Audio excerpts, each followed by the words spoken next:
And good afternoon, everybody. Saturday, the 9th of August, 2025. We are a chunk of the way through the season. And today we're at the Hailsham Recreation Ground for Hailsham 1s versus Lindfield 1s in Division 3 East. Hailsham lie in 6th position in the table. Lindfield 3rd. And Lindfield come into this game, even though they lost last week, in good form. The toss was won by Jason Tibble, the captain of Hailsham, and he elected to bat today. Hence why you will see out there Jake Hainsworth and Ollie McDonald, the opening pair for Hailsham. Ollie just tapping in the stumps at the non-striker's end. Lindfield will choose to commence their 45 overs from the Tommy Walder end. Umpire waves to scorers now. Scorers return in good fashion.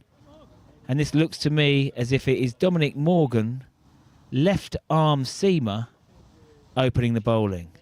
And he started in very good fashion. Line and length. Hainsworth will be pleased that he hasn't made any contact with that. Nods his head, acknowledges the ball, wanders off to fine leg. So 2 top performers here for both sides in the action early. Hainsworth, 687 runs so far in this season, his first season in English cricket. But Dominic Morgan equally in good form. 17 wickets at a strike rate of 28. And this is going to be a hotly contested game this afternoon for different reasons. Hailsham have had 4 losses on the bounce. They have not experienced that for many years. And that is the 3rd Jaffa. At the moment, Hainsworth is happy just to be not taking the edge. Lovely rhythm. I have to say the Lindfield warm-up was full on when I arrived at the ground. Just off the square. Full bowling warm-up. And Dominic Morgan is into the groove very well. Slanting the ball across Hainsworth. That's 4 on the trot. Yes, the ball has some new lacquer. The weather today, a balmy 20 degrees at the moment. Hopefully it's going to get hotter. I might have to get a few jumpers on soon. I've been on club duties, scouting in Italy. And Hainsworth will feel better about life now, feeling that ball in the middle of his bat. A bat that I hear was given to him by Tom McDonald. Perhaps this is the one he's using. Superstitious people, sportsmen, cricketers. Hainsworth. Well, 5 out of 6 for Morgan there. Bang on the money. Slanting the ball across Hainsworth. And he opens up with a maiden.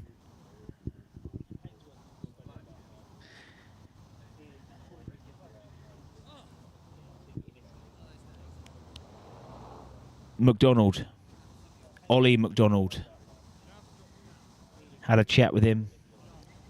Only 2 50s this year. Hasn't got to 3 figures in 10 innings.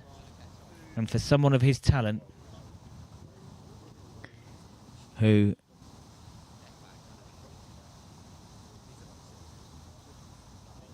scored bucket loads of runs last year in Div 4, he knows himself he wants to strike, get back in form.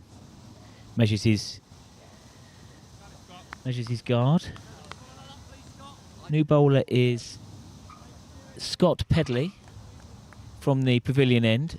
A tidy run-up. At least a third of the way back to the boundary. He's bowling to 1 slip. Maybe position at first slip. Right arm over. A nice start. And McDonald pushes.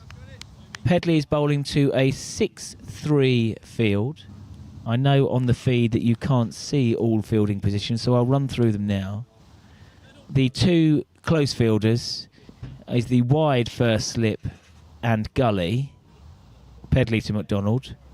Well watched and steers down. Hailsham are off the mark. Ollie McDonald's off the mark. The 2 fielders outside the ring are fine leg and third man. And then there's 2 further fielders at square leg. A standard square leg just behind. Sorry, just in front. And a mid-off. 3 fielders then make up the ring. McDonald took the single. So Hainsworth is on, shoulders arms. Happy to watch the ball sail across to the keeper. And this has been Hainsworth's method this year in England. Opened every single time in his 12 innings. watchful start, but has a whole manner of different shots when he feels he needs to accelerate the innings. We've seen this at Bolney recently, 153 off 128. He loved the challenge of the money men.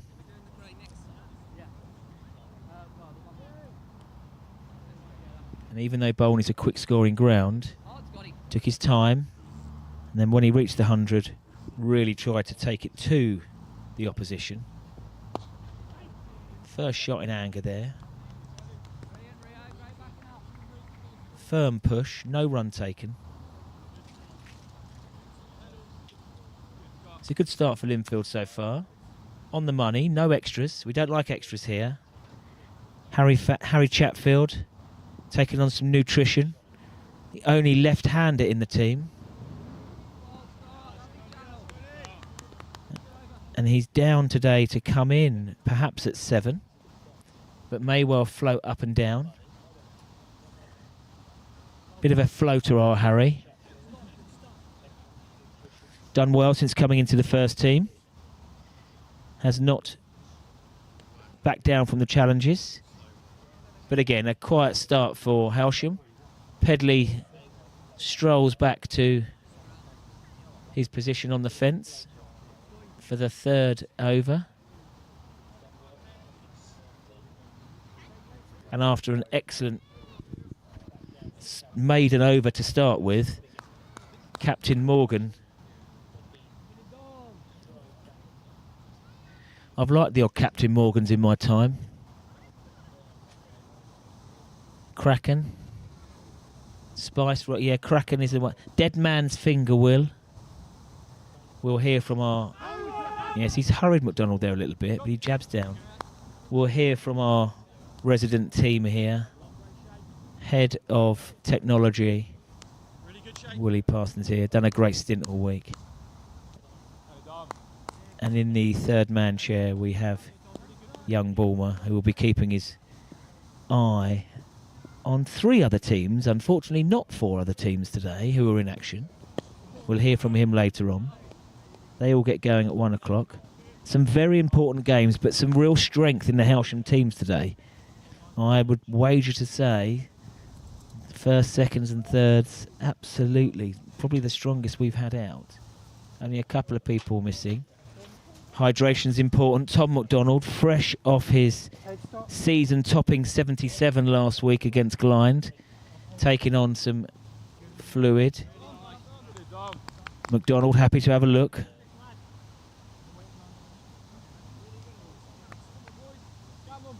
Nothing would make him happier today, young Ollie, than to improve his average. The average is 24 this year. As I say, it hasn't been for the want of trying. A few short balls, which normally he would put away in his sleep. Been a little bit troublesome this year. Hurried him a touch. I know he's been working in the nets on that. It's a very, very similar field for both opening bowlers. Captain Morgan here, Spice Rum, and McDonald pulls away. He may have been put off by a child on a bike behind the bowler's arm.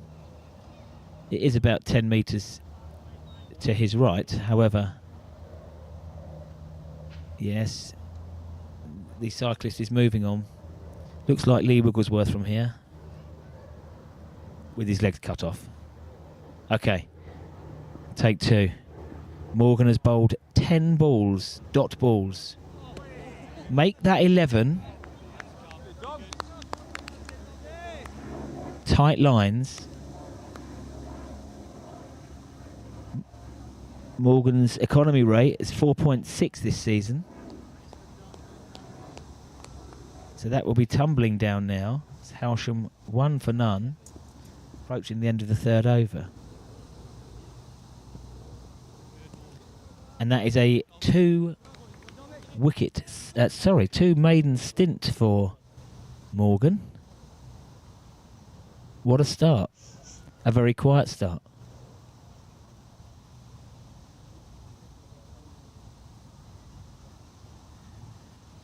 So yes, looking at the table now, 13 games gone. I can't believe it. 5 games to go. Bolney, a record who sit top at the moment, a record of 11 wins, 1 abandonment, 1 loss. The 1 loss coming to the bottom side, Seaford. Little Common re-established himself after a mid-season wobble. They did lose the 2nd position for a while. However, 30 points clear. They're on 325, 3 losses. And then we have our visitors here to the Rec today, Lindfield, who are in exceptional away form.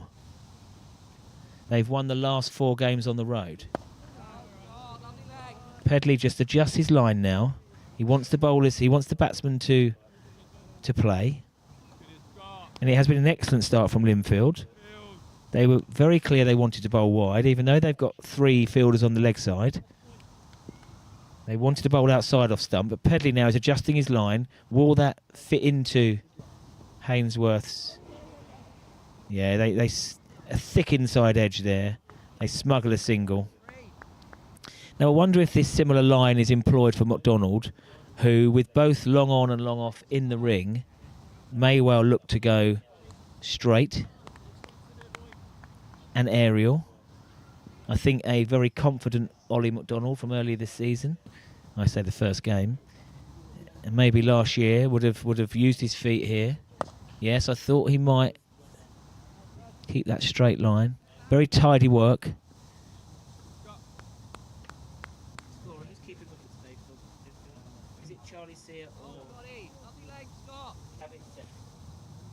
Yeah, very good fielding, whipping that ball back into wicketkeeper Sethi. Shared the duties this year behind the stumps for Lindfield with Charlie Weir. 5 catches for Sethi, 2 stumpings. And again, this patient start from the Hailsham openers continues. Yes, as I was saying, Lindfield 295 into 3rd spot. So with 5 games left, they will look to put the pressure on Little Common. Rye, 4th spot at the moment. Straighter ball. Jagged in that one. He's got real control of the ball here, Pedley. Nothing short at all. Right up there. Giving that ball the new ball chance to nip around. 2 for no loss after 4. This is not a test match.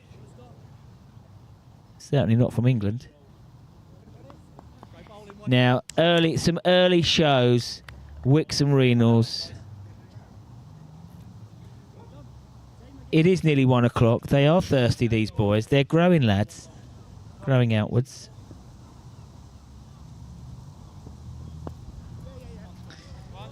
And the football season is amongst us. I don't believe it.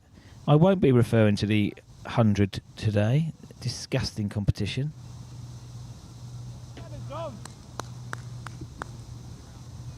You might get a little bit of 100 action from young Bulmer later on. Also, if anyone needs bus timetables or train inquiries, he can help you with that. A walking Yellow Pages, stroke National Rail Inquiries are Bulmer. Morgan. Straight, the finger has been raised. Only thing I would say from left arm, that pitch in line, he didn't look to be getting up, and McDonald drags himself.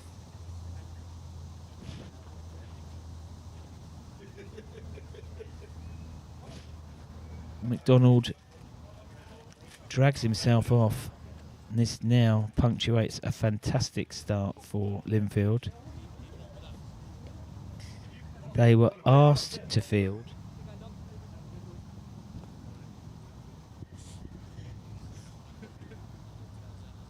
Just have a look at the replay here.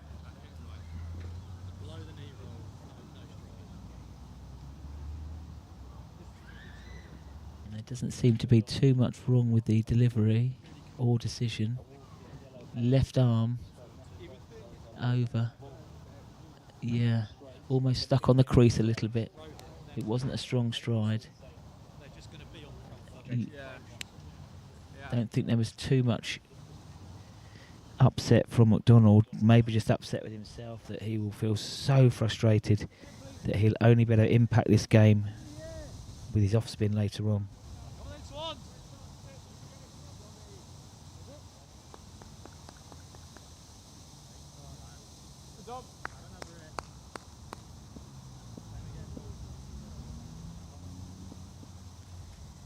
3 for 1. Tibble, the new man at the crease, captain to captain, and that could be the first boundary. To be fair, it's the first time that Morgan has erred in length, and Tibble got his hefty bat down on it, and it skipped away for the first boundary.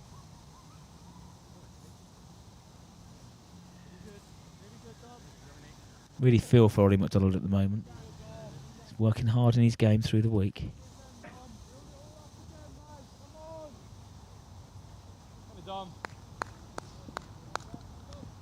And he has just walked past us to have a little think to himself. And Tibble has come out in Bazball fashion.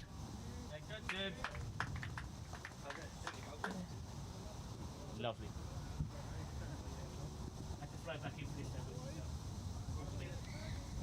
Yeah, he's a brush. He's a brush. So the run rate is rocketing. Come on, Lindfield. Yeah.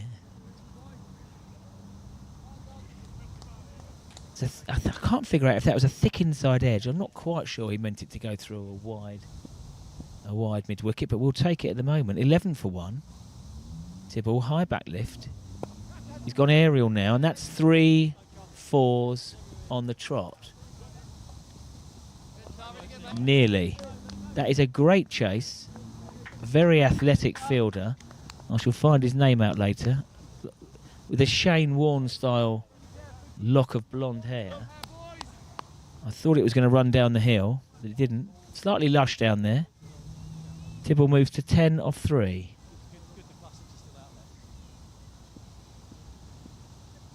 Feast or famine here for Hailsham. Shorter. Has a little fish. So a successful over for Morgan with the wicket. However, it did go for 11. A much needed 11. So Morgan, 18 wickets now in a successful season for him. Only second to Udayanga with 19 wickets. And we will see him later. Right, Pedley's going to continue. So as what happens a lot this season, Hainsworth watches the action from the other end. Loud shout of no. Tibble was keen, backing up well. The fielder at square leg. Chasses around.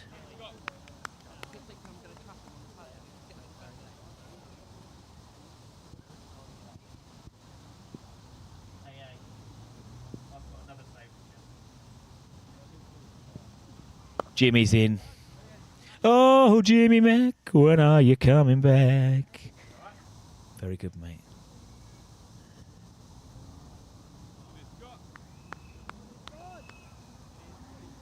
Bumper crowd will be expected later on.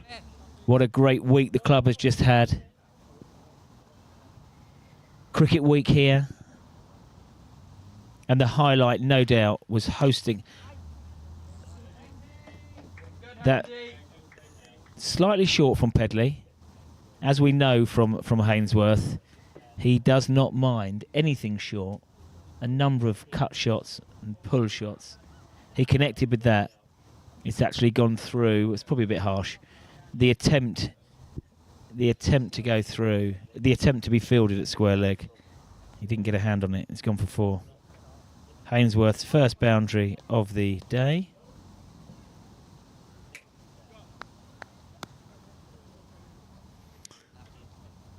So after a number of measly overs, maybe the lacquer off the ball is slightly come off now. Full from Pedley. A good half stop, but I think that might have enough on it. No, it won't. Yes. Fuller, Hainsworth leans on it. Fielder at mid-off can't quite get round fully. Has one left-hand parry. Turns it round the post. We're not going to talk too much about football. Obviously, we all know that Spurs are European champions at the moment.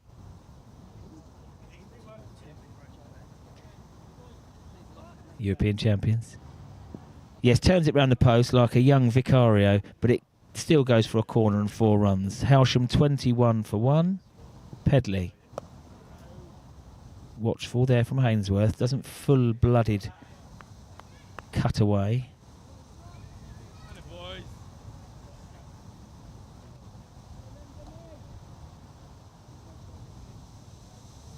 I stand corrected. It's Sully's bat. He ain't getting it back, I don't think. I had a word with Hainsworth. I had a little chat with him from my scouting mission in the week, and I've set them a target of 1,000 runs this league season, and he is up for it. 300 so far this year, 250s, averaging 62. The Australian from Newcastle, near Sydney, 23-year-old. And actually, when you look across the whole league, he is 100 runs ahead of some excellent cricketers. Wakaska from Bolney. Malcolm Johnson from Little Common, 551 before today. Michael Gould from Bolney. And he's adding to it now with 10 not out, as is Tibble. The all-action Tibble today. Strode to the crease with purpose. That might slow him up a bit. Even though Morgan went for a few runs last over. From the 25-year-old Hailsham skipper.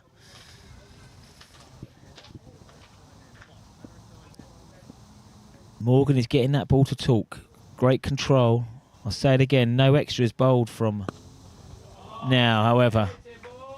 Is that the first 6 of the day? It's close. 1 bounce 4, almost. It is 6. I thought my eyes didn't deceive me. That extra Zambuca I had last night when I got in. 6. There's no fielders in the sky. Come over my side. It was a genuine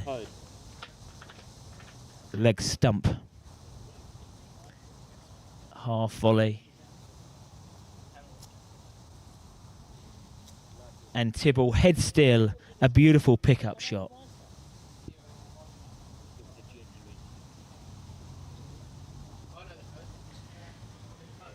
Tibble rockets to 16 off 6.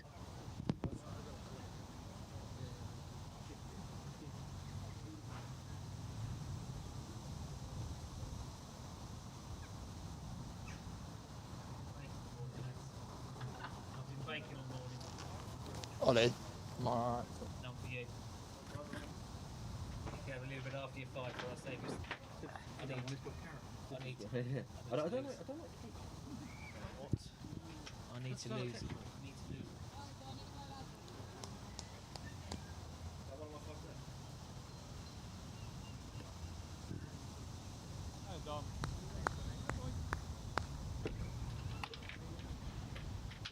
Brilliant.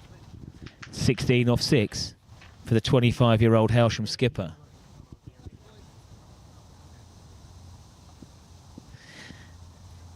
Again, Tibbs, top run scorer last year. In his own view, a disappointing season with the bat for himself. Averaging 26. Strike rate of 80 and only 150. Perhaps that changes today. His highest score, 94 not out, Tibble, in the win against Seaford. He's had a further 10 innings where he's only amassed 160 odd runs.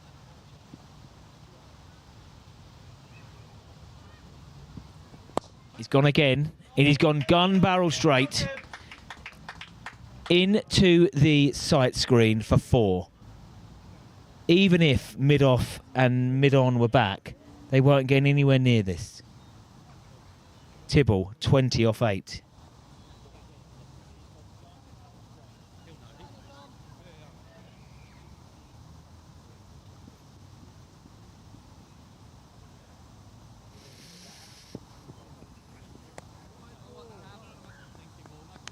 Morgan took 2 for 73 last week against Bolney. They did not mind. Pedley was also successful, 1 for 34.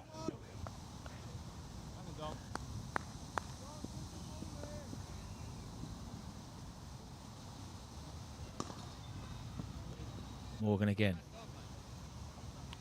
Was that a slower ball maybe? Maybe he ran his fingers over the side of it. Yeah, right.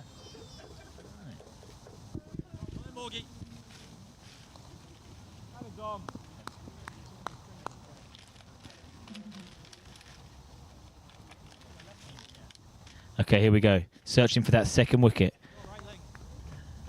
And at the moment, Tibble says 11 off the over is fine for me. He took 11 off the last Morgan over, 11 off this Morgan over, after Morgan had delivered 2 maidens on the spin.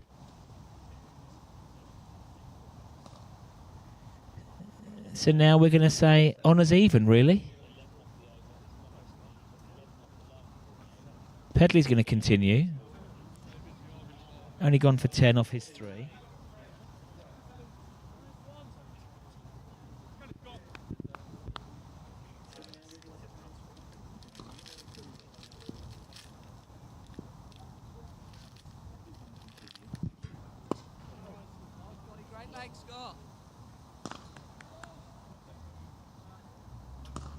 No change in the field whatsoever to Hainsworth. Still that wide first slip. Probably, yeah, genuine second slip.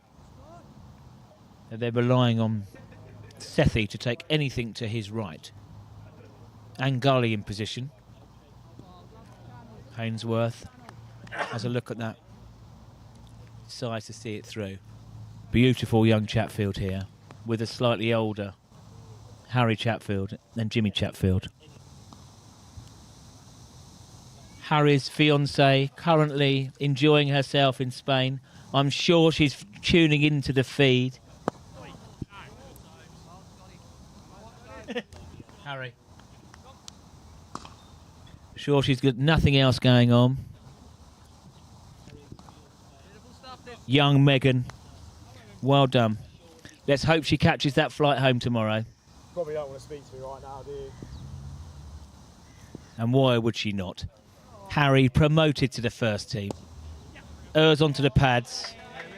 He leans on that Hainsworth. 4 runs.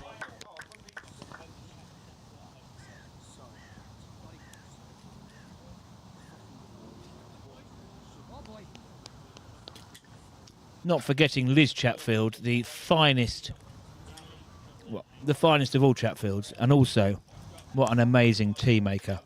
Right, I'm simply going to see my dog.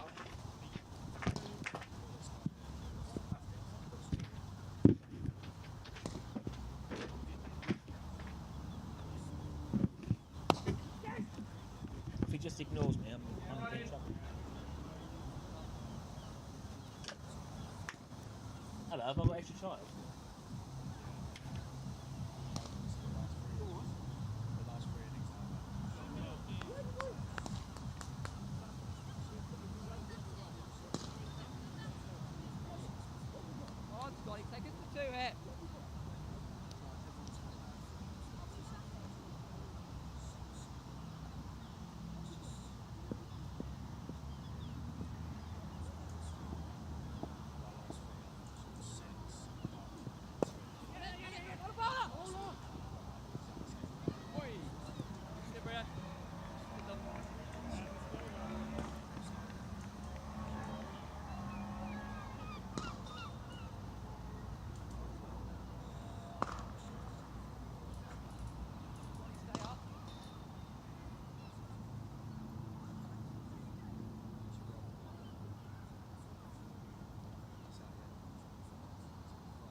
Dom.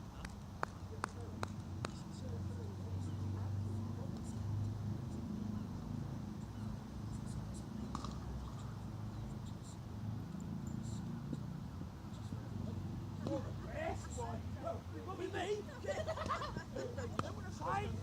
the afternoon. No, we love it.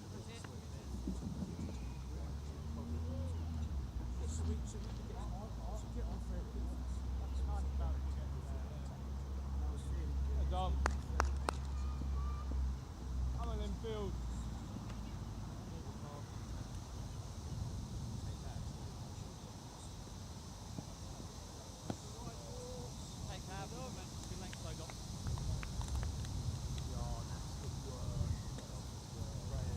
Dom. I'm not looking forward to it.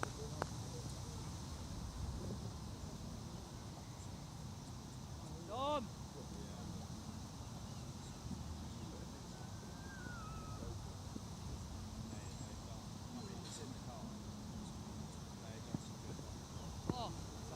Really good, Dom. Great length. Yeah, it looks good. Isn't it? Yeah. You can see they put some like, I think they put some resin. Yeah. To keep it in. You can see where the resin is, but to be honest, I didn't know if they were going to be able to repair it at all. So the fact that they were just doing a change for them. That's so good. Catch it. Oh, Lucky H, that's so lucky mate. like, Lucky dog. so good. Go boys, good boys, come on. Dom. Stay there, Morgie. Got it, boy. Yeah, I was chatting with him because to be fair, I did say to the boss, only way you can get it done in 2 weeks, I'm coming up. He was like, right, and he was like, oh, I'll try. I didn't. Yeah. But then like, it's their customer support is a bit shit. So I was like, I couldn't really get a hold of him.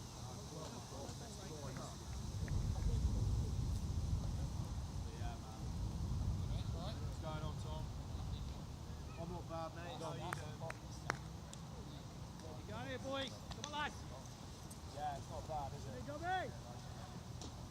I'm alright, yeah. I went to the key shop earlier. Yeah, I got my back bit. So I put it in there. They've done some work. Okay, back to the action. Which we'll see the boulders later.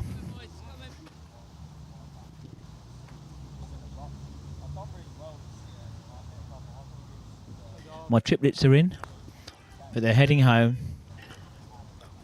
And we'll see them later on.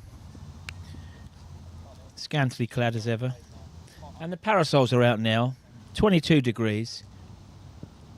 And feeling the heat at the moment, potentially is the fielder at wide second slip, because I believe that was a chance, a genuine chance. Tibble went hard. It was dipping the ball. I thought that was Morgan's second wicket there.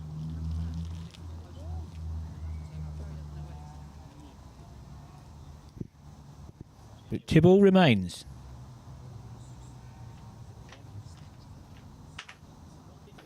(23 off 17). Lovely to welcome back the powerhouse Simon Dunning today. The 44-year-old elder statesman of this team, a very young team. Dorber 18. Well fielded. No run. Dunning, the only player in his 40s at 44.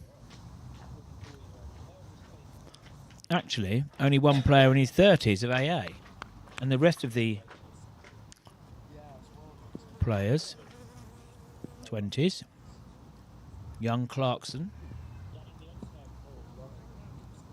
18.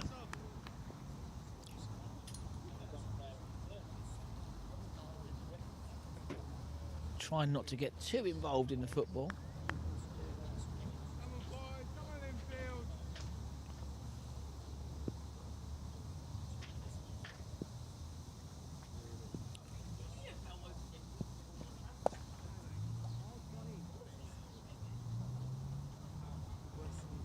Southampton, favourites for the championship. Or one of the favourites. Face Wrexham today. It's 1-0 to Wrexham at the moment. The bowl knee of the lower leagues. Very straight and correct, Ainsworth. This is what he does. He accumulates. Hailsham's run rate is 4.2. He's on 15 of 29. We know he can push the button, and he does like to do that. Certainly after he reaches a landmark. It's a hard cut, and hard enough that it does go through the point fielder. And we know this chap's a decent fielder.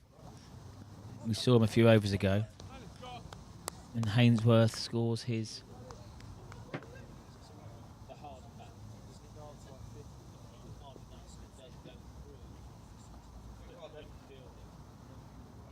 hope you're enjoying the replays. Wooly P, head of tech, working away here. Shorter, and to be fair, Pedley kicks the square. That ball got what it deserved. He's looking a little bit tired now, the opening bowler. I wonder whether that will be the end of his spell. That looked a tired delivery. He's bowled some corkers, but it got what it deserved. And Ainsworth, 5 fours in his 23. And Hailsham move now to 49 for 1. And after the start of 2 runs off 4 overs. Is that one? 2 off 4? The run rate in the introduction of Jason Tibble into the action.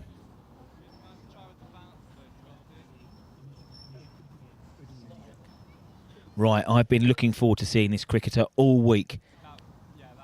Whilst I was on my personal lake in Italy, sampling the local delights. And I did a little bit of statting. Udiyanga, 19 wickets. Off spinner, I believe. Top wicket taker for Lindfield, and also top run scorer. He does the lot, the all-rounder.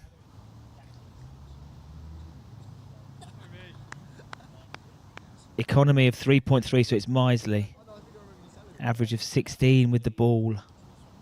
This will be a real test for Hailsham. We know that some of their woes are facing the slower bowling this year.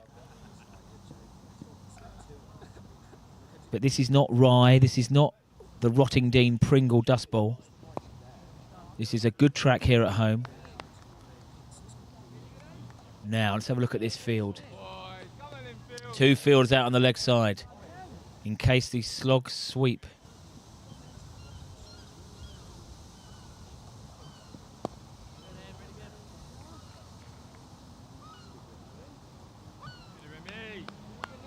So, Udiyanga.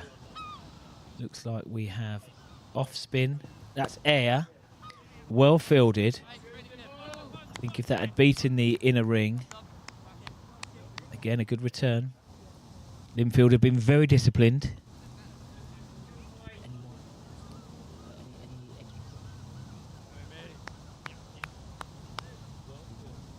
Only 2 wides. Discipline in the field. There's some movement behind the bowler's arm again, but Ainsworth is in the zone. He will face Udiyanga for the first time. Overseas to overseas. Now, one of Ainsworth's favourite shots, he told me 3 months ago, is a sweep. And I wonder if he will employ it. We do have 2 fielders out on the leg side. Tossed up well. Single taken. No risk taken from Hailsham at the moment against the top Lindfield bowler. 2 fielders out on the leg side are deep square leg and a wide, well, a wide cow corner really. But Tibble just looking to play around his front pad. Successful over for Imesh. 51 for 1.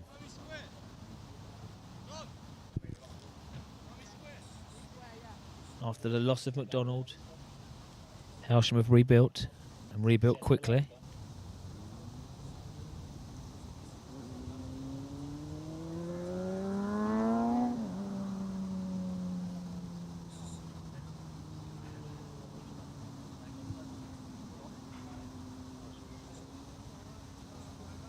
It's a double change for Lindfield. I thought Pedley had just lost a little bit of his zip in that last over. A warm day. Naveed Zafari into the attack. 15 wickets so far in his 63 overs bowled for Lindfield. Slightly more expensive than the bowlers we've seen so far on show.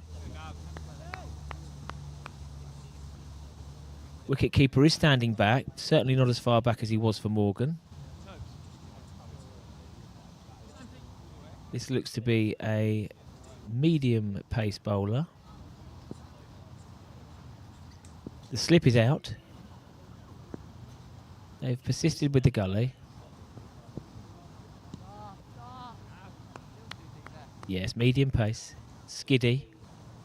Not as tall as Morgan. Looks as fit as a flea.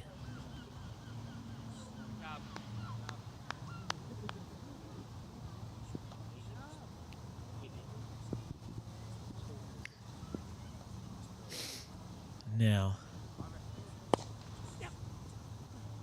very positive defensive shot from Hainsworth. Takes a single, rotates the strike, moves to 25.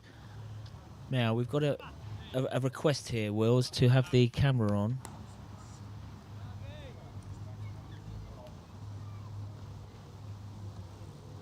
Oh, here we are.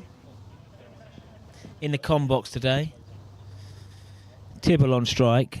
The new bowler is Zafari. Wider. Cannot lay bat on it. Now I've had a text message in here with a couple of questions.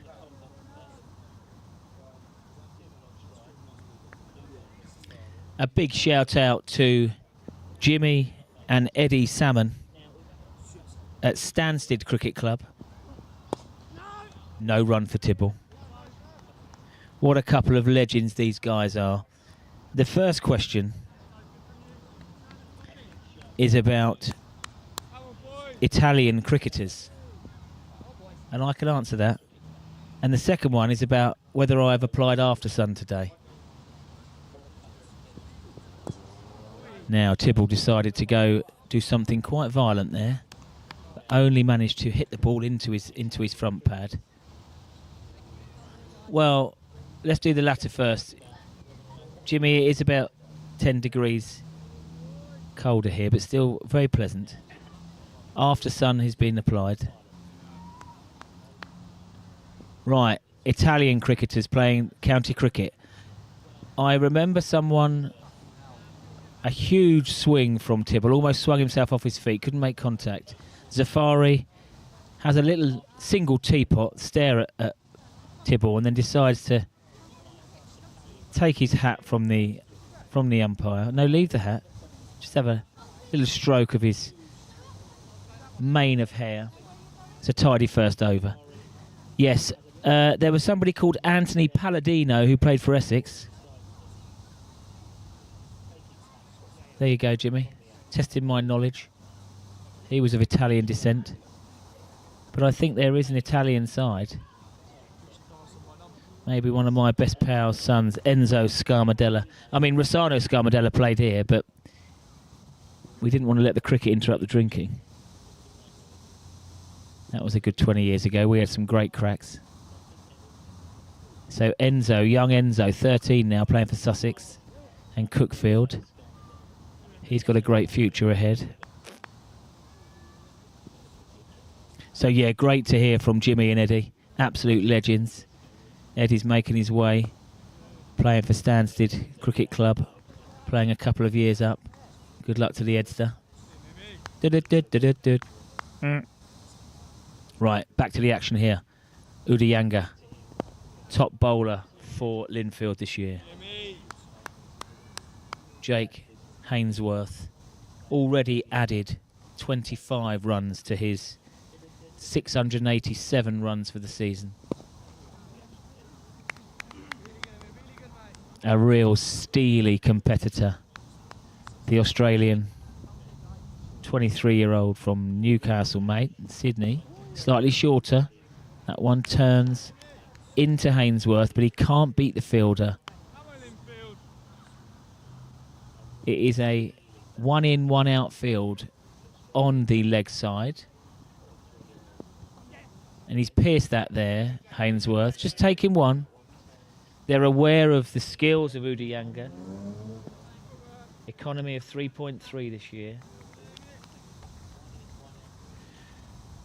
And he's happy with that. But the 50 partnership is up.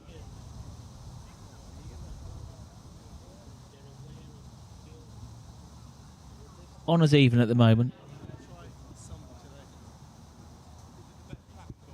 Not quite the views here at Hailsham that I've experienced in the week with James Salmon in Lake Garda in Italy. Nice to come home though. But yes, there were certainly some sights. Some lovely mountains, Twin Peaks. Right, back to this, back to the action. Zafari, shorter. Hainsworth onto it. Not fully blooded. They've got that area well marked with a gully and a point fielder.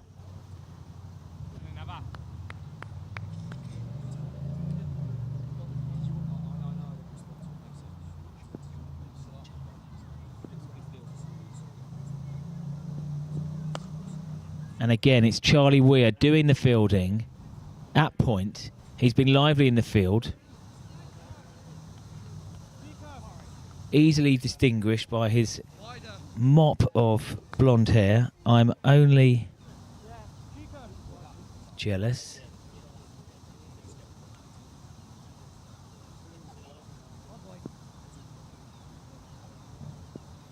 Zafari has brought control back, and his partner Udayanga. There was a period of 4 or 5 overs where the Hailsham boys were scoring boundaries freely, and now the shackles are back on. Run rate has now dipped back under 4. We shall see now. It's very intriguing. We said last year we wanted to have more tighter games here. And this game has the feel of a tight finish today.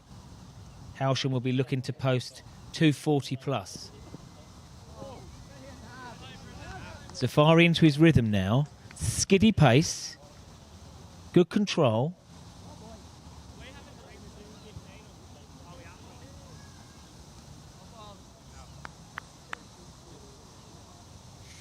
And it's lovely to be back here with my old mate, Willie P. He's been doing a sterling job all year. Felix and Sophie in. Another 7-hour stint in the nets. The 4th team game, disappointingly cancelled today. Yes, mate. Well done this week. It's been a long stint. I missed you as well. I know, mate. I know. Bit of a faux pas to book holiday in cricket week. Single taken. Low risk at the moment from the Hailsham batsman. Yeah, so you had a great week, mate. How was Wednesday, the MCC game? Oh, it was a good day. It was a cracking day. Really busy. A lot of through traffic in front of the storers. That's not good, mate. That's why we need our media centre on the top floor when we get a refurb. Yeah, absolutely, mate. It's not about the players here, it's about us. Tibble on strike. Watchful. Watchful.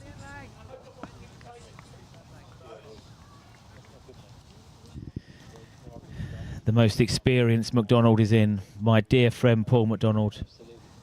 Keeping his watchful eye on his boys, Tom and Ollie, and the rest of the Hailsham crew.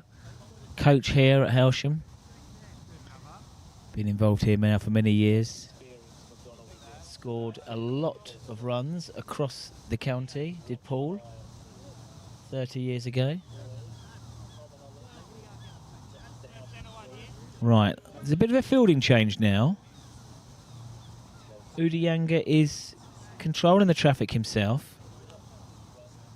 And they've taken one more fielder onto the leg side. It's an interesting field. 3 fielders deep, Wills. What do you think here?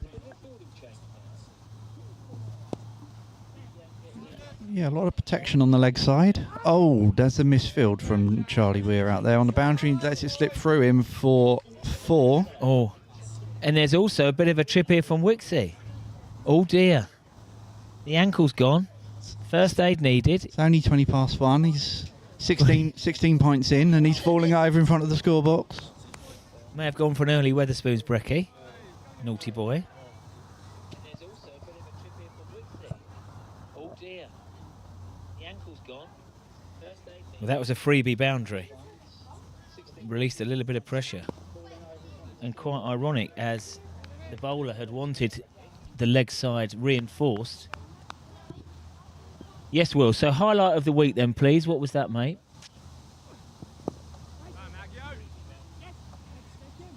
I think Ollie McDonald mic'd up whilst batting. That was my highlight of the week. Like talking to Jake in the commentary box.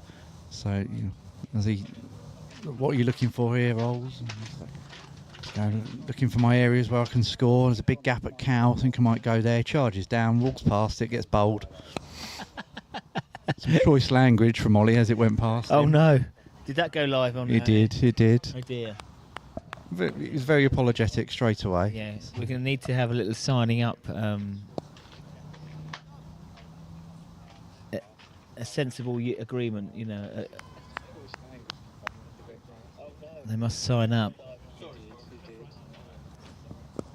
Imesh into his action here. And I still think he's seething, the bowler, from the misfield on the first ball that cost him 4, the only boundary off his bowling so far. He completes his 3rd over with tidy figures of 0 for 8. And it is drinks. 15 overs have flown by. Hailsham are 59 for 1. We'll see you in 5 minutes.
Okay, welcome back after drinks. A third of the Hailsham innings has been completed.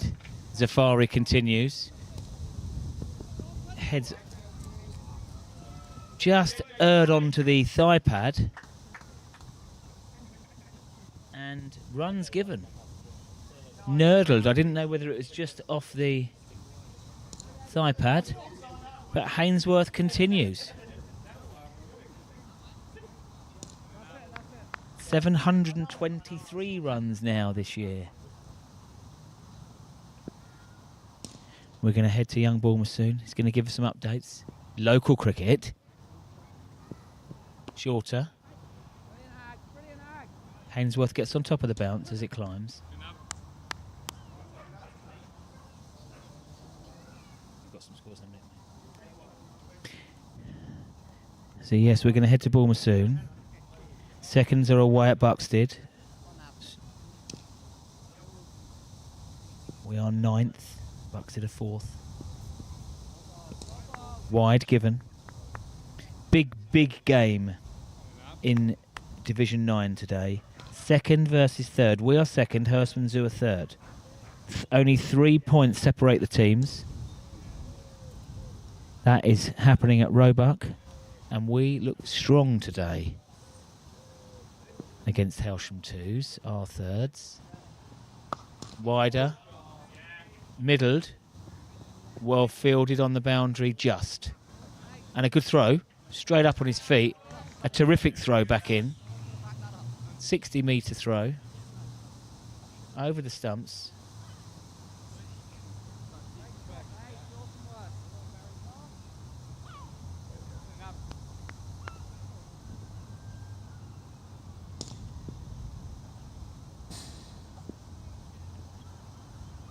Hainsworth took the 2 there. Shorter again. That's sharper work from Charlie Weir. Left-hand return. Zipped into keeper Sethi. At the end of this over, we're going to try and get some scores from around the grounds. Hainsworth moves to 38. Tibble, 24.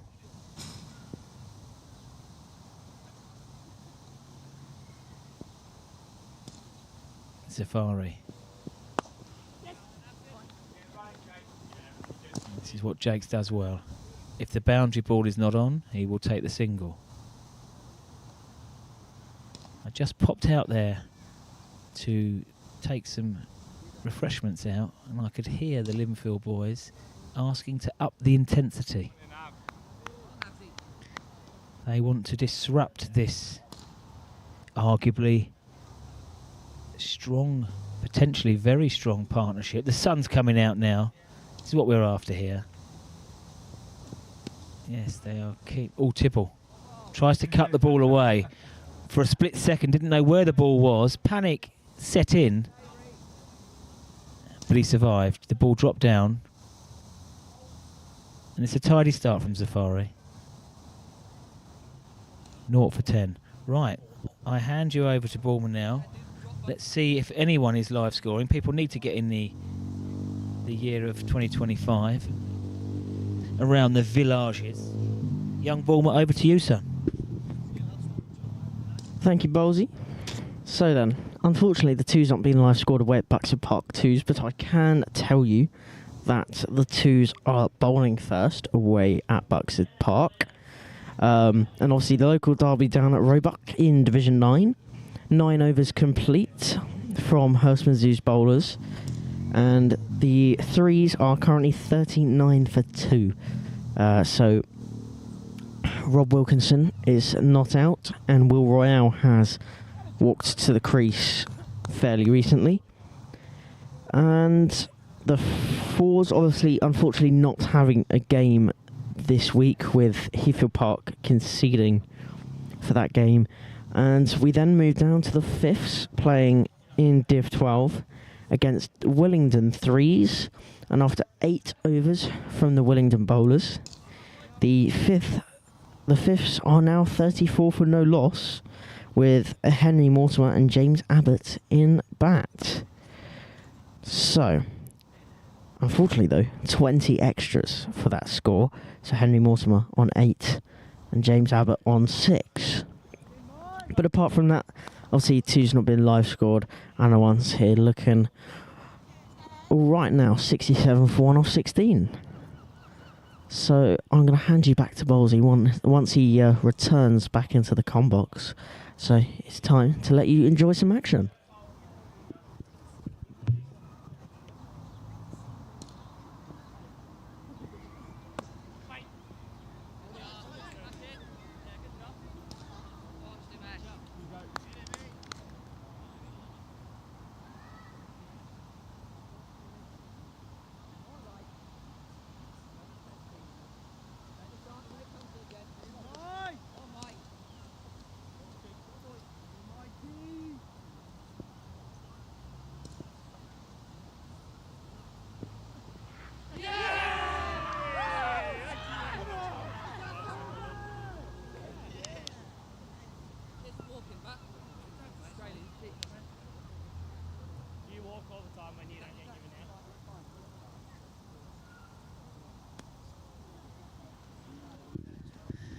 And just as I nipped for a comfort break, I've missed some action there. Hainsworth waited around, as he's well in his rights to do.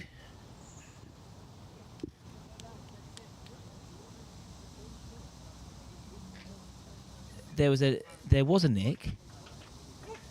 Umpire did not initially give Hainsworth that. He stood his ground. It was a prolonged appeal from led by Hernandez, the new bowler, and Lindfield, and the umpire eventually raised his right finger. Just watching the replay now, as you can see, it was a wide ball. Hainsworth did look behind him straight away, which is sometimes a telltale sign of the nickage.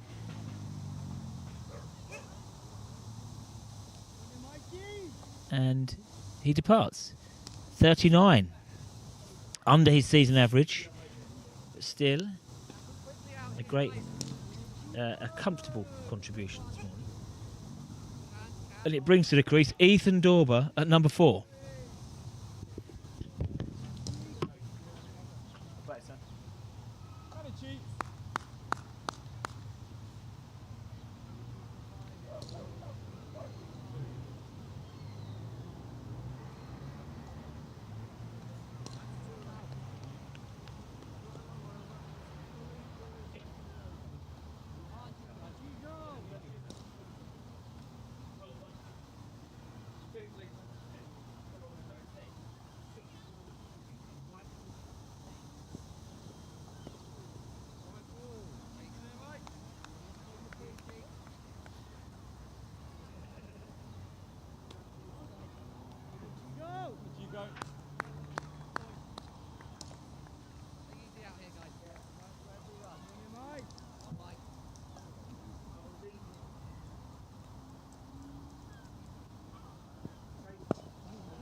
Energy, go. Lindfield.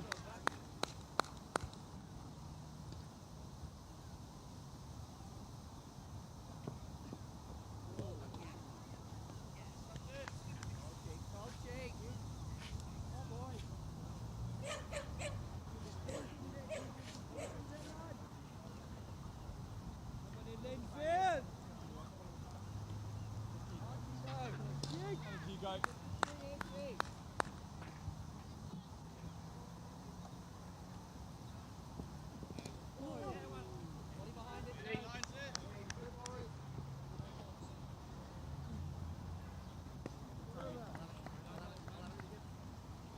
Jog it round. Come on, Nav.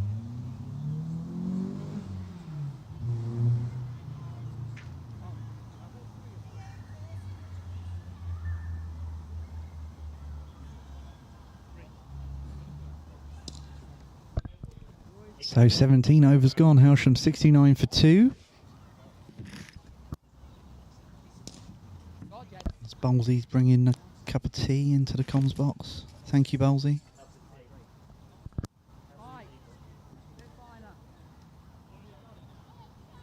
Yeah, stay on gully, yeah. Right, keep it wings, Pavan.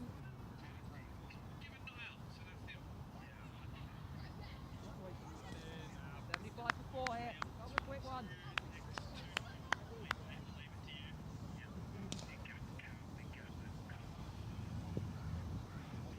Whoa. Very good.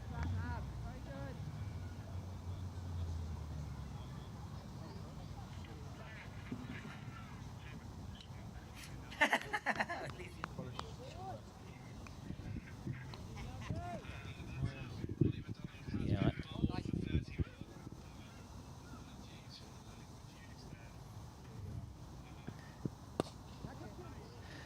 And that is a beautiful shot from Ethan Dorber.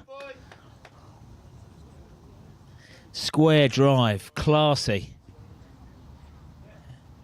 Classy stroke. Talking of class, Scotty Pearce, absolute legend, not just of Hailsham, but local cricket.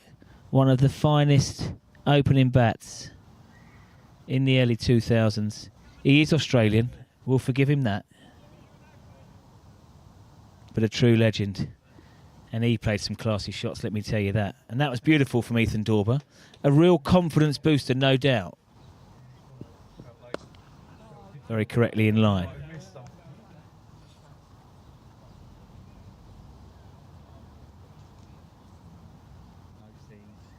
Hello, boys. Hello, Nav.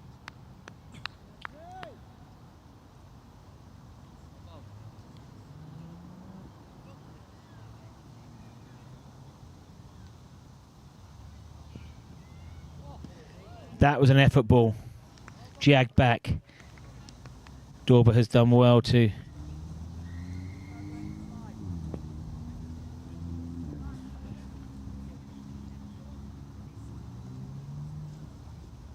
That was a ripper of a delivery. Cut him in half.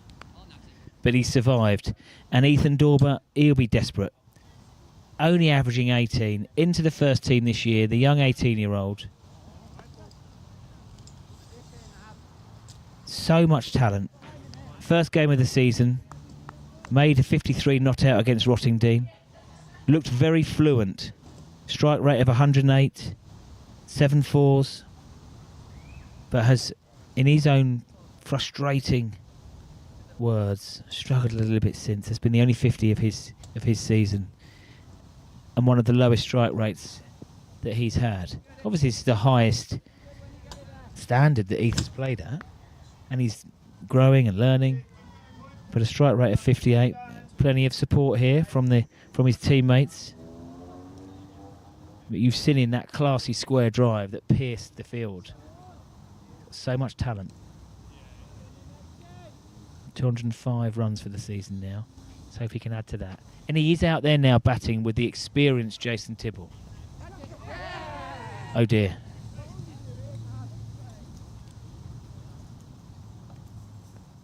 He looks to guide that down. Caught behind. Ethan Dorber departs. Must have been a very, very thin nick through. And the introduction of Zafari hasn't just stemmed the run rate.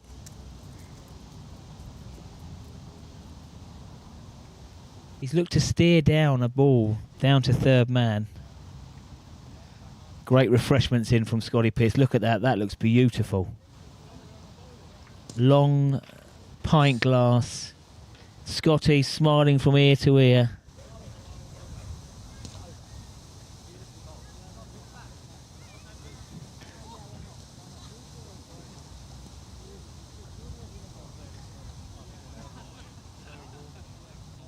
Despondent Ethan Dorber comes back.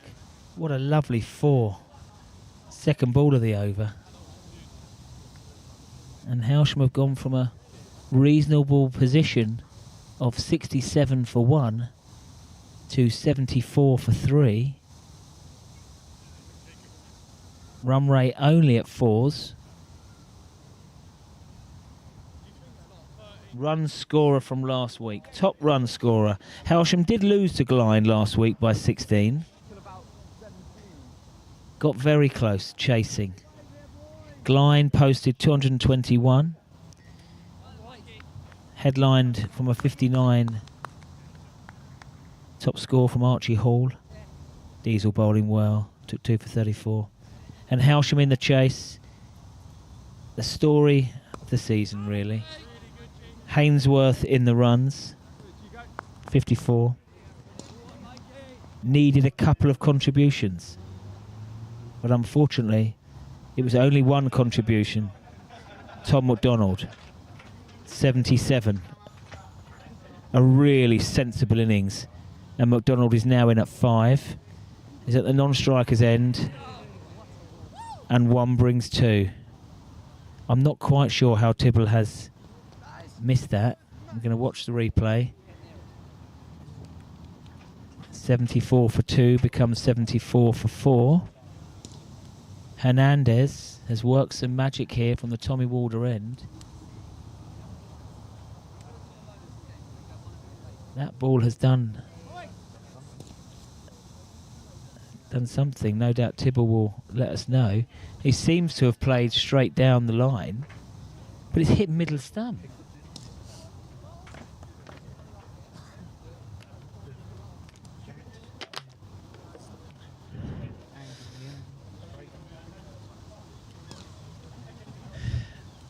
I can't quite figure out. Tibble looked to have covered up there fully. A straight delivery. He'll let us know, I'm sure. What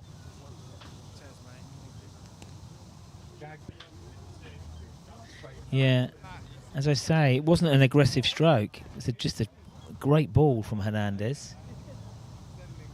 It has hit the seam and has done for Captain Tibble, who looked very fluent. And now the Hailsham changing room is... It's all happening. And even though Diesel Hallett is batting at 11 today, quite capable of 3 shots a ball, at the moment Hailsham are in real danger of being bowled out. At the moment, 2 new batsmen, completely new. Thank you, Benedict. 2 new batsmen on 0. What Lindfield would think is a must-win game for them. And since drinks, they have flown, Wills.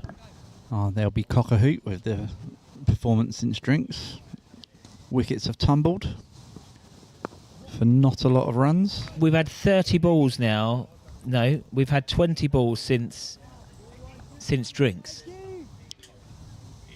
I'm sure you can let me know exactly how many runs have been scored since drinks, and we know it's 3 wickets. Benedict doing his stuff here.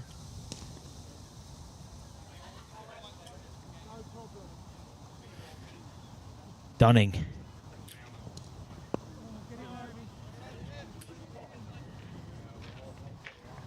The strong hitting Simon Dunning. I'm just seeing the aforementioned Big Diesel Hallett.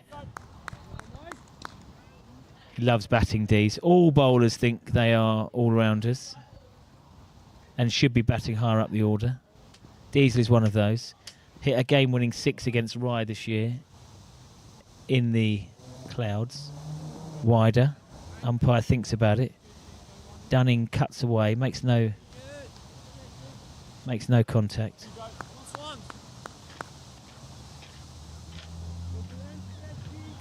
Just doing a bit of statting here. How many runs and wickets since drinks, mate? It's not good.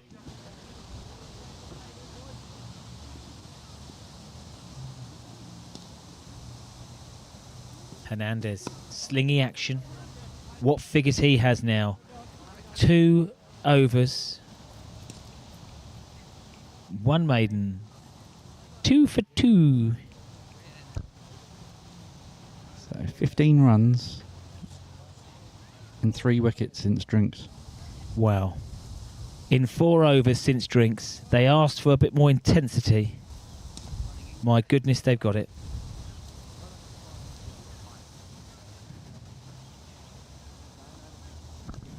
Yeah, went into drinks 59 for 1. 4 overs later, 74 for 4. A wicket maiden that last over from Hernandez. Wow. So, the last 15 minutes has been all Lindfield. They're all over Hailsham. McDonald. It needs to be another long, focused innings from T. McDonald. 77 off 101 last week. Batted really well with the tail last year, didn't he? Well, not that he's with the tail now, but last year he batted well in a whole number of different situations. Absolutely. I mean, he's one of the longest in the shower after the game, so need him to be one of the longest out in the middle.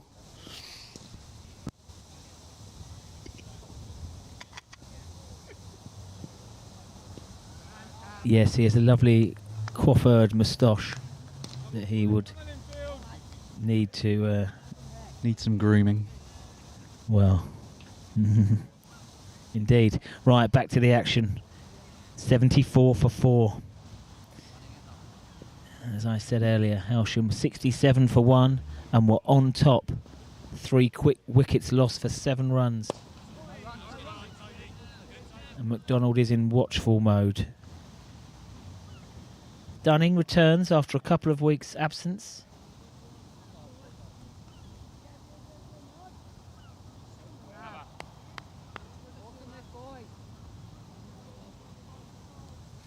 But we all know the power of Simon Dunning. Box office, the highest strike rate in the team. Hailsham do not want to lose another wicket. A half appeal, really. There was no conviction in that like there was for the Hainsworth dismissal.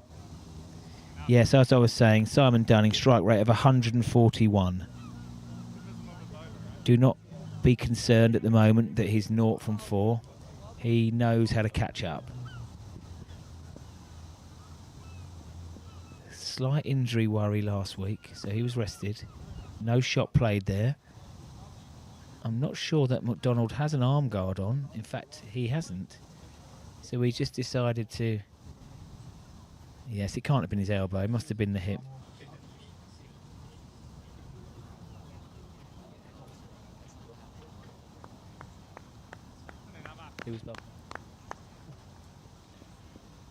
Okay, the impressive Zafari. He finds a scoring option, running it down to third man. A decent return in. Single taken. Lindfield very happy at the moment. There was only really a 3 and 4 over spell where Tibble first came to the crease. 20 overs gone, Wills. Yeah, 20 overs gone. 75 for 4.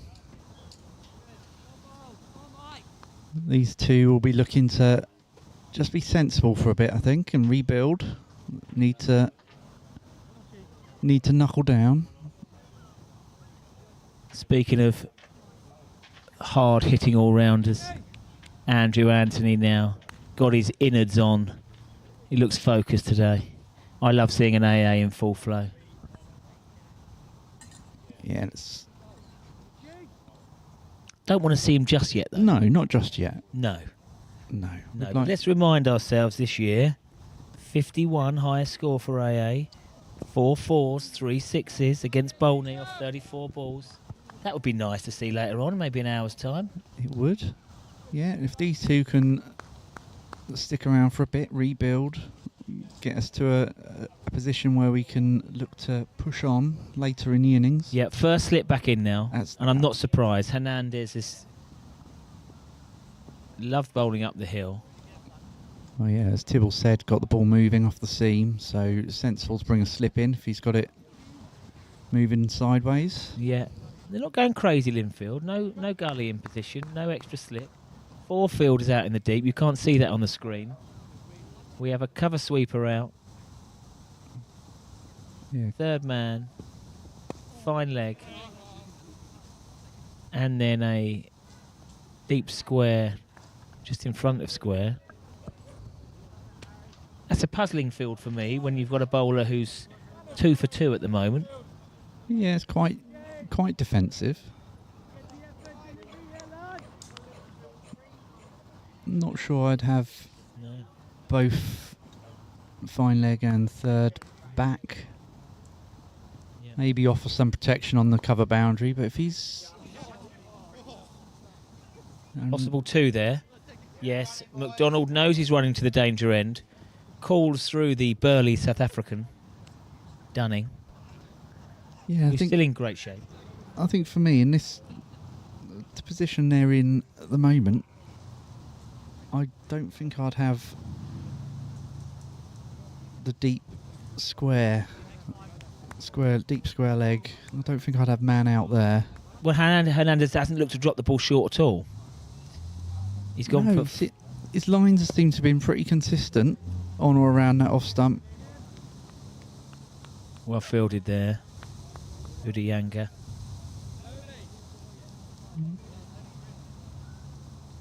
But I agree with you. I think 4 or 5 overs of steadiness here. Hailsham will, I still say 240s par out here today.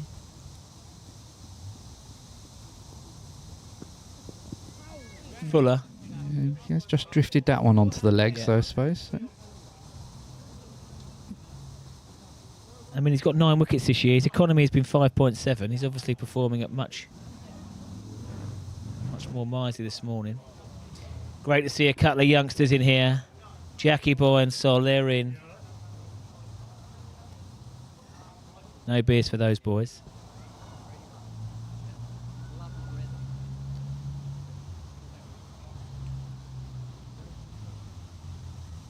So yeah, Lindfield bowlers still keeping the Hailsham batsmen quiet. Just 3 off the last over. Big shout out to Nose Duncan. He's at East Grinstead today. He's going to keep me posted.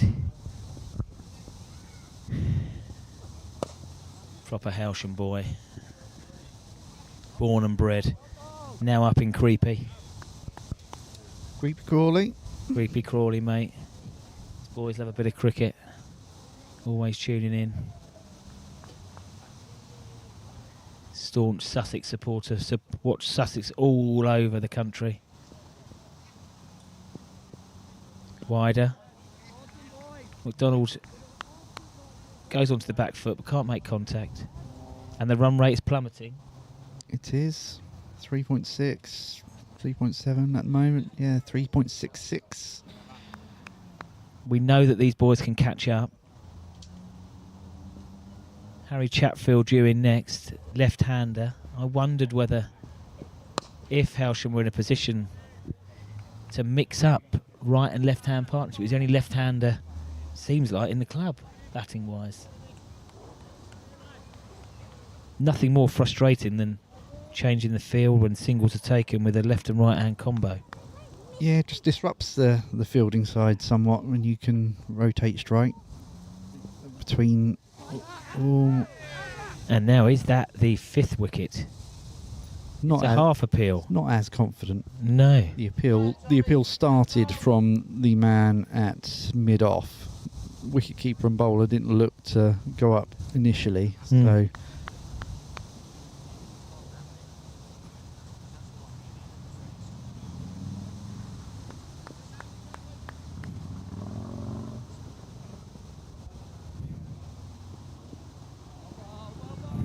Shoulders, arms to that one.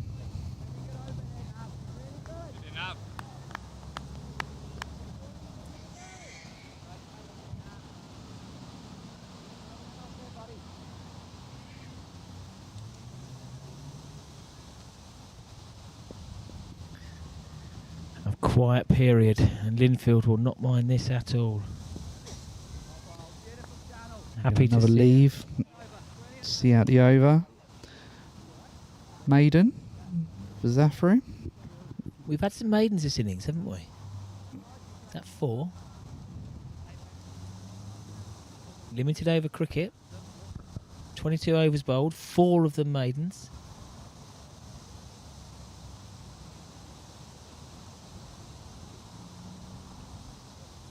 Tight lines. Not many extras. Now, will Dunning look to shift momentum here? He's watched from the other end. McDonald has farmed the strike. But can he take the risk against Hernandez? 2 for 4. A little bit of indecision there. I'm not sure Dunning would be able to push off as quick as he could do before.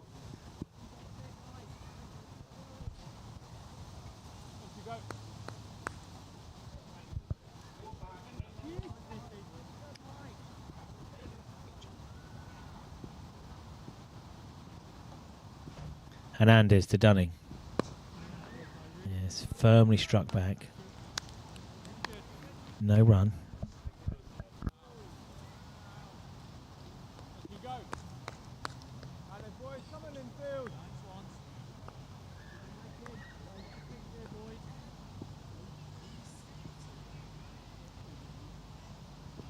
Hernandez to Dunning. Yes, I didn't think it would be long. He's whipped. Clean pick-up. Good return.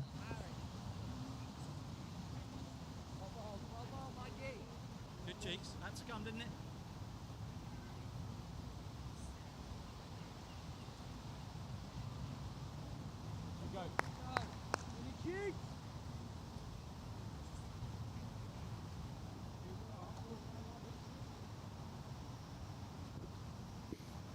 Single brings McDonald on strike. Sun pokes through. McDonald dabs down, no run.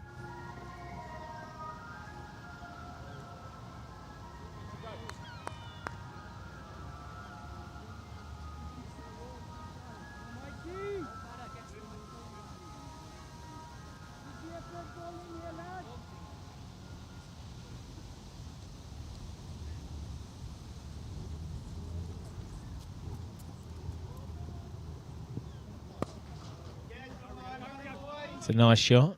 There's runs there. Could be 2. Could be 4. Could be 3. Fielder does get round.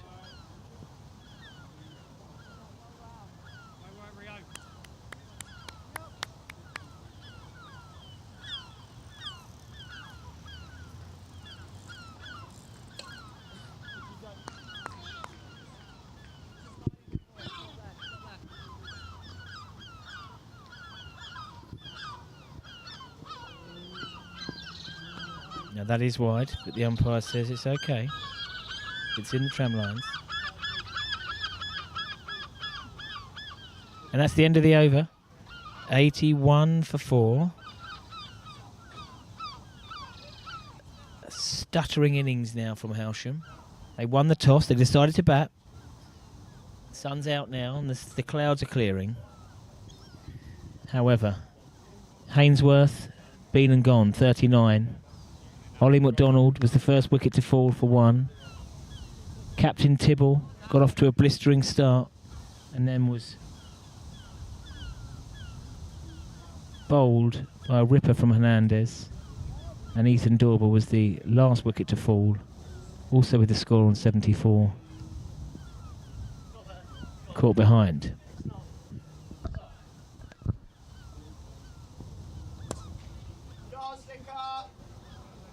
Now, I think Dunning has got his eye in. Few dots. And even when he doesn't middle the ball, that bat is big and strong enough for the ball to rapidly head to the boundary. That has gone quickly to the boundary. As you say, it's not quite out of the middle, not exactly where it was intended, but it is raced away. And your call of 240 par, they will need to go over sevens at the moment from here to get to 240. Yeah, we're over halfway in the innings.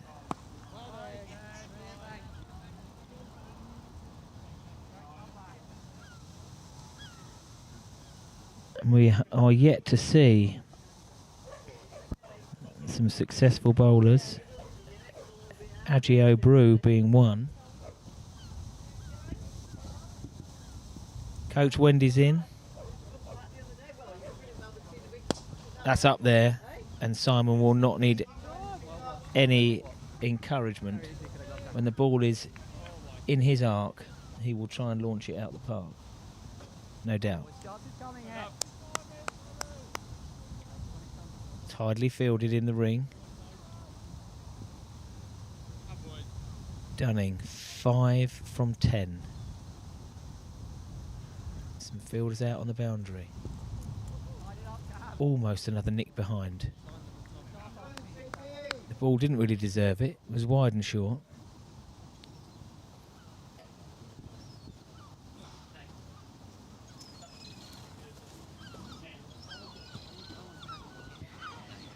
So in a few minutes' time, we're going to be having Jake Hainsworth into the comms box for a little bit of insight. He'll be happy at the moment, seeing Dunning. I don't think he'll get that one. I think that's a bye. Oh, he's gloved it. It's not the wicketkeeper's glove.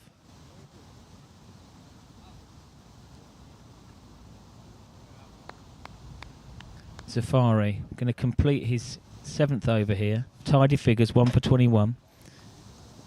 And he has, after Tibble's spurt of boundaries, again he's got that ball. They have got this ball ducking around this morning. Double teapot there. Even though Hailsham have lost the 4 wickets, if we remember the first 6 balls of the game, the ball beat the outside edge genuinely. So I know that I said 240 was par. However, Hailsham have a strong bowling lineup today. The 16.5 stone of I'll just take that. a little bit of running first aid here for one of the Lindfield players.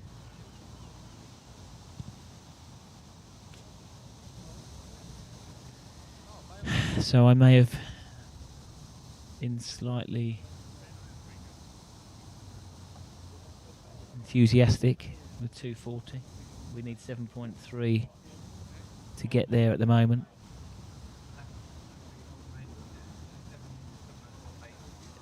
.21 overs to go. 200 absolute minimum for me. As I say, we do have a strong bowling attack today. Diesel Hallett flying. Only 42 overs bowled.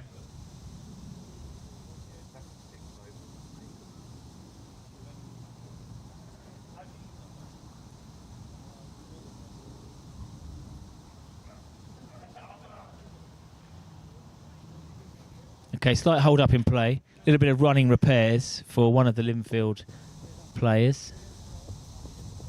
But he jogs back out.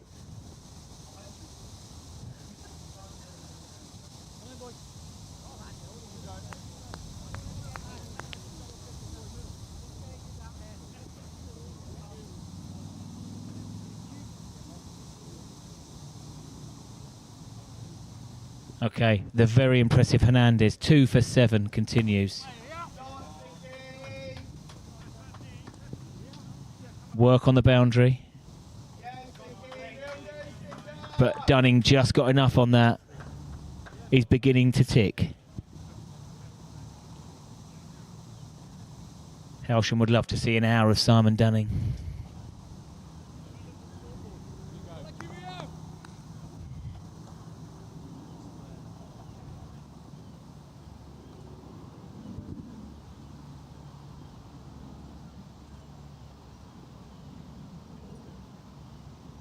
Okay, Hernandez to Dunning again.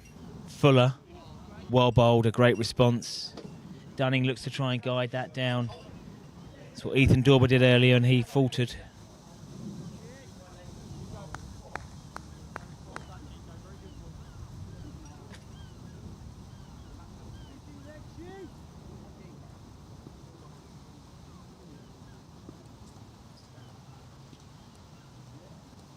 Hernandez. Full bunger. I don't believe it. That ball deserved to go to the boundary. A rank delivery, and Dunning has chipped it to the fielder.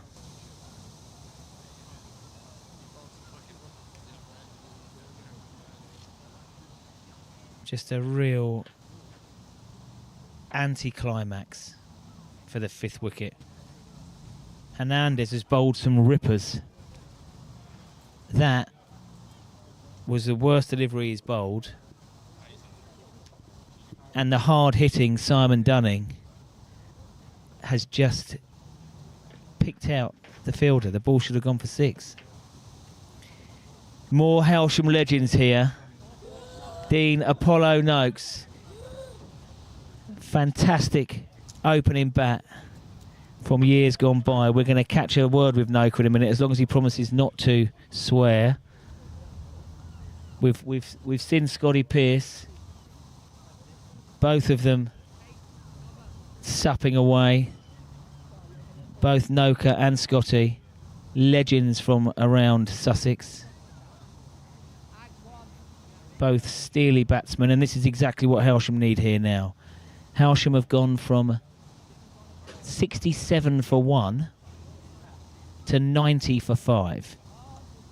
And the most disappointing dismissal just a minute ago from Simon Dunning. He was just getting going. The worst ball that Hernandez has bowled, and he's now taken 3 for 11. 240 for me out here. I thought this morning was par. Hailsham at the moment are way below that. We've got Brother Noakes here. He's just signed the end user agreement that he won't square.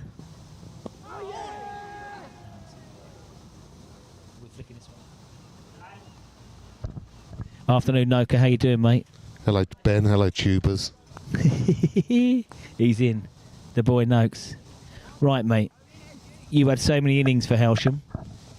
How would you approach this situation, my friend? Well, it's a hard situation now.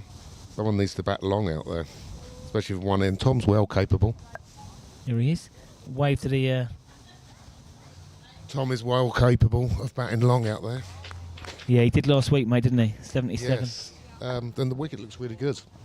Yeah. There's plenty of runs out there, but you've got to pick your shots now. Yeah. Yeah. And you've come when there's medium pacers on. There were 2 spinners on earlier in Udayanga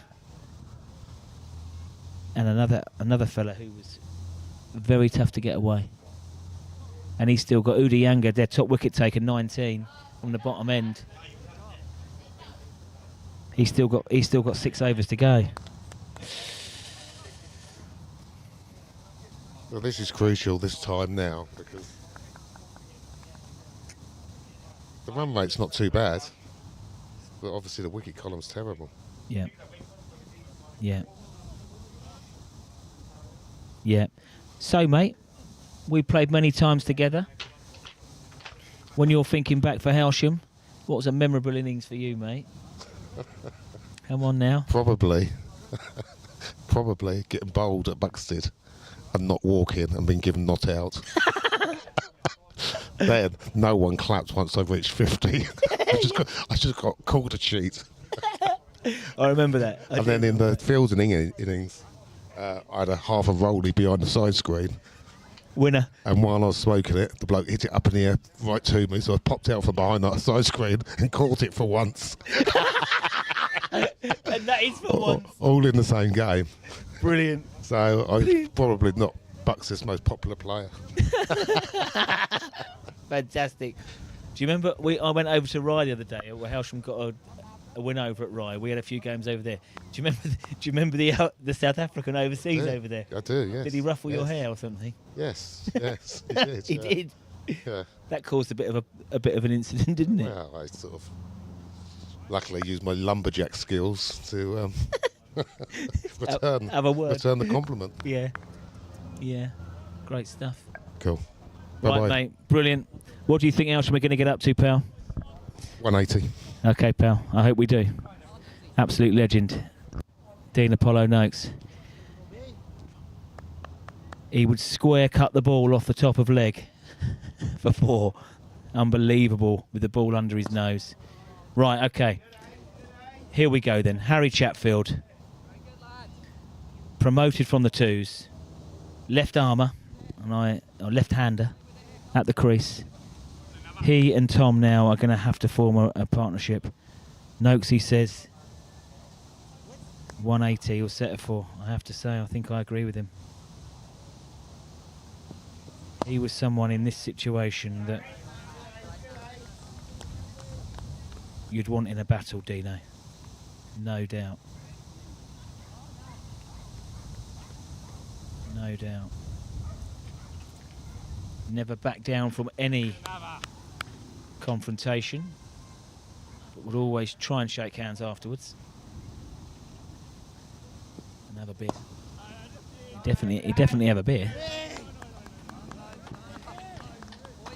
Okay. Chatfield has started well. Strong in defence. Zafari's likely to bowl through here. He's into his 8th over. Impressive figures, 1 for 22. But Hailsham with 20 overs left, just under. Half of their wickets wide. And a lovely stroke out to the cover fielder. Like a young David Gower. Wicks has made a successful trip across the pavement this time without doing an injury. On the beer run.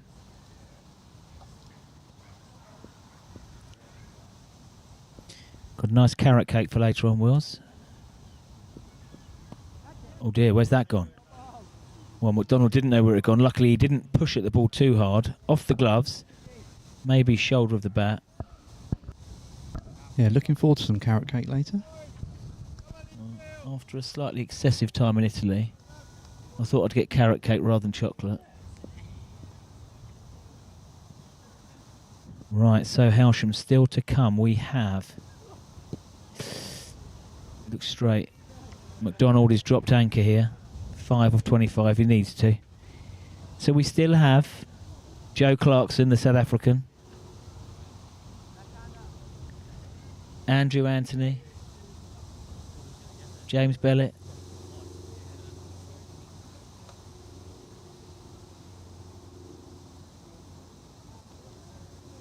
Dino not intent on having one bottle. A little bit undecided, so he's gone for a Peroni and a Corona. He's never double parked for long. Bottle in each hand. Yeah. Don't know how he's gonna roll his cigarette. Right, 94 for 5. Hernandez, what a spell. So far, 5 overs, 1 maiden, 3 for 13.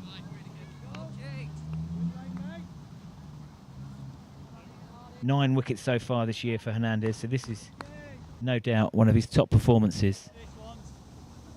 And he bowled 47 overs. I reckon he's going to get his 9 in today. Only going at 2.5 runs and over. From the Tommy Walder end. Right, so McDonald, in good form. 195 runs in 10 innings. Jimmy Chatfield, legend. Made it through the Poland stag do. Or delay. Wide given.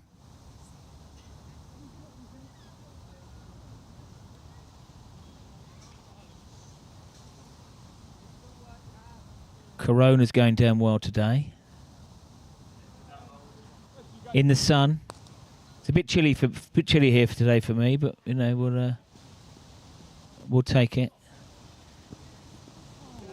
Another plan and miss. There's been a few of those today.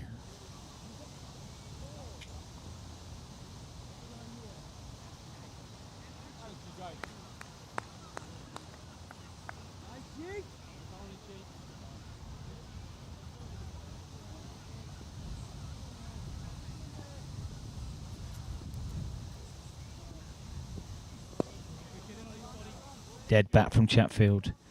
The Hailsham boys know, even though the run rate is 3.6 and below par, these two know that they could well do without another wicket going down. This has been an 45 minutes now of real pressure. 66 for 1, turned to 90 for 5. When we look back, at least 2 of those wickets have been soft dismissals. Ethan Dorber, Simon Dunning. You know, McDonald, Ollie McDonald, adjudged LBW looked straight. Tibble and Hainsworth both nicked off. Hainsworth nicked off and Tibble shorter. Can't get it away. Fielder lurking just off the boundary. Chatfield likes it full. He likes it in his eye line. Good driver of the ball, as we saw.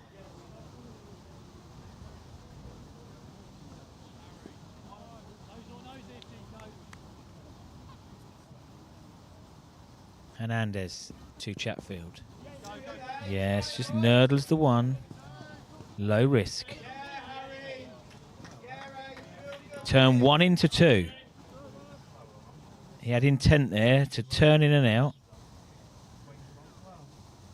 Good athlete, Chatfield. Trained well for the Hastings Half Marathon this year, which unfortunately was cancelled.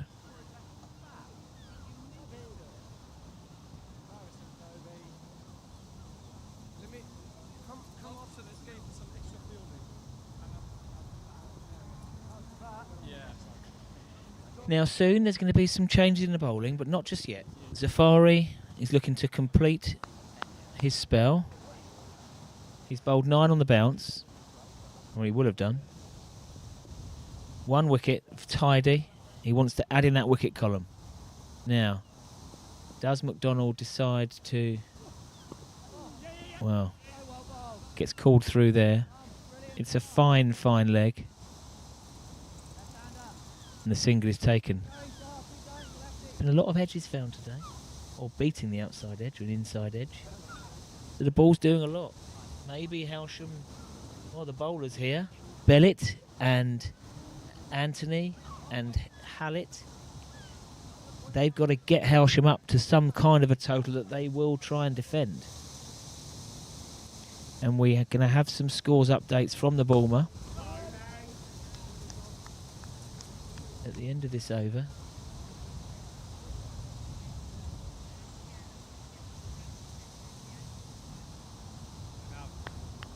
Very important games for the 2s and the 3s today. 4s were unfortunately called off by Heathfield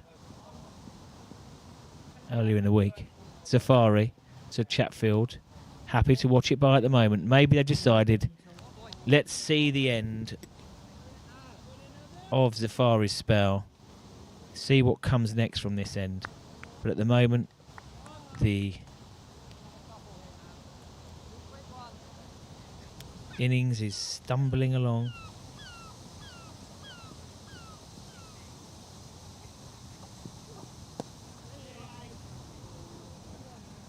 Looks to rotate.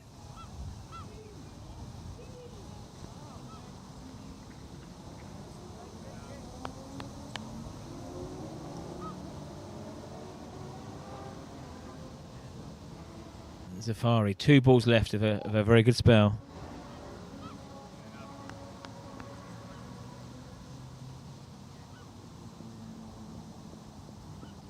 ...15 overs added to that today, 16 overs. 15 wickets. 16 wickets now.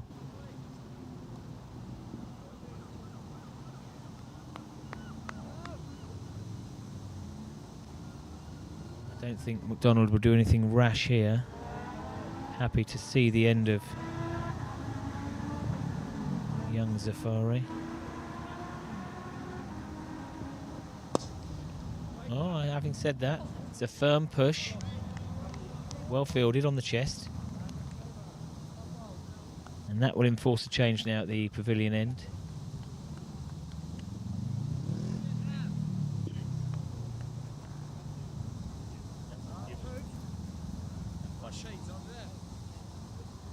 I can't see any, no. Carrot cake later. 100 press ups. And then he'll have a Haribo. Okay. 17 overs left. Wills, it's come to that point. I'm a pound up after starting the season below. Your predictions this year, my friend, have been poor. Way off. All right. And it's your first game. It's a difficult one today. We want to be positive, don't we? We want to be positive, but... Mate. And of course, we don't encourage gambling.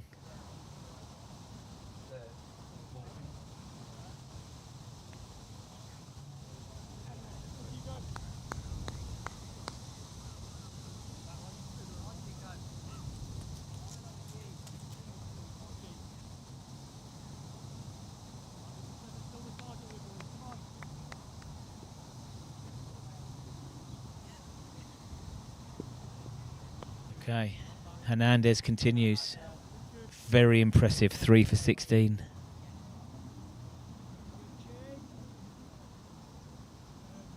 Right, mate. Yeah, difficult. I've got Score a number prediction. in my head already. I'm not going to change it. After you. Actually, we'll pause that little game there. A little bit similar to Tibble's dismissal. Chatfield has gone to cover up the stumps and ended up being bowled. There are no demons in this pitch, I don't think. Let's have a look. Right arm around the wicket. He's got it jagging in. Chatfield's off stump, pegged back. Definitely getting that ball seaming. Swinging and seaming around. 4 for 16. What a performance. Only 9 wickets for Hernandez for the start of the season. And Hailsham's batting woes continue. Before today, Hainsworth 687 runs. No other Hailsham batsman has over 260 league runs. Before today, Tibble 257, Ollie McDonald 239, Dunning 240, Ethan 200. This has been a struggle for Hailsham. 4 losses on the bounce. This would make it 5. In grave danger of being pulled into a relegation fight. Hailsham on 226. Glynde on 226 points. Crowhurst 210. And then into the relegation zone, Cookfield 2's on 200 and Seaford on 190.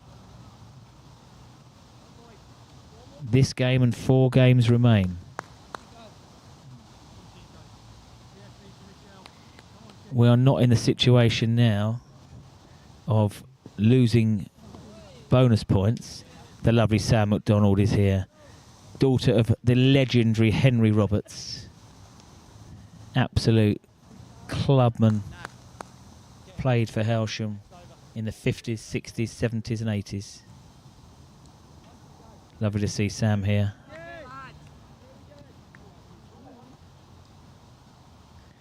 Okay, so we now have Joe Clarkson to the crease.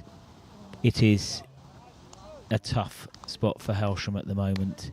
They have lost 5 wickets and only put on 32 runs from quite a comfortable 67 for 1 off 16 overs. Since drinks, Lindfield have been all over. Full toss. Should have gone for runs and picks the fielder out. So this is one of our 18-year-old players. In at 8, Joe Clarkson. Off spinner, but knows how to hold a bat. Put on a lovely 65-run partnership for the 6th wicket over at Rye with Hainsworth to win the game.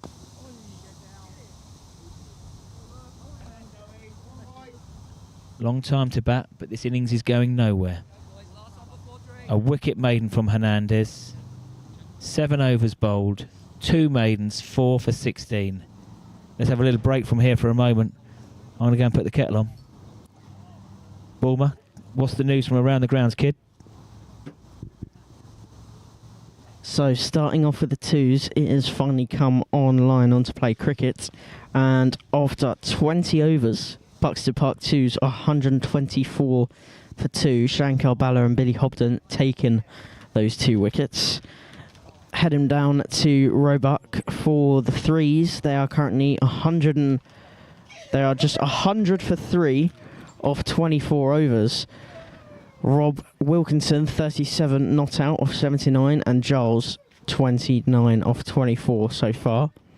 So 100 for 3 wickets down at Roebuck. Obviously no game for the 4s, and looking at the 5s away at Willingdon, 87 for 1 off 23 overs. Henry Mortimer and Harry Haran currently in the crease together. So it's looking all right for both teams, or all teams out there at the moment. Twos just need to get a couple more wickets, and I think they could potentially go for the victory. So we will return back to the action very shortly. Thanks, Bulmer Sum. And it looks like the stranglehold from Lindfield is not letting up. McDonald, 6 off 30. Udayanga back into the attack. The top wicket taker and top run scorer for Lindfield this year.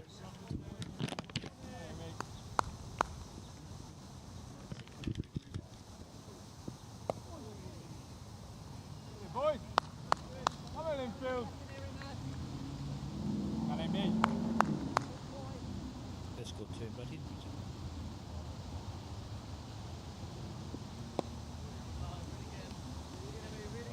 Let's watch out.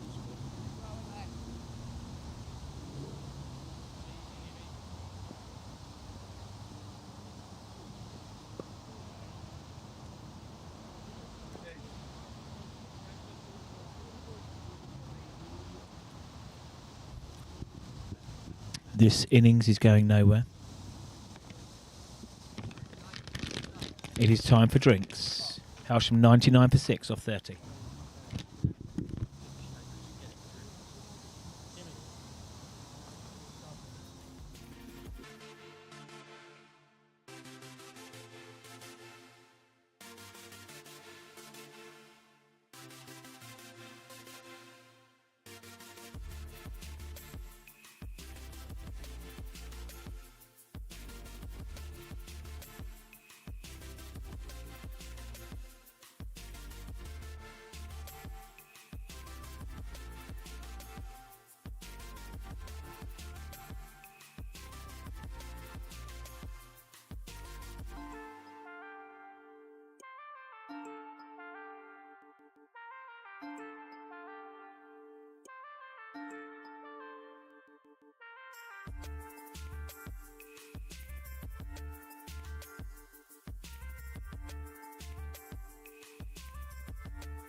it would be second 10 and 11. You would rather that than better that.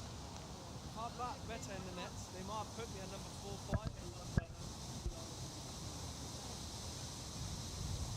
So just about to get going again shortly after drinks. Hailsham 99 for 6 after 30 overs.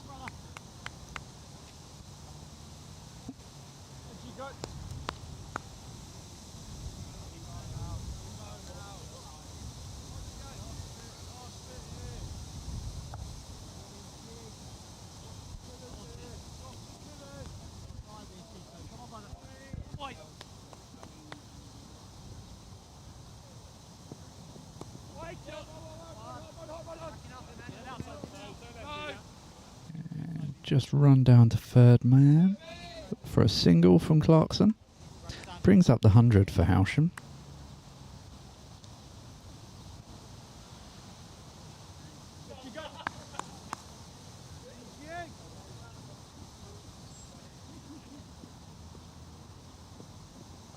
Oh, that's kept low. That's kept very low. Keeper's done well there, taking it, grubbing along the ground.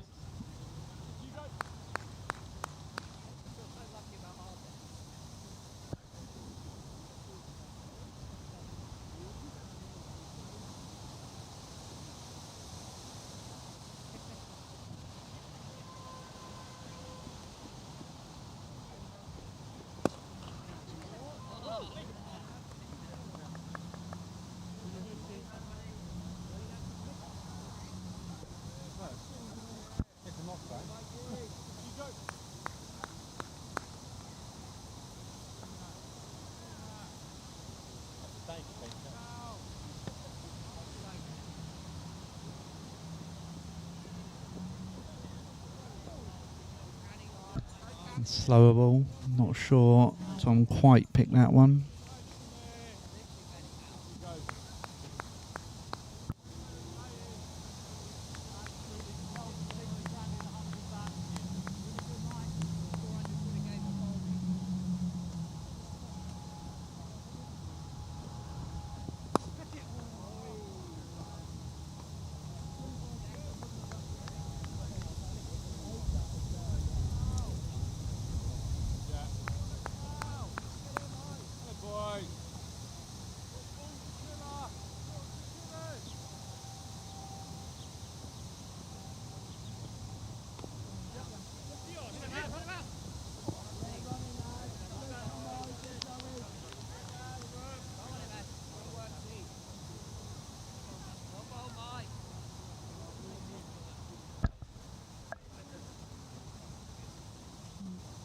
They scamper through for a single to end the over. 31 overs gone. Hailsham 101 for 6. Tom McDonald keeps a strike.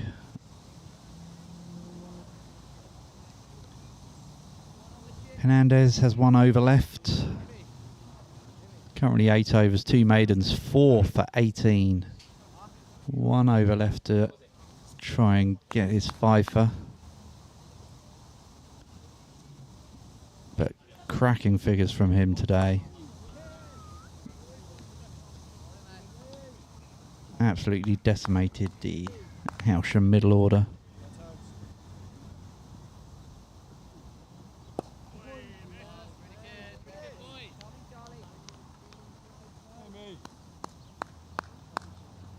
Udianga continuing from the pavilion end. Nothing in the wickets column for him yet today. But again, he's been stingy, not giving away many runs. Hey, Wills. Sorry, mate, just been signing a few autographs out there. Tommy Walder's in. Already reminded me of Chelsea's Mickey Mouse victory.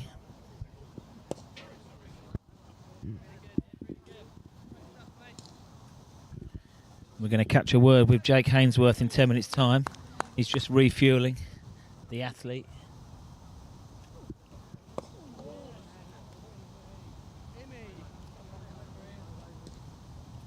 Another maiden. This has been a full strangle on the Hailsham run rate, which did get up to over 4 when Tibble came in and struck some boundaries. So run rate now, Wills, please. 3.1. 3.2. We'll take 3.2. Right, mate. We are going to have our little punter, and we're going to do it right now. I know you stalled before to readjust, you dirty dog. I'm going to be positive. Go on, it's your turn to go. You owe me £1. Go on. An optimistic 150. An optimistic 150? Well, I'm going to be very optimistic, and I'm going to go 177. Very optimistic. That's me, mate. Glass, half. I had a few glasses over the last 10 days, Harry. I've flown back in especially after my Italian club mission. And I've scouted mission, and I've realised that there's the best Italian prospect is here, Enzo Scarmadella, my boy. Tommy Walder's in, the curator. I mean, this has been dot ball after dot ball. The Lindfield players are rushing through their overs. The boot is off for Renals. May well start doing some strength work soon. Clarkson looks, and it does beat Charlie Weir there. Poor fielding. That is a bullet arm. Could be buzzers. Stock from Udianga backing up.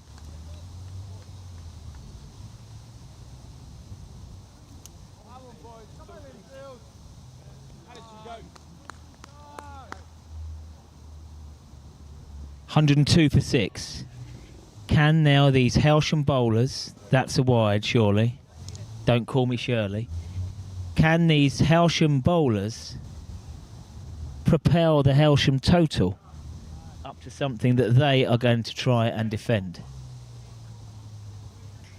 Will says 150. I would like to be north of that.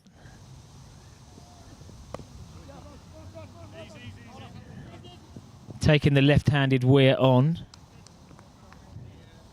He's looked sharp at times, Weir.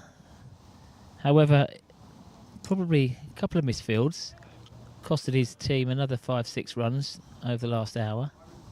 But this has been a strangle from 67 for 1 to 104 for 6 now.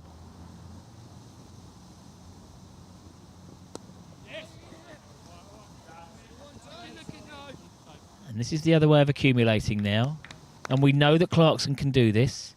Put on a partnership with Hainsworth at Rye, which ultimately was crucial to that victory. Yes, he put on 65 with Jake the Snake for the 6th wicket. Back in the start of July. His highest score of 28. Very capable. Low average this year of 13. He want to get amongst that today. Currently on 3. Talented Udianga back in. 19 wickets before today. They love playing Cookfield, these boys. Many of their top performances have been against Cookfield. So, Clarkson from Durban, South Africa. Luke Skywalker's in. Use the force. Young Padawan. Leg slip now. So Udianga feels that his off spin is turning. It's a big stride.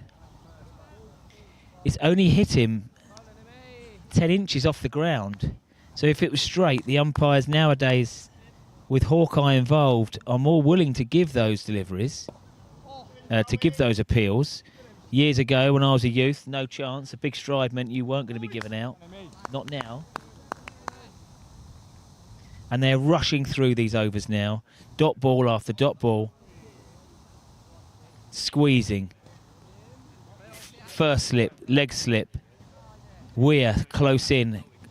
boys. Come on, Lindfield. About a silly mid-wicket. Well, not really silly.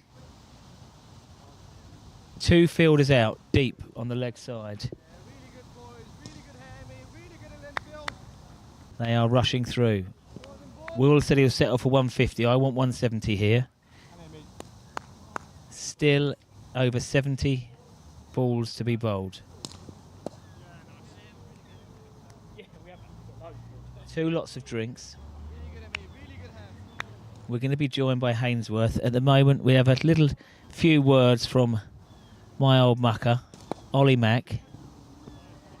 So, matey, you was out there for the first few overs, doing a little bit, wasn't it?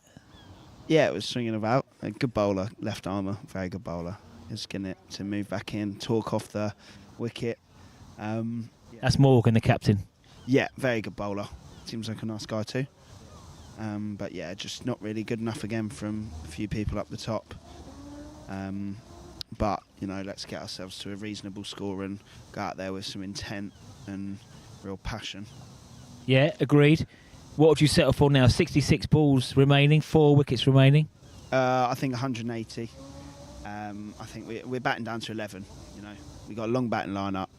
So if we can if Andy can go in and, you know, get a hold of a few, Bellet steady and end up as well, and then obviously Big D go in and, you know. You fancy with the off spin later, Sam? Yeah, very, very keen to get out there and bowl. Very keen. Okay, mate, well, we look forward to it. And we know how desperate you are to put in a match-winning performance here. Pfeiffer would do it. Okay, here we go. This is Hernandez, who has bowled a terrific spell. No, it's not. It's Pedley. Pedley's back. Hernandez finished. Yeah. 4 for 22 from Hernandez. He only has had 9 wickets before today, and that's now up to 13.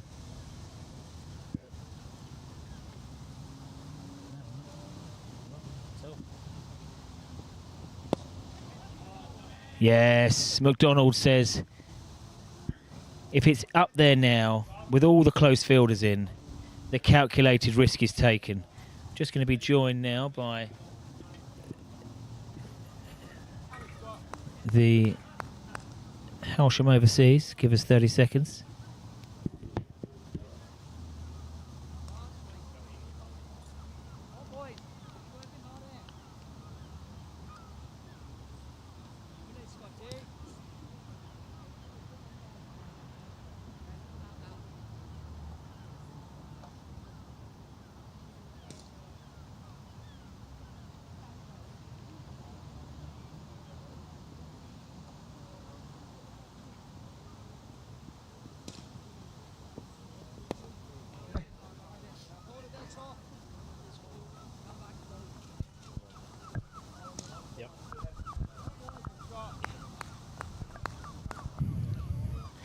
Okay, very pleased to be joined now by Jake the Snake Hainsworth, the nickname that I gave him.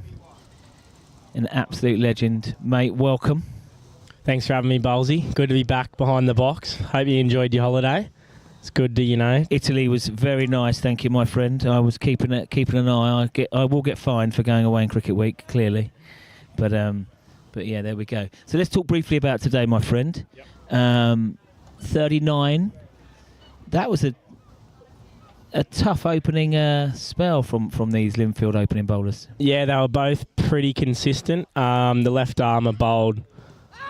Oh no, sorry. We just see Tom McDonald cleaned up, middle stump, trying to work one across. They were good up top. I thought the left armour was very unlucky, probably not to have a few more wickets. I think I faced the first over off him. Yeah. And then was up the other end for most of it, so I wasn't. And that first over there were 5 rippers bowled. Yeah, I think I hit 1 out of the 6, and I tried to hit 6 out of the 6. So yeah, yeah, they were good bowling attack. I think we've seen even their depth is good too. It's not just the 2 openers. So yeah, they've been pretty impressive so far. Yeah, they have, mate. So let's talk more broadly about the season. Over 700 runs now. It really started clicking for you. anything you can think back to why after May, you were adjusting to things, or was it? Yeah, I think it took me a few games just to get used to the pitches and the bowlers and sort of realise that if I dig in a bit earlier, the runs will come later. More so with some of the depth the teams have. They don't have that depth in their fourth or fifth bowler. So I think that, and I've just been really clear with trying to stick to what works for me, not doing anything out of the blue, I guess, sort of thing, yeah. Yeah. And mate, what I know from you is you absolutely love a battle. You love the confrontation. You play cricket hard. You play cricket fair. And I saw that away at Bolney. You tucked in there, son. Yeah, no, it was a good day. I think it's important to have that balance, obviously, between not being a knob and making yourself look stupid and still being in the fight and let them know you're sort of there and whatnot. So, but it's been a good season so far for myself, and I've thoroughly enjoyed it. So yeah, man. What's your setup? What's your do you take the same guard against different bowlers? It's usually all pretty similar. I'll bat out of my crease most of the time, which I don't usually do at home. But always here, I tend to try and step out and think. Pardon me, sorry. Okay, mate. Try and think front foot first, and then I can always adjust. I think that was a bit different at the start of the season too. I was deeper and I was getting bowled and LBW a lot, but that sort of helped me out. And I try and stay. My goodness. Sorry, mate, I'm just going to butt in there. That is another Hailsham player bowled, not playing anything too extravagant. This has happened to Tibble, Harry Chatfield, AA now. Yeah, I was going to say, I think that's the third or fourth one of the day that we've sort of seen a very defensive shot just clean up the stumps. And what players are saying to us is they've got the ball talking, it's swinging, it's jagging. And now we need 110 for 8. Pedley has returned 2 wickets. AA's stay at the crease was short. Deary me. So okay, so it's so you set up outside. Now here's another question for you that I always like to ask top batsmen.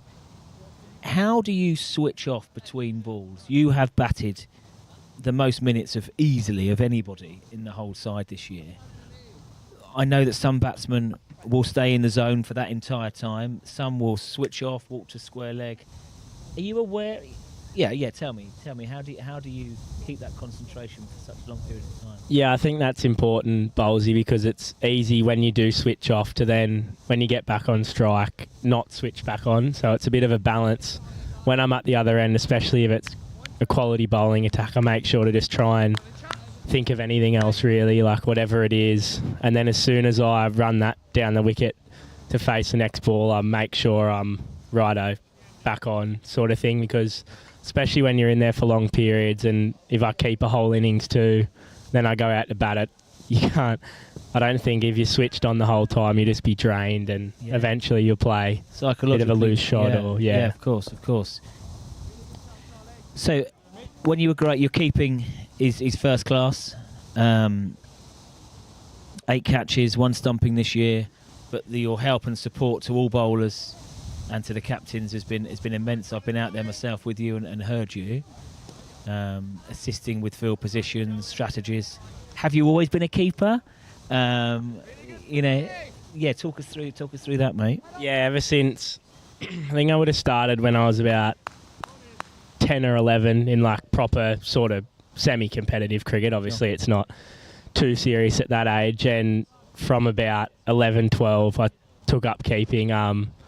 My uncle was always a keeper, so I sort of looked up to that a bit, I guess, and Marcus. Uncle Marcus. Yeah.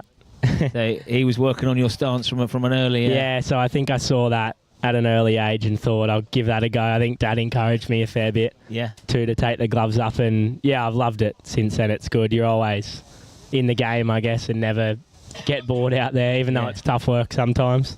Yeah, so how do you keep yourself physically fit when you're, games start here at 12:30, for a lot of these games. You've been out there keeping and batting for 5-6 hours. How do you keep yourself trim, son? I mean, the gym personally isn't for me, so I just try and obviously training for cricket, even keeping practice or batting, doing that a few times a week helps a bit. But I'll always try and go for a run or two just to, keep that endurance up, which I think definitely helps towards the back end of the day. Yeah. So a bit of combination of that and just training. And you came straight out of the season in Australia, didn't you, over here, really? Yeah, I think that's an advantage too, and I think it will be an advantage when I go back home. Having a full season, it never compares to training in pre-season, or even though as realistic as you try and make it. I agree with you. Cricket is a sport where match fitness is crucial. You can't really, even if you have a net cage out there, you're not going to replicate that repetition. Yeah, I think you can do it to a good level, obviously, and get yourself pretty well prepared, but definitely helps and was a little bit of an advantage coming over off a full season. So, for sure. Sure. And what are your plans for the Aussie summer, the English winter? Are you heading back to your local club? Yeah, so I think between the time I get back till our season starts, about 3 weeks. Oh, is that it? So, yeah, it's a pretty quick turnaround, but I'll take it easy. I'll probably have a week off or something like that and be straight back into the swing of things, I guess. So, sure. How did your is it Newcastle who you play for? Stockton, that's right. How did they go last year? We've had a great year. We finished first, but we do finals and stuff, so we lost our first They love a playoff in Australia, mate. They love a playoff. So first versus fourth, and we lost, and we're straight knocked out. So it's a bit harsh, but we weren't good enough. We got dominated. Did you get home field advantage because you came first? We didn't. No, we had to play at number 1 sports ground, which is sort of a neutral ground, because there was a bit of controversy a few years ago. Right. So I think we're not allowed to host a final. Okay. Yeah, I probably won't go into that. More. But yeah, we're on the YouTube channel, mate. Anyone can watch. They can even watch it in deepest Sydney. Usually, you will get a home ground advantage though for the semi-final. Yeah. Otherwise, what's the point? Yeah. So you're looking to bounce back next year, then another strong season. Yeah, we've got a strong team again. We got a good mix of a few older boys and a couple young ones coming through. So it's a good balance. We're always on paper, one of the stronger team in the comps, but we probably haven't won as much as we should have in the last few years. Similar to Arsenal. So, mate, I wasn't going to bring up the football, but now you have. It's a rose between two thorns here, between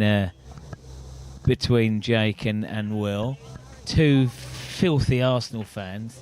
Bless them. Had a real tough trot. What Hailsham do not need is a run out. I mean, now it's just a case of trying to bat out the next 8 overs. Yeah, but we all know Bellett's a very handy batter. He could easily bat 7 or 8 in most other teams, I'd say. Yeah. He can hold the stick for sure. In at 10 today. Joey goes all right too. I think if he can hang around for a few more overs and knock it around, we know he's got those hockey wrists, sort of similar to his uncle Simon Dunning. A.B. de Villiers. He holds the bat very low down, as you might be able to tell. Yeah. And it's real flicky off his pads. Similar to Uncle Simon. Reverse stick. Yeah, sure thing. Right, mate, last one about back out at home then. Do you have overseas come out to you? And where do you often select from? Yeah, so we've had a few over the last 2-3 years, and they have been from connections our captain or one of the other boys has made whilst they've been over here playing. Yeah. So we've had a South African that's living in London now for the last 2 seasons, and he's coming back again this season. He opens the batting with me, and he's a very good player. And then we had someone from Liverpool 2 years ago and another one down near Devon. So we've definitely been sure to try and get someone over, whether it's 1 or 2, because we don't have a limit on how many can play too. So some teams... That's because no one's allowed in Australia. Flick from Bellet. They're going to push for 2. Good flat pickup, a good flat throw. Very well run by the boys out there. Yeah, that's it. That's it. Okay, mate. So 4 games left.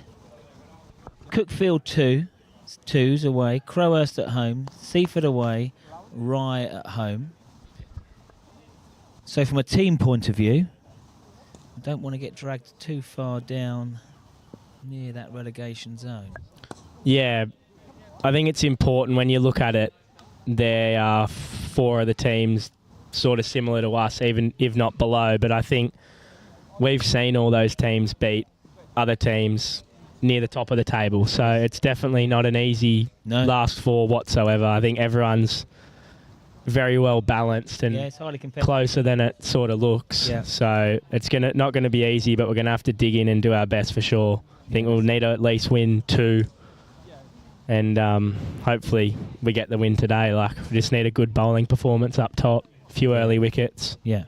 So personally for you, my friend, over 720 runs now. You're going to play the next 4 games as well. You've been happy with your form? Yeah, it's been well. It's not well, excuse me. It's been good, yeah. I've been seeing the ball well. I think I mentioned earlier, I've just been sticking to sort of what works for me. I haven't tried to do too much that I can't do, if that makes sense. Sort of wait for my zones and balls when I can, and just kept my head really clear, not think about it too much, just watch the ball hard, and it's been working well, yeah. Yeah, nice, mate. And last but not least, when you've been around the nets, when you've been coaching some of the youngsters in and around, who do you think, a youngster, maybe a 15, 16-year-old, who's really impressed you, around the club, who could go on, and play for the ones, or even move on and play higher when older? Yeah, I think the obvious name that stands out to me and everyone else is probably Danuka. There's a few others like Jack and Ethan, they're very talented as well, but Danuka's always training his hardest down there, and it's not just his bowling either. I think he's a very good batsman, and he'll score runs for whoever he plays for, whether it's the 2s or eventually he'll definitely get a go in the 1s. So I think he stands out as someone who'll play plenty of first-grade games. And he fits for me that Sri Lankan mystery number of deliveries, with almost the same action. What's he like picking in the nets?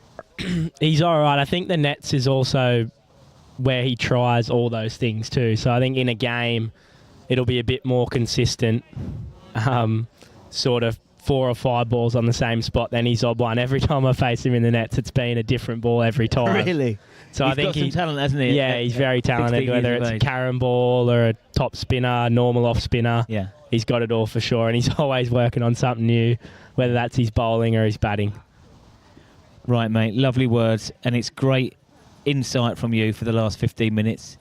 No doubt we will clip this for the youngsters to listen to. We have hundreds of kids out here on a Wednesday evening. We'll definitely catch up, mate, over the next few weeks. But thank you. Sounds good. Thanks for having me, Bowlesy, as always. Good to have you back. Cheers, son. Now, I did say earlier this week that one of the reasons for Jake's... I'm too modest to mention it, but I'm going to anyway. I had a serious word with him after the first 3 games. He scored 60 runs. A couple of quiet, gentle beers in Clapham. Bath, not together. And since then, he's scored over 650 runs. So I'm available for all needs here for the club. But yeah, absolute top boy. Had a great impact on the club, not just on the pitch, off the pitch as well. We forgive him being an Arsenal fan. He's now in my top 8 Australians, rapidly moving up towards the Minogue sisters. He's a top boy. And as you've heard there, 23 years of age. He speaks and has much more experience. Speaks so well.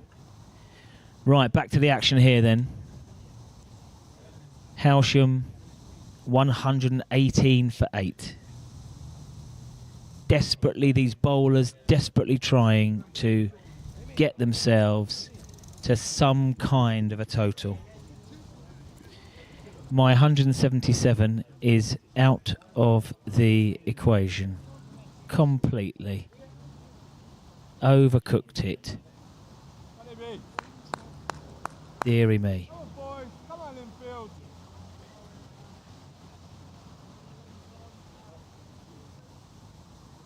Lukey's in. Go on then, Toby.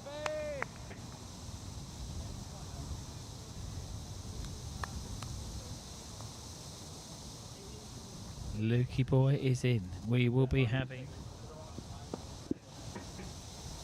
some of that cake soon, Lukey son. Don't you worry about that.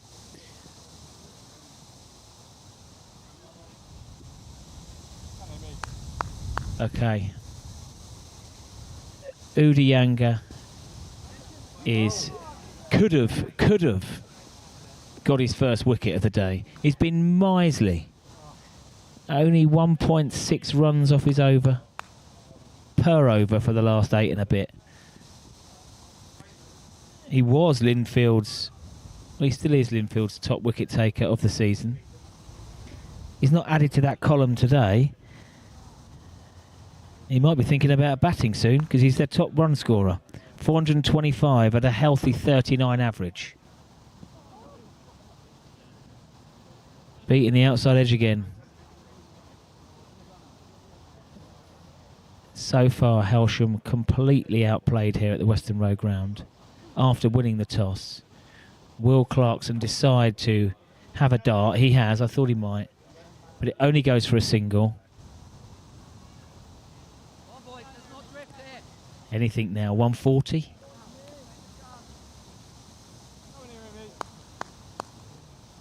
Not sure it's going to be enough.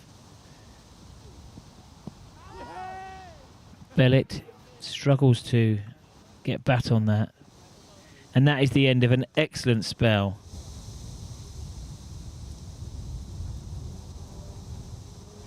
Leg slip chance now, we're watching the replay. Yes, it was a sweep, top edge. Bit of a grab. Never settled, and it hit the turf. Udiyanga, 9 overs, 3 maidens, 0 for 14. Wow. Of this whole 40 overs so far, I'd say Hailsham have won 3 or 4. There was a brief spurt from Tibble.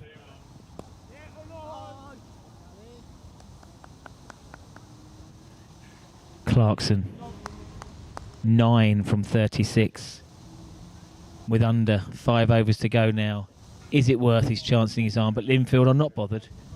3 fielders out, 4 fielders out. They're happy to concede singles now. They don't want any damage. They don't want 4s, they don't want 6s. Now that has gone very quickly. Another edge. This time, no first slip. Wicket keeper Kavit Sethi, it went so quick. It was to his right. But Hailsham will take that 4. We can see it's really been tough to score in front of the crease. The only person that has driven straight successfully has been Tibble. He played a lovely straight drive for 4 that hit the sight screen. And the Hailsham batsmen have perished either through some very good deliveries, playing defensive shots. Now that has risen and that has hurt Clarkson. He is a big, strong South African boy. And he will not back down. No arm guard, no chest guard. The 18-year-old from Durban. Tidy sportsman. Hockey, rugby, cricket. Will he look to take vengeance on this next ball? Slower, clever bowling. And it's just evaded the fielder. It won't run for 4. That's 2. It's almost like some of these players are timidly playing the ball. That was well watched. Not being harsh to Clarkson there. It's a slower ball. He waited for it. 6 off the over. Hailsham would love to seek out another boundary off this over. Slightly quicker one from Morgan. Captain Morgan. Spice rum. Yes, please. One of my good friends, top all-rounder Paul Bennett, loves a large Morgan Spice rum.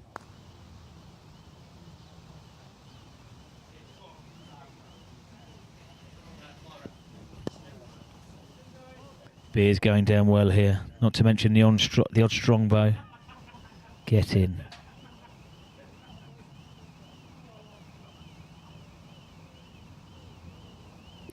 End of the over. 125 for 8.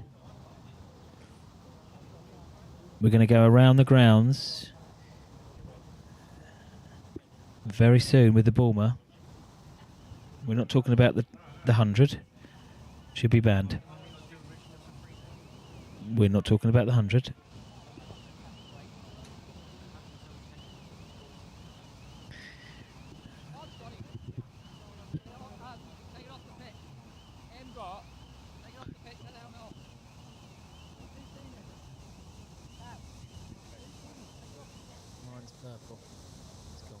Right, here we go. What can Bellett do? Is he just going to look to... It's a change, an enforced change of bowling. Pedley is back.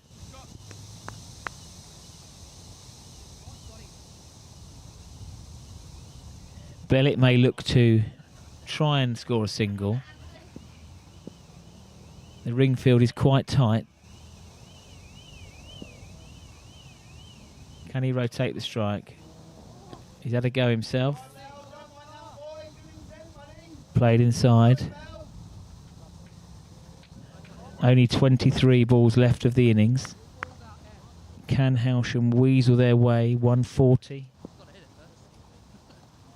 Perhaps up to 150? Pedley to Bellett. Leg side.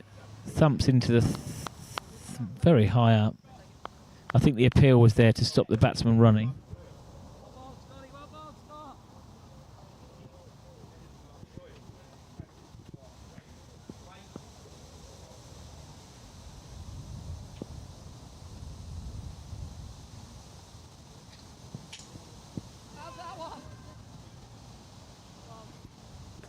The line is straight from Pedley.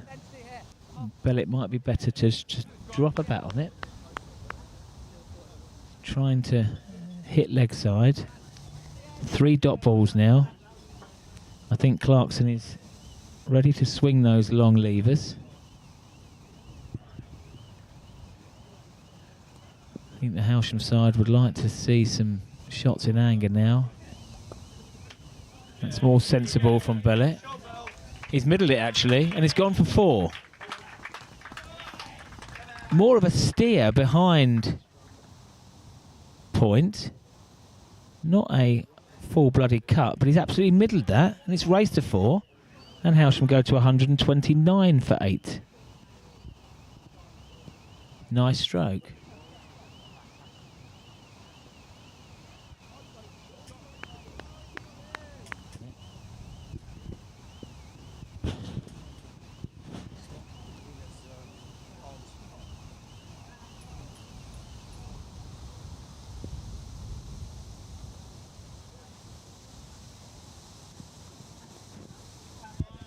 Now that is a little edgy, but it's gone for 4. 133 for 8.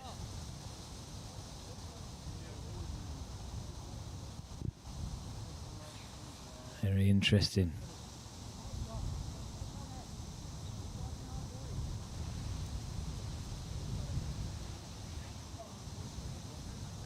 $144 now. 140 we're hopeful for. Will's hopeful for 150. Swine.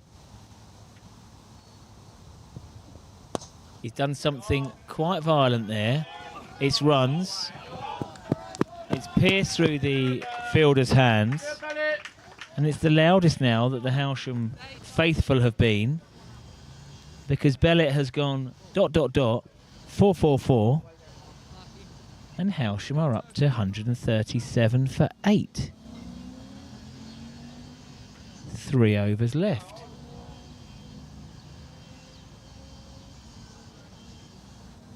Could we see a little bit of Calypso cricket?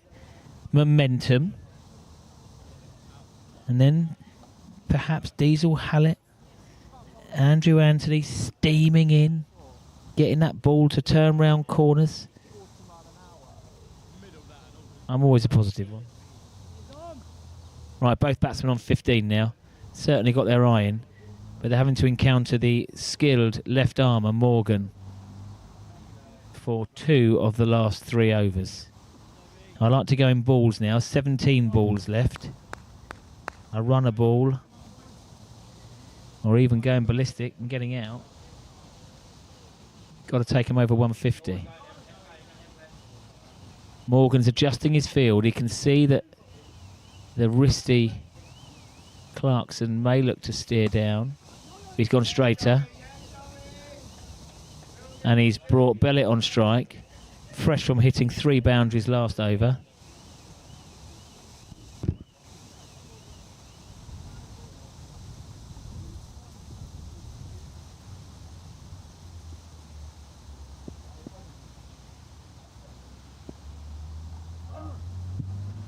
Morgan to Bellett. Slower ball. Umpire thinks about a wide and gives the wide. It looked it from here. Bellett did not make any advancement onto the offside. It is funny how momentum can change. Can Hailsham strike? A couple of sixes. I think we've had 1 6 the whole innings. Good running. I think Clarkson's the player to do it now. He has to go. Hailsham lumber to 140. Captain Pugwash has got his... I love it. I love it when you get the old telescope out. Clarkson. Yes. Certainly one there. He runs it really quickly. It's a clean pickup. Any fumble there, they'd have chanced it. 141.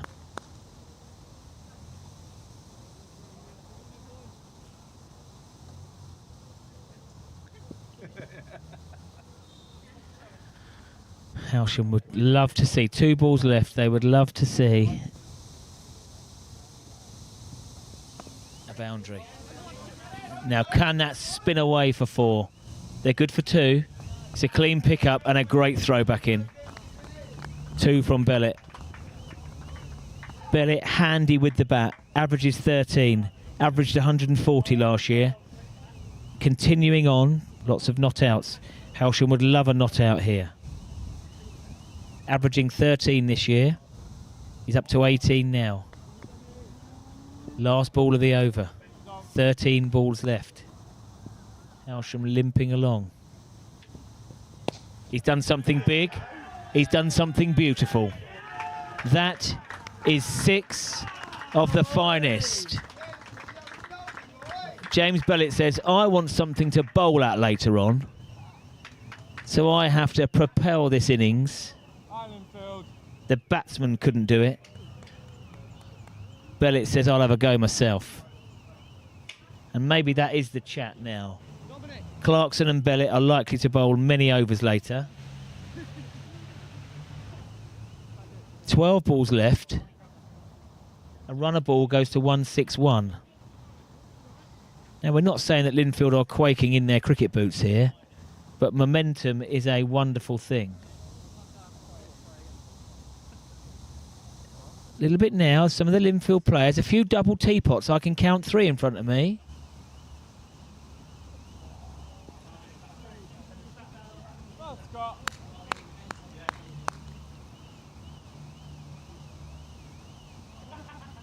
Right, Pedley's final over. And the final over from this end. Impressive figures, 2 for 43 from here. Beat the outside edge a lot. Yeah, I think he's hit that so straight, it's cannoned into the stumps. Probably hasn't saved any runs. There is a player straight. Right. 140. 150 up. Well, this was your prediction. So I've got 13 runs to play with. Right, Bellett. He's been freely hitting the boundary recently. And they've kept quite a few fielders in the ring. There's space, vacant space up towards us. That's not the ball for it. He's timed the pants off that. It's gone for 4. James Bellett is saying, Jason Tibble, I'm too low at 10. 28 off 21. 4 4s, 1 6. Can Hailsham get up to 170? Of course, it could go bang bang here, but 10 balls left.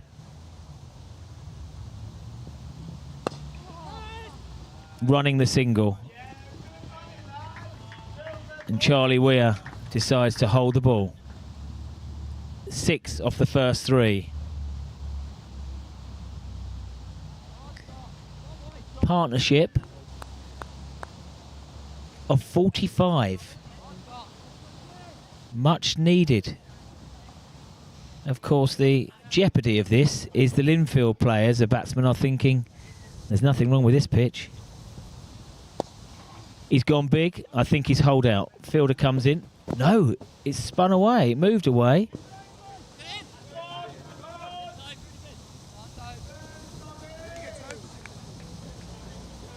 Two. I thought the fielder was going to make, he was straighter a while ago. I thought he was going to make the way across the sight screen. But Hailsham have scored off every ball this over so far. 1, 4, 1, 2. Bellett. Apologies. Joe Clarkson. An appeal, not from the keeper really. 157 for 8. Big Diesel Hallett is padded up, limbering up. He may not be required. Hailsham would love to see 170 here. Can they get there? Clarkson will have a swing, I think. Indeed he has, and he's hold out here. This will be kept. This will be held.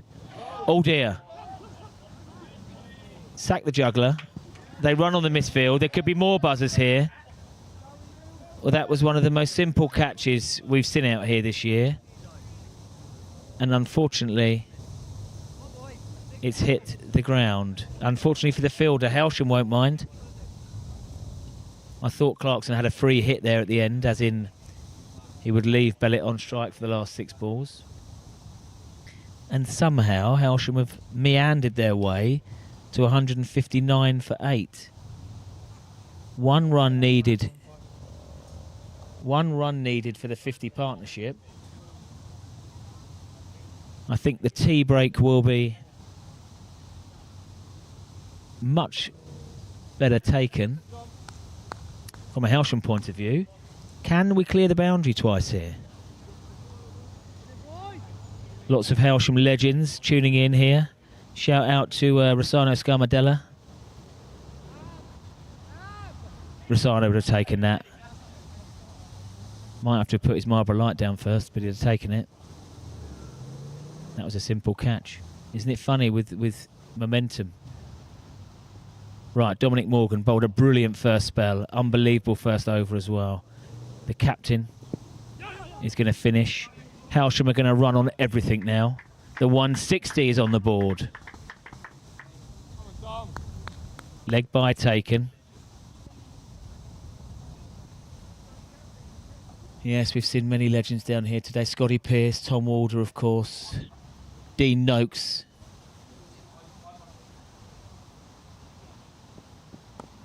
Shorter, doesn't get up. Happy to take it here. 4 balls to go. Can the boundary be cleared once or twice? Where's the scoring zones? Could get inside the ball here, I suppose, and scoop. Third man is in the circle. Sorry, fine leg is in the circle. Instead, it's a slicey from Bellett. It's worth 2. Charlie Weir does the field. Another good return. partnership goes up to 53, with Bellet contributing 31. 53 off 57. 3 balls left. James Bellet loves a not out.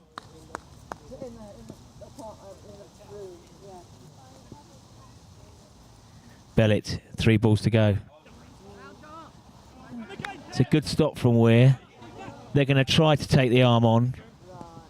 They do, and it's a fumble. I think Bellet and Clarkson are just warming up for their bowling spells. Taking a lot of 2s in the last 10 minutes. Clarkson not used to this. Oxygen for 1 at the non-striker's end. He's only 18, the South African. Come on now. Great power, boy. Right, here we go. 2 balls to go. Hailsham would love 5 runs. A lovely tickle.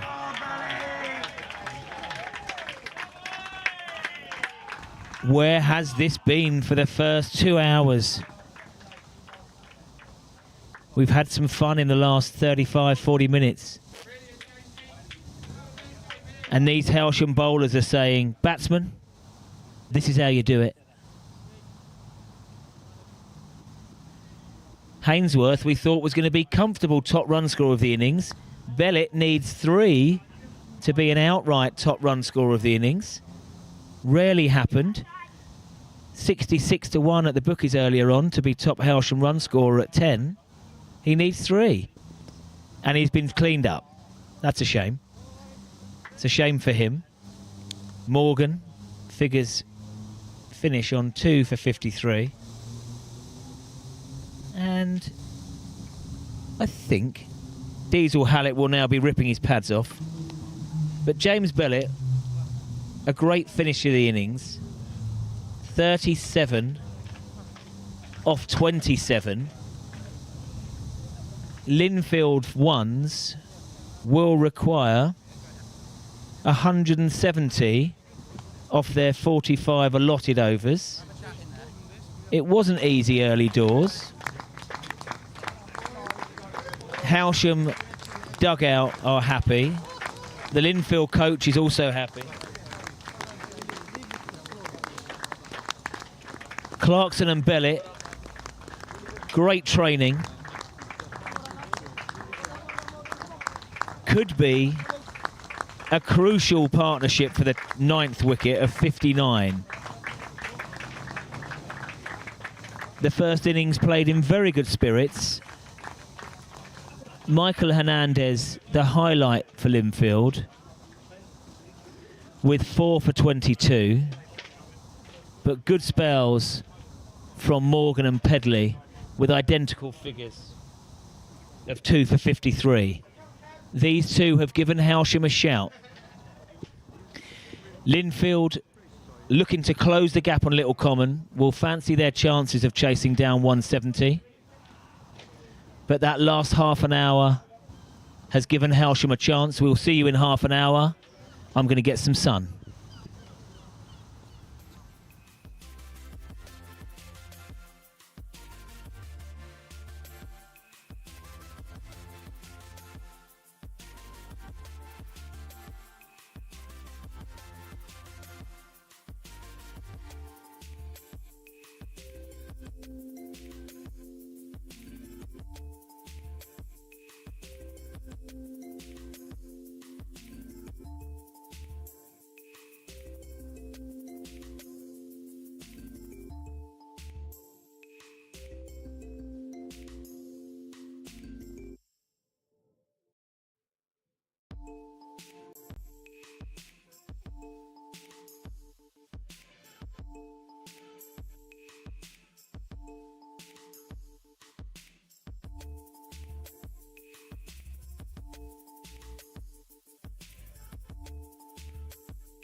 And welcome back, everybody, to the second innings of this Division 3 match.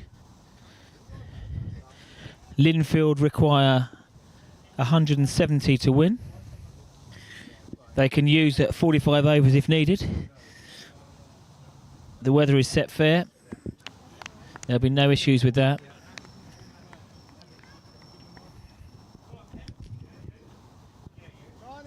And it was more Hailsham legends. Kenny, we can go on together. We like a bit of Elvis, Ken. Great to see Kenny Snashel in.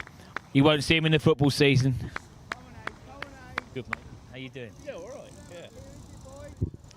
So as we were saying, 170 needed. Hailsham stumbled their way up to 169. It was looking like 120, 125. And then a 10th wicket partnership of 59 gave some momentum to Hailsham to post 169. Opening the batting for Lindfield.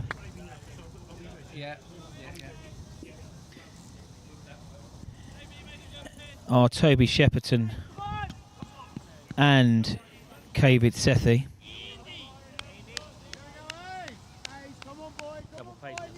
He gets that far in the season. I was pissed off.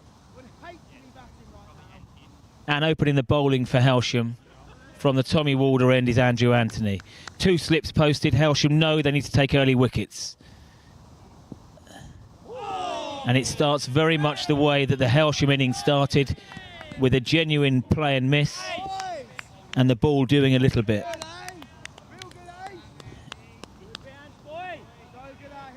Toby Shepperton in the runs this year, 273 at an average of 27.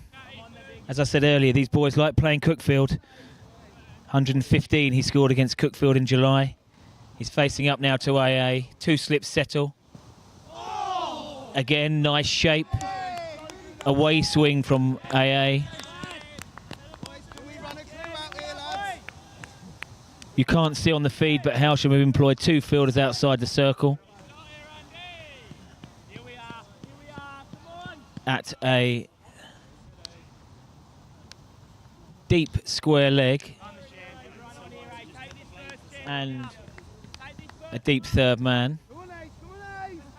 Hailsham fielders are lively. All right, Sambo. You have the game later on. And there it is. That's the first wicket. Shepperson turns and goes. Kenny Snashel turns up and there's action. We've had that for 60 years.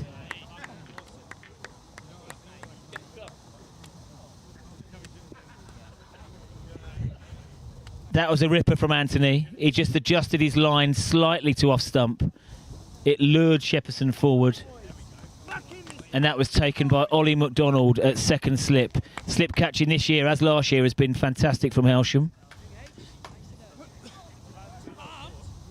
0 for 1.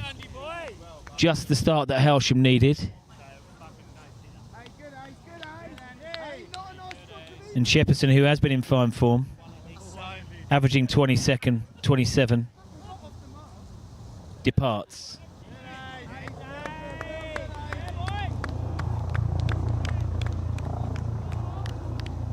First half of the game was played in great spirits. Caught second slip.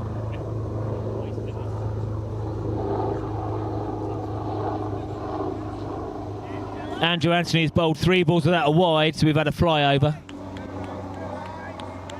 Big Bob's in. 98 not out last week, my son. Thinking where he could have got those 2 extra runs from.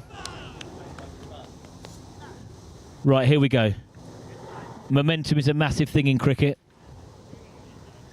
Still sticking with 2 slips, no gully. Will they live to regret that? Another absolute jaffa. The Lindfield boys, as they're tucking into their nutritious tea, are hoping that,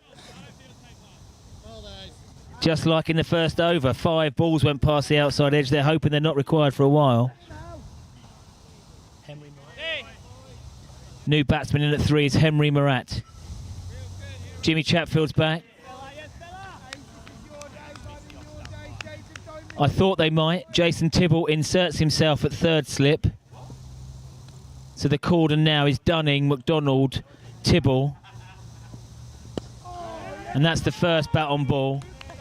Fortunately, AA holds the ball, so we don't get banned again. I stand corrected. Harry Morat, his brother's Henry. Commentator for BBC, and that's Moran. Come on in, Sam, don't be shot. No, I want to die. Back from holiday this morning. No. Stella, alert. Kenny's 5 Stellas, it means he's not drinking. Okay, Andrew Anthony to Morat.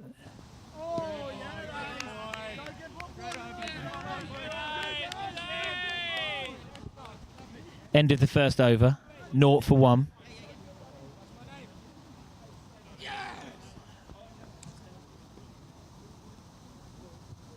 You can watch it all back, see all your wickets.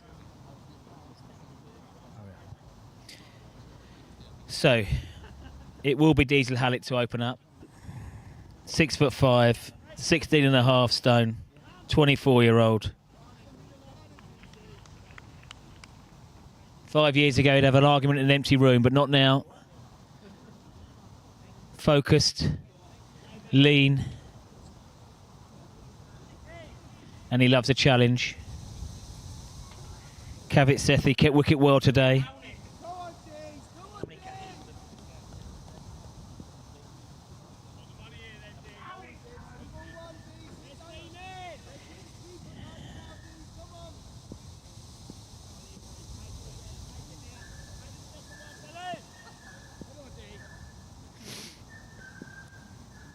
Four away wins on the trot for Lindfield. Can they make it 5? Diesel Hallett slightly short of a length. The diminutive Sethi steers the ball back. Lindfield in 3rd place currently before today's games, 295 points, chasing down Little Common, who they still have to play.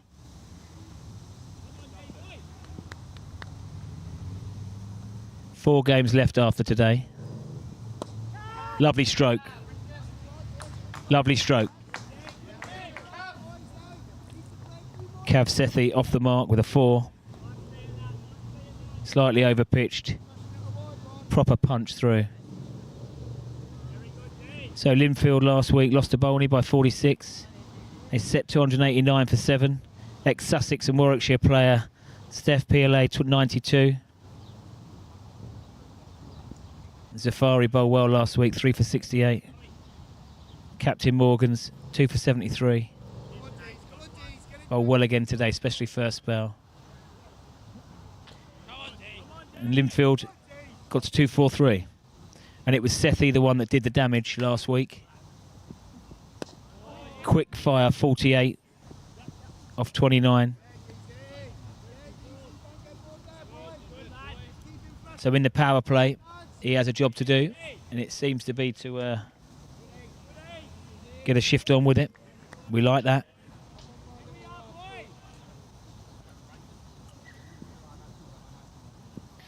So Diesel Hallett, 13 wickets this year. He's only bowled 42 overs. Had a few little stints away. And that is a ripper. That's his 14th wicket. Sethi played a genuine defensive stroke and the ball's nipped. Maybe an inside edge onto middle. Onto off stump. I had a few Zambucas last night in Italy. Struggling to see straight this morning.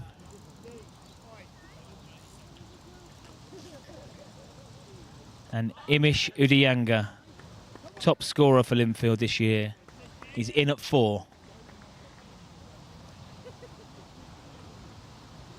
A lovely stroke from Kav Sethi for 4. Diesel then adjusted his line and length. It is certainly doing something out there today. Nothing wrong with the pitch.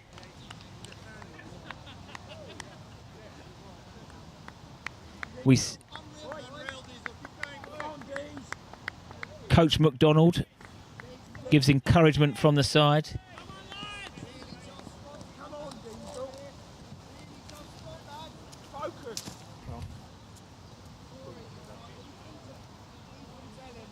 Still 2 slips. Vice Captain McDonald has a look from second slip.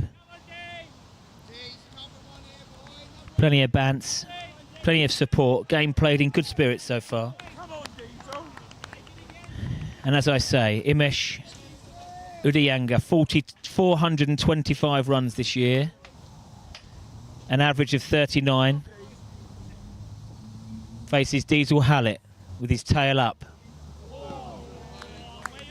Good lines and lengths. Coach McDonald likes that. 4 for 2. Hailsham strike early. Sammy Dunning's getting ready for a little bit of cricket later on. At the end of play today, we'll have our normal little game out here.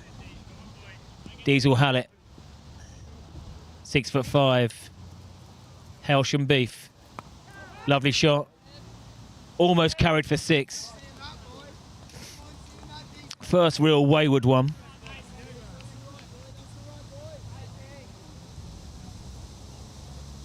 He went full-blooded for it. 4. Counter punch. Again, Udiyanga's top score, 100 versus Cookfield. These boys love playing against Cookfield, so many of their top performances. And as I said earlier, they've won the last 4 on the road. This would make it 5. But this is a contest, and for much of the first innings, it wasn't much of a contest. Lindfield bowlers making the ball talk. And now Anthony will look to do the same.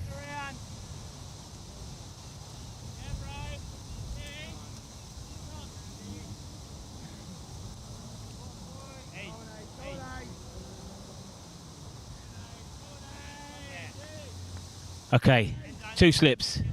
I'm surprised by this with the away swing that he's getting. 2 fielders out still. And he covers up. Harry Chatfield is out at deep square leg. Safe hands, top fielder. And Diesel has been put out to pasture. Probably the best thing for him. At a wide third man.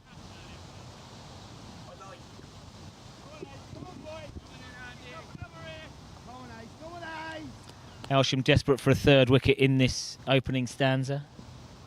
KP's off. And that's close to the 3rd wicket. Fielders converge, the ball's new. Chatfield makes the stop. Relay throw. Good teamwork. The Hailsham fielders and whole side, their tails are up at the moment. Lindfield must look to build a partnership. In survival mode at the moment. Quiet the chirping. Chatfield made good ground there.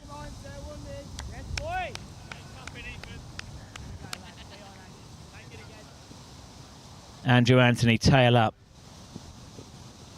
Yes, that's a nick. I heard the nick from here. And that is the 3rd wicket. The follow through is almost all the way through here. I've been calling the away swinger. Come on, Andy. Come on, lads. And Murat caught Jake Hainsworth, bowled Andrew Anthony for 2. Again, didn't do a lot wrong.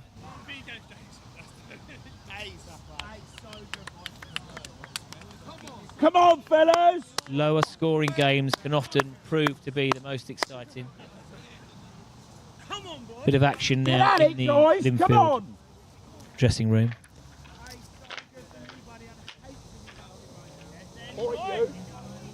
God, no.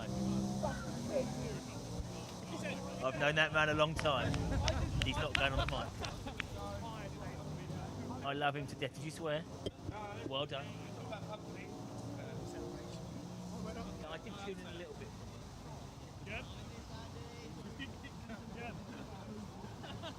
So good, boys. So good, boy.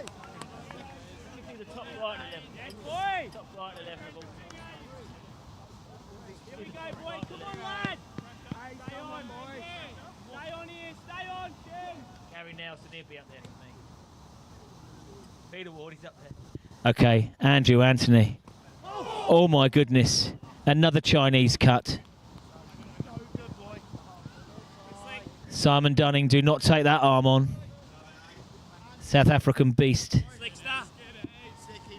real good, Sticky. I mean, that should be me chasing after. What's the first name of this guy? Sorry. Here we go. Come on, James.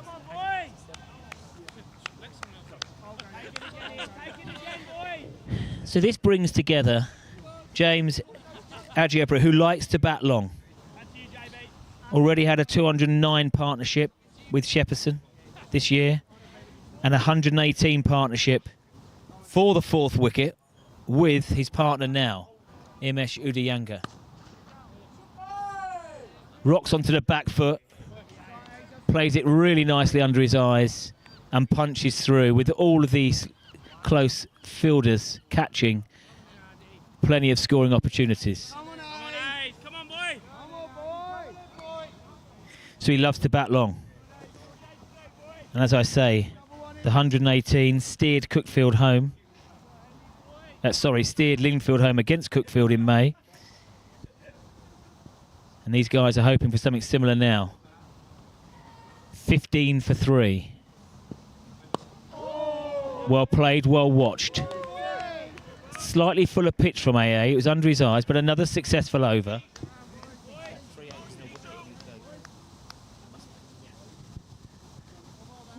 So that's 3 overs bowled and a wicket in each over.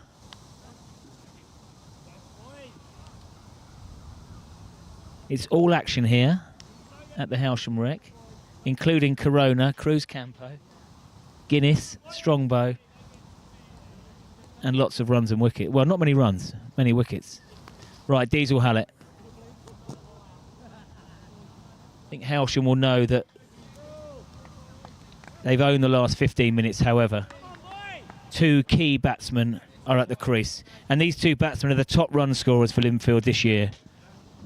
Udiyanga with 425, Agiobru with 298. 3 slips settle. It's a really nice looking stroke. High left elbow. James Agiobru will look to just block out what's gone before. He's in his zone. Averaging 37 this year. Lindfield boys will be after that performance here today. Hallett from the pavilion end.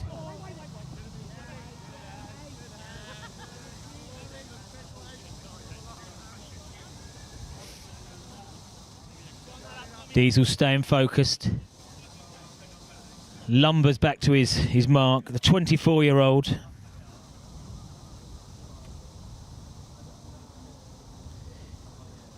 Best average in economy in the Hailsham side this year. And the best strike rate by a long way, every 19 balls.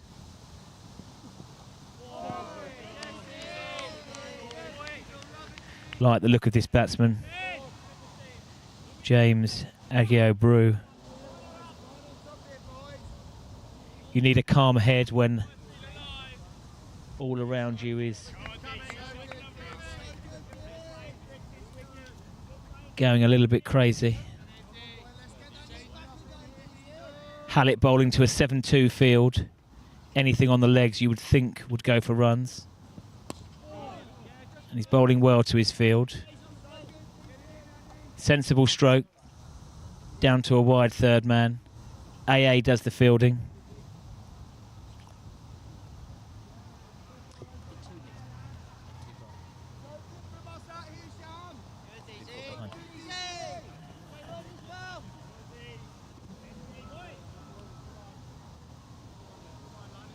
One thing we know is that the Hailsham slipcord and Hainsworth behind the stumps are electric.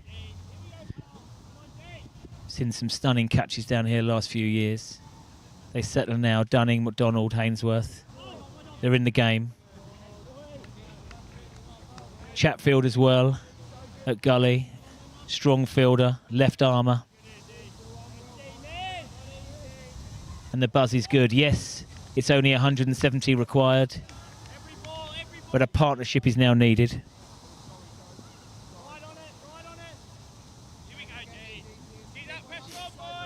We're going to go around the ground soon. Big games today for the 2s and the 3s and the 5ths. Full pitched and dispatched. A lovely stroke. Anything over pitch now, we are seeing dispatched.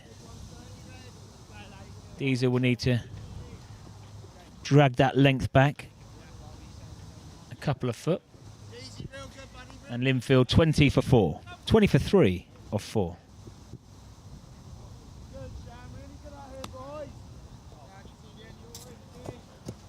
Right, here we go. Around the grounds with young Bulmer. So then looking around the grounds, 2s away at Buxted Park. Buxted Park finished their 40 overs on 241 for 6. We'll have a look at who took the wickets soon. Down at Roebuck, the 3s finished after their 40 overs on 217 for 7 against Hailsham Zoo, who are currently in bat with 14 for no loss after 3. And the 5s away against Willingdon are finished 172 for 9 off their 40 overs. We'll have a look at the scorecards quickly to see who's taken wickets and scored some runs.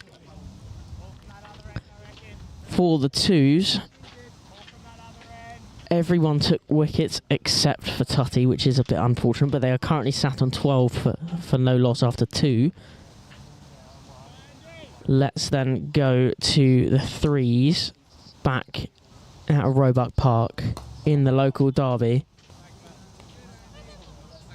The 3s scorecard is looking like this. Let's have a look. Robert Wilkinson, 37 off 81. Who else got runs? Giles Hook, 84 off 67 balls. And that is the big run scorers in the 3s. And then we're going to head to the 5s just very shortly. There's a quick appeal there. Nothing from it. But in the 5s, away at Willingdon, let's have a look at who was good with the bat today. Henry Mortimer, 50 off of 100 balls, unfortunately run out. James Abbott, 31 off 55. Tom Mills, 28 off 18. And they finished, obviously, on 172 for 9. So, I guess it is time to get back to the action with you, Bowlesy. Cheers, Bulmer, son. Great work. Nice performances there.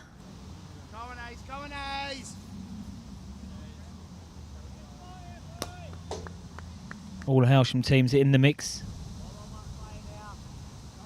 And this one here is in the balance. Local bookmakers have this at 10 to 11 the pair.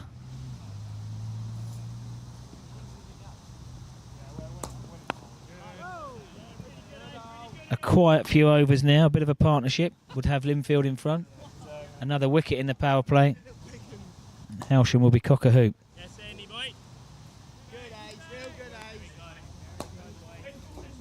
Language, Toby.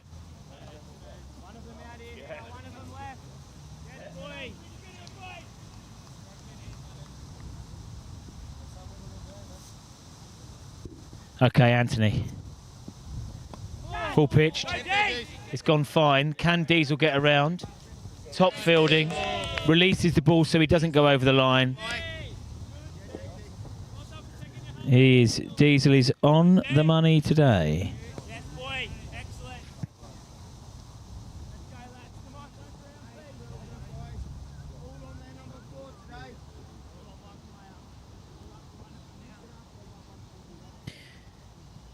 No mention of that 100 competition. Absolutely ridiculous waste of time. It's banned from this YouTube today. Personally, though, Bowlesy, I think it's actually a great competition. Okay. So we've had 2 overs without a wicket. Just what Lindfield were after. We know that these 2 guys like batting together. The rebuild is on.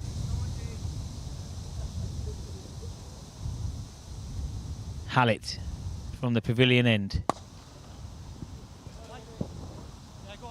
It's unlucky, a deflection, 2 deflections. Joe Clarkson, a great athlete, however, cannot drag that back. And that is a boundary.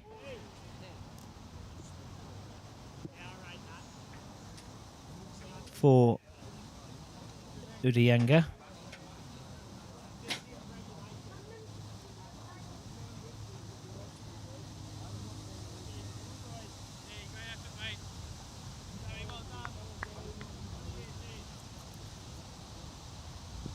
Diesel Hallett now. Anything full is being punched for a boundary. And again, it's full and it's runs. Maybe just try and drag it back. Is that mate? I don't recognise that name. Steve Mum. I've been here for a few years.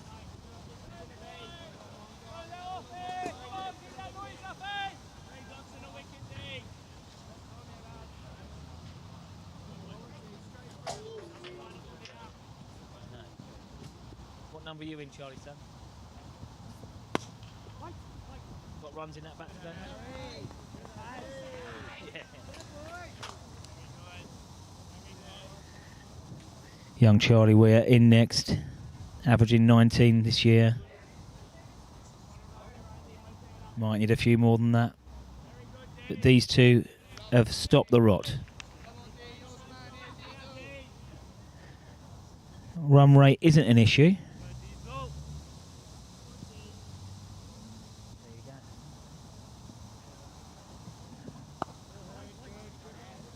That's the length. Just drag it back. It's caused trouble all day.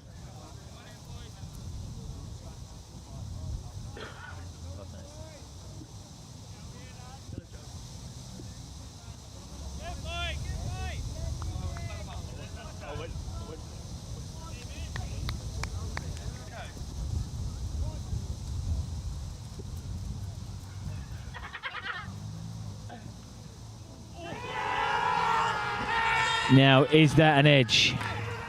The Hailsham players are convinced. The umpire stands unmoved. The bat was very close to the front pad.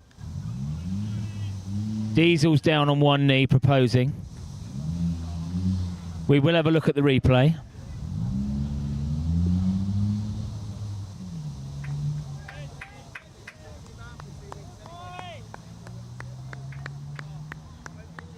On second thoughts, the bat was away from the pad. The Hailsham players were convinced there was a nick. Not sure if anything else could have been clipped.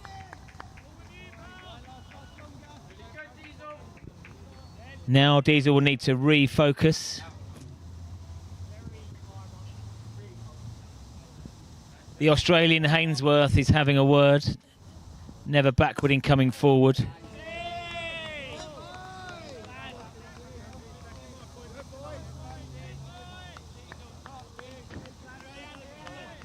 It is down to the umpire to make the decision. Who, Diesel? He didn't bat, he's 11. Yeah. He was desperate to bat, he can. Great bowling, Diesel. He's great bowling. Oh my God. He'll tell you. Real good, Diesel. Hey, that was it, boy.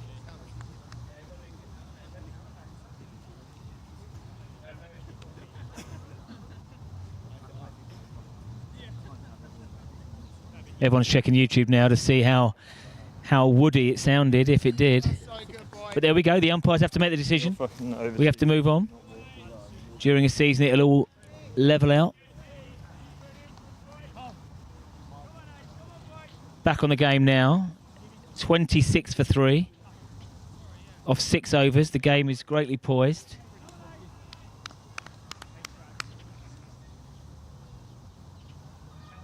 Hailsham so eager for that 4th wicket. They know that these 2 are the top run scorers for Lindfield this year. And again, anything pitched up is going for boundaries. Both Hailsham bowlers will do well to drag their length back a foot.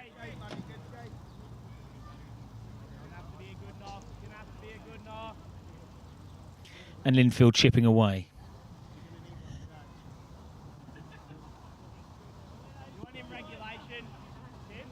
They've got to be sure.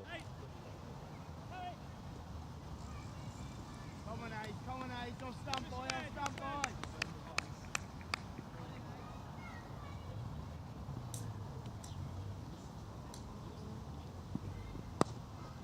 That's fine, boys, we want this long strike. They were 10 for 3.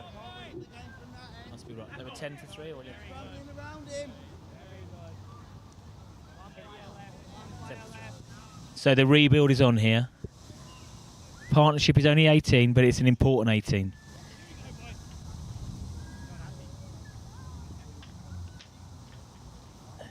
Lindfield had to stop the rot. There was a wicket in all 3 of the first 3 overs. And the experience of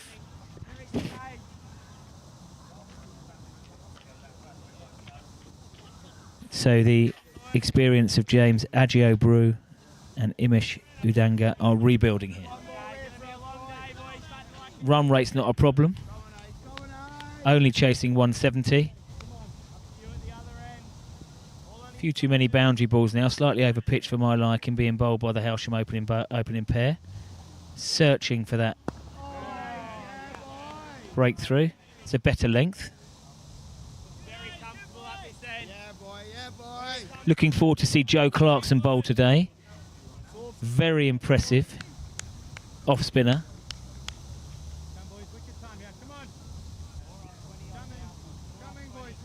He'll be raring to go. The 18-year-old South African.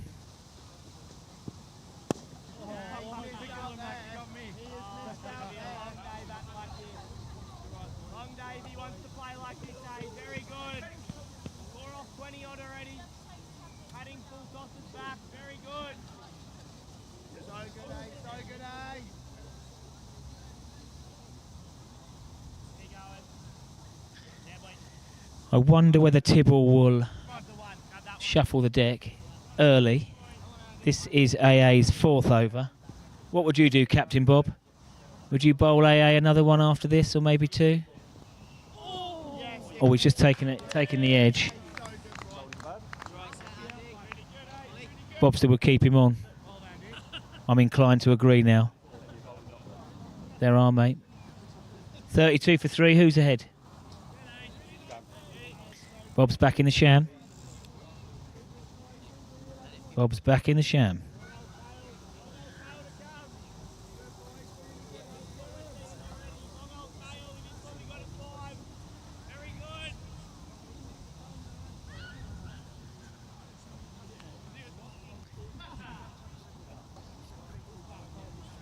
Yeah. Come on, D. Come on, D.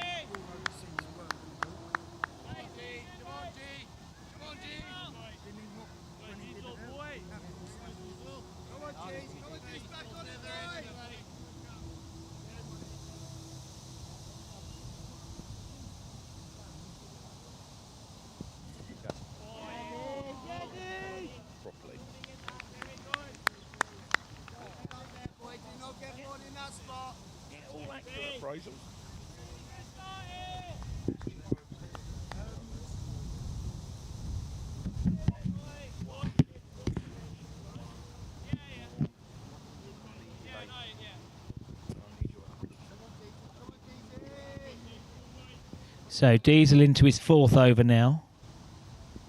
Partnership of 22 has stopped the rot for Lindfield. These 2 experienced players. Anything over pitched is heading to the boundary at the moment.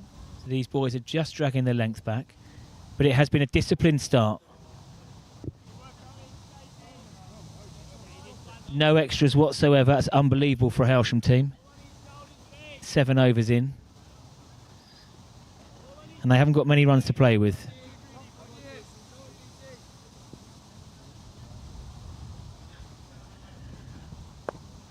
Shorter, clothed, no run. So wickets have come in clumps here today. A quick 3 for Hailsham. We went from 67 for 1 to 96 for 6.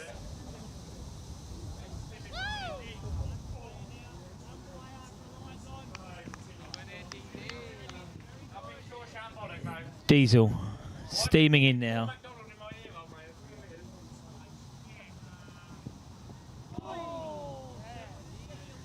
Slightly wider. Adiyanga slashes, doesn't make contact.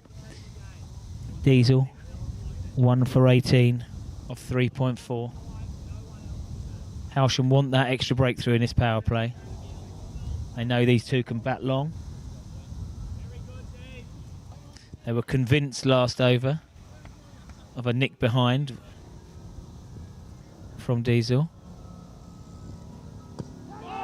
Big inside edge for me, big inside edge for me. Without that, it looked pretty straight.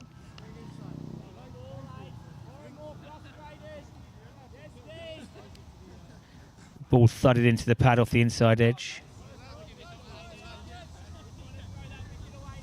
So decision time for Captain Tibble soon.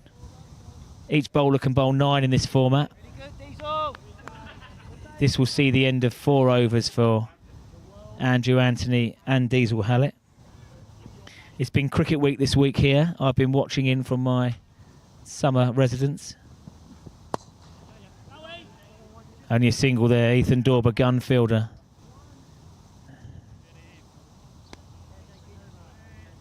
But these boys have limited their cricket this week. We used to have it 30 years ago out here that we were shattered by the Saturday after cricket week. Not to mention a few nights out. But they've been very sensible.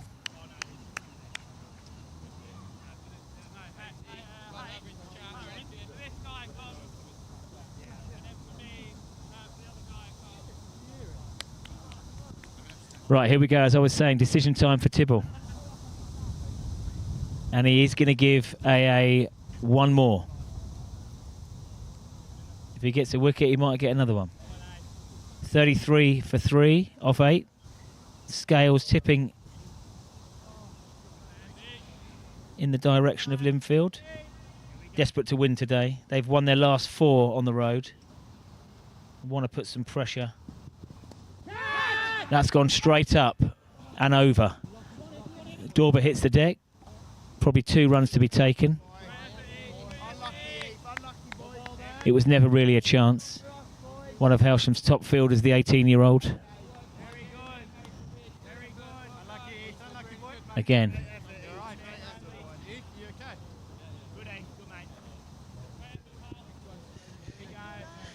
As I was saying, in good form. Want to put some pressure on Little Common in 3rd. Sorry, Little Common in 2nd, Lindfield in 3rd.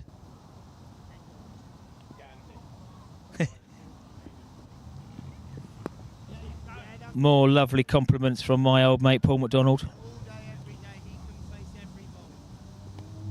Never backward in giving his opinion. He's just having a glass of champagne.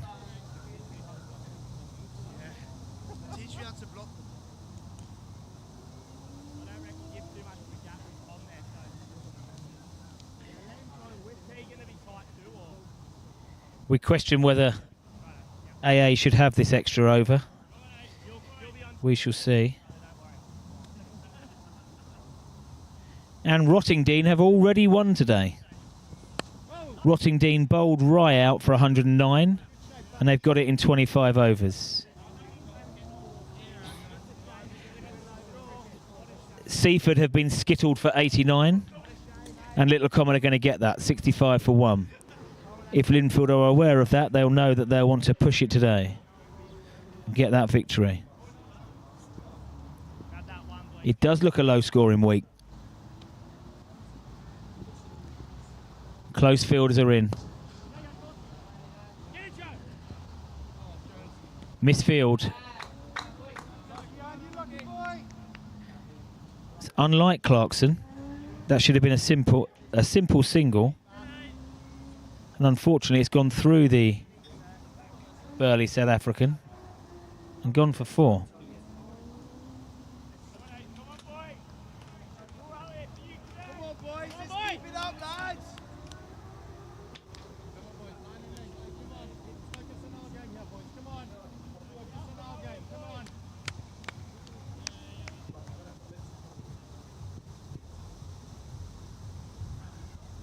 AA, given this 5th over, I questioned that at the time. Take a wicket now, prove me wrong. Covered up from Agio Brew. Likes to bat long. Strolls to fine leg, square leg.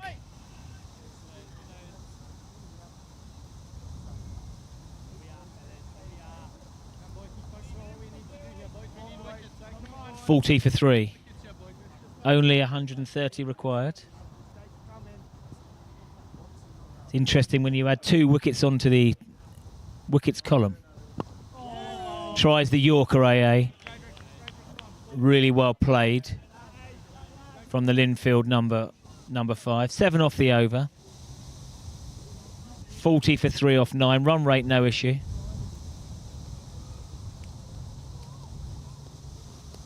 Partnership is now 30. And just what Lindfield ones needed.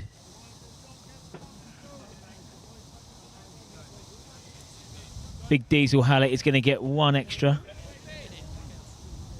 Great stint from young Bulmer on the scoring front. Wills is back.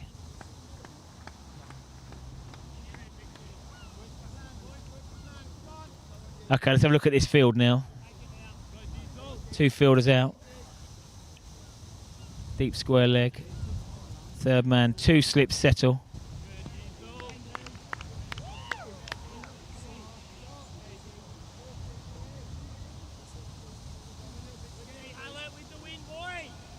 Both of these two averaging well this year, 39, 37.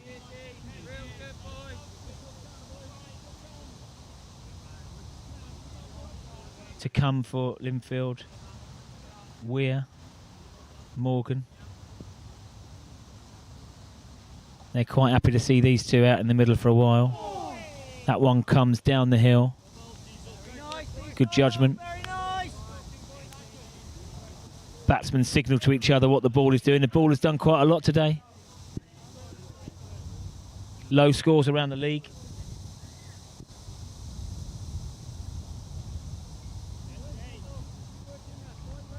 As we saw from Michael Hernandez,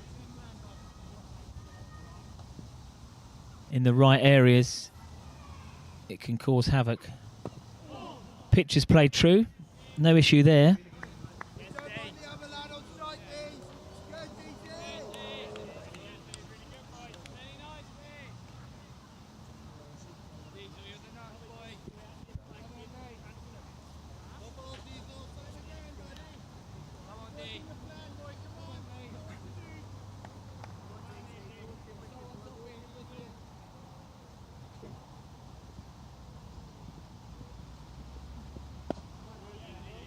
Again,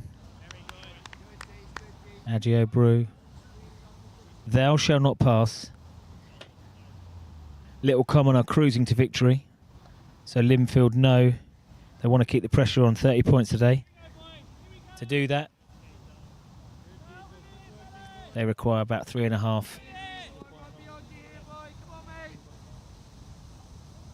They require 3.7 here on in. Yorker attempted, well dug out.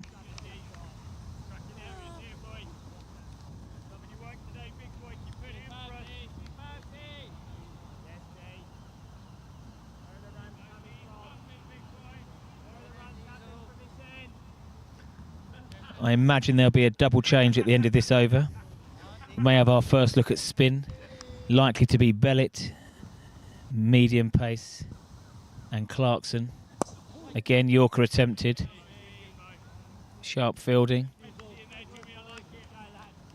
Bellet at mid-wicket. 1 off the over. No damage, but no wickets. 7 overs now without a wicket.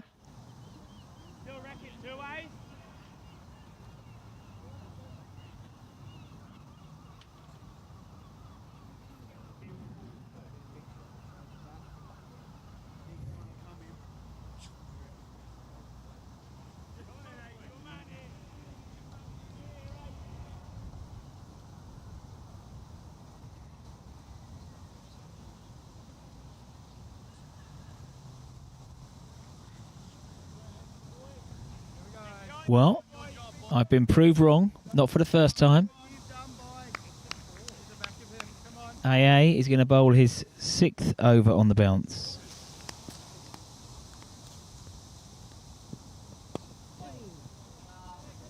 Looks to be 4. Great fielding. Harry Chatfield, really athletic fielder. Looked to be 4 all the way.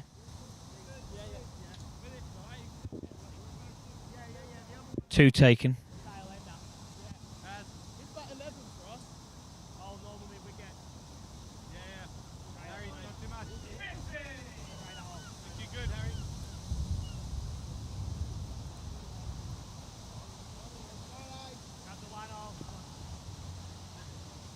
Big AA. Hailsham need that breakthrough now. This is the only issue. Into his 6th over. Needs to keep it straight and true.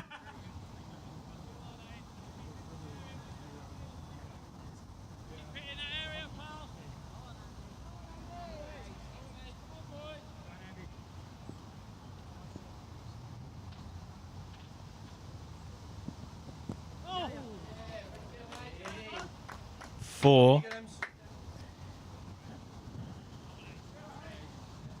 Lovely tickle. I questioned whether... Go on, Lukey, keep the water going.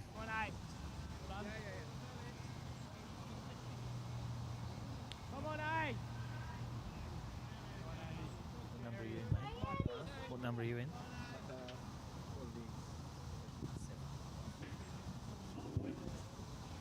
Okay, Hailsham desperate for the breakthrough now.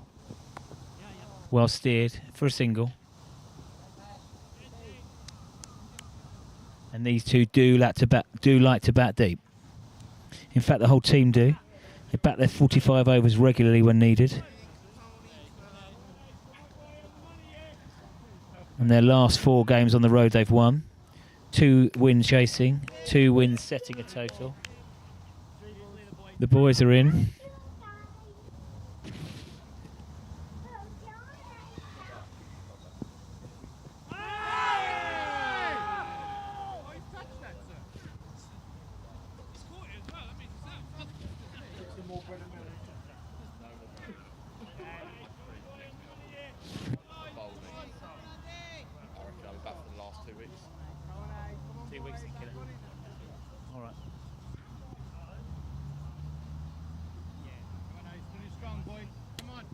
Sharp, 16.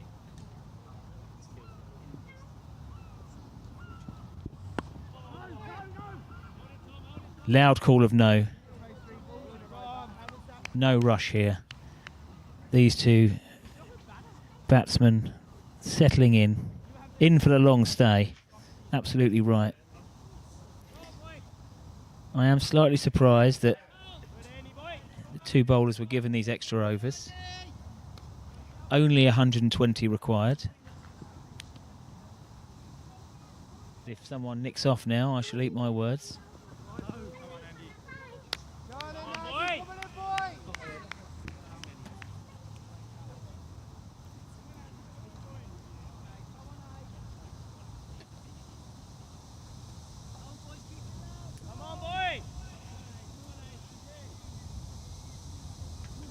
To me, please. Come on. Come on, Ace.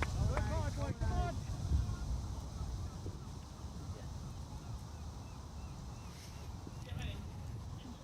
41 the partnership.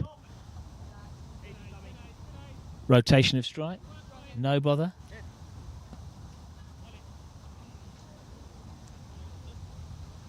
One to come, and I would nigh on guarantee that this will be AA's last over.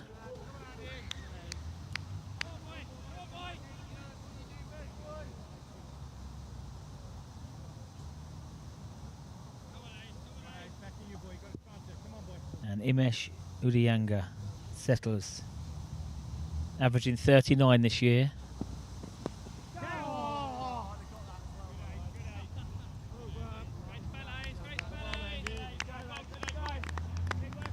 So yes, I think a very expensive over there in the context of the game. AA though, 2 for 32 off 6. Perhaps Captain Tibble might reflect on maybe 1 or 2 extra overs there. That last one's gone for 11, straying a bit for his line. So maybe Tibble is thinking that this isn't going to go the full 45 overs. He's got to use his openers for maybe a bit longer than he otherwise would.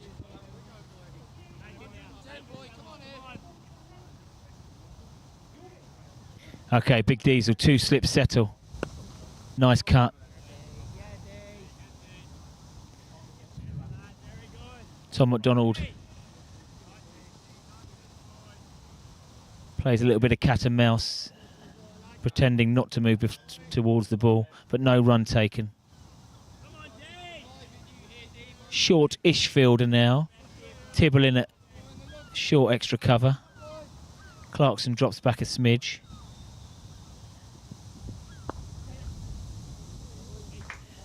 Agio Brew looks in no bother whatsoever. He's averaging 37 himself this year.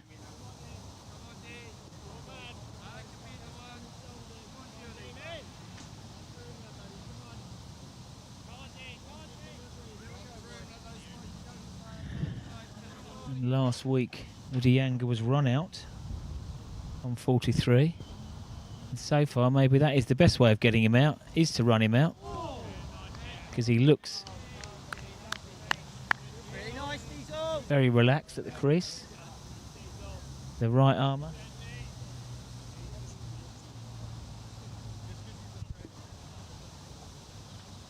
Look out, it's Darth Vader.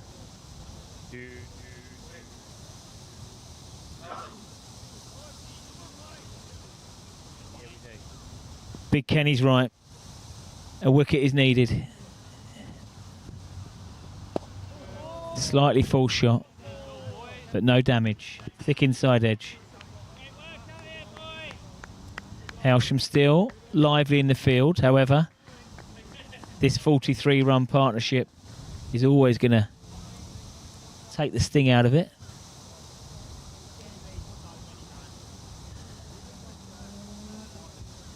Ring field now. Diesel still bowling to a 7-2 field. No fine leg. And he's bowling well to that field. For me, Hailsham's most impressive bowler of the season. He's about to complete his 6th over. 1 for 21. I'll probably want to hold him back for later. We're likely to see Clarkson, Bellett, maybe a bit of Ollie McDonald, Jason Tibble. Runs there, just 1.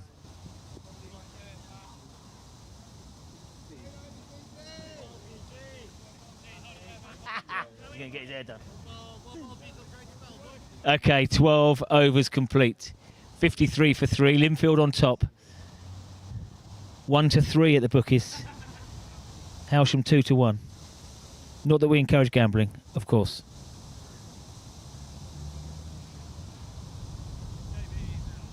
Local bookies up the town. There's a leaflet. It says problem with gambling. I said, yes, you close at 9:30. I want to carry on. Darth Vader's in. Use the Force, Luke. Join me on the dark side. Right, here we go. It's change up time. I thought it would be. And I can see James Bellett marking his run up out. 15 wickets this year.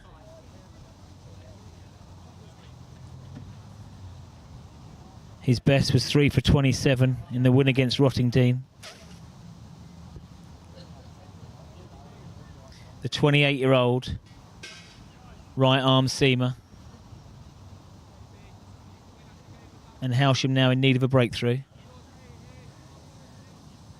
The Lindfield boys are very happy to see this continue.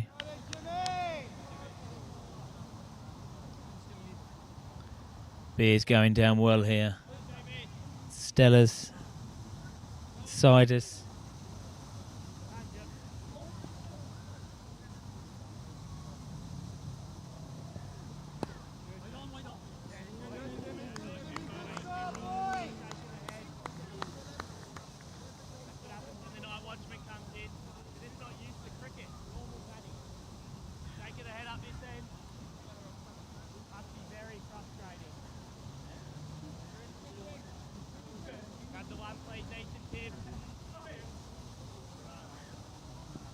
Okay, James Bullitt. Slightly wide, but getting it jagged back in. 44 the partnership.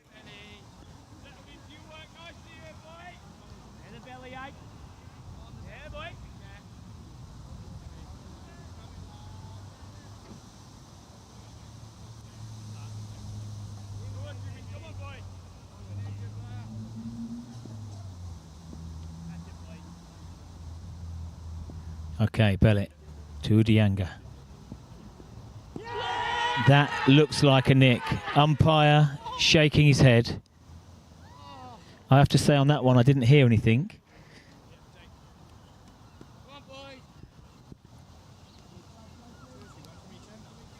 A snort of a ball. We've not seen any of those since the third, fourth over regularly. Hainsworth, doesn't surprise me, the Australian took the ball. Didn't hear a nick. Umpire has to give the benefit to the batsman. I agree with that, totally.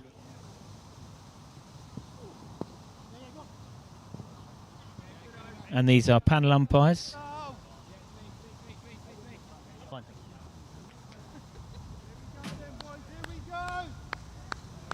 Again, as the season goes out, all of these decisions level themselves out.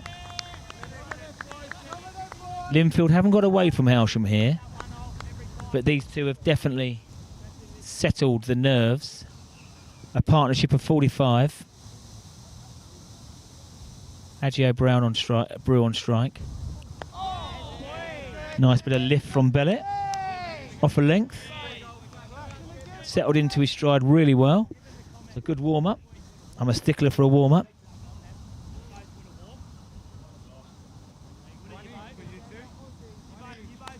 Lindfield were 10 for 3 in this run chase. Now 55 for 3.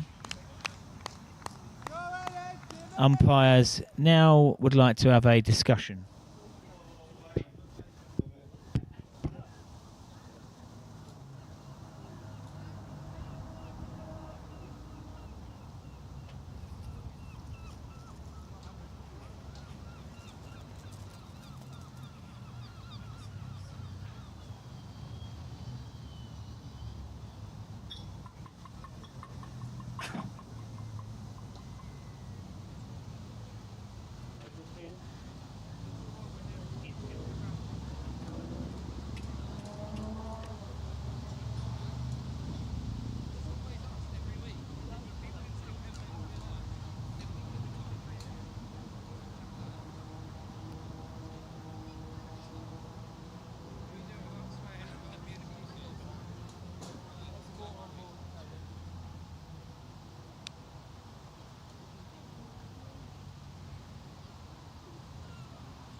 Coming in, boys. Come on.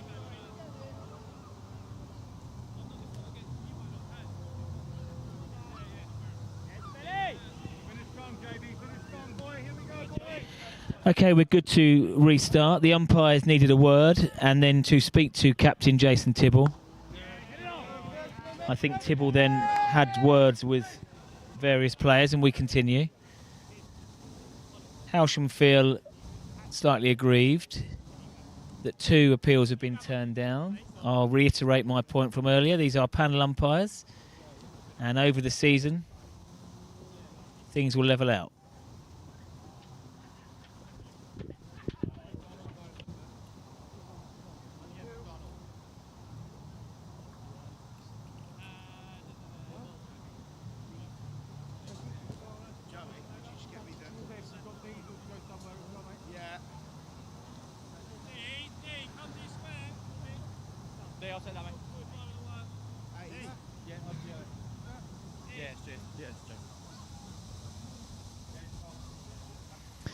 Ollie McDonald coming into the attack.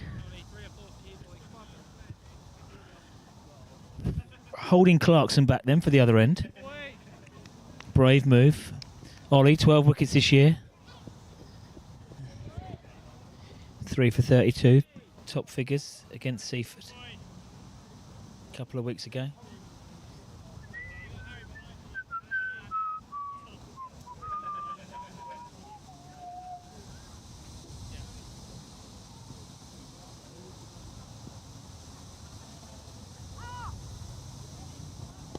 First look at Spinham from the pavilion end. Fierce competitor, the younger of the McDonald brothers.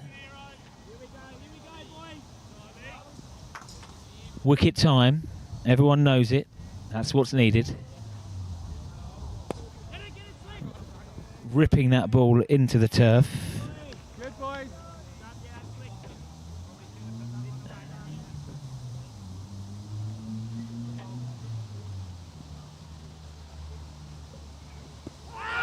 Massive appeal. Oh, it's really good, mate. Really good.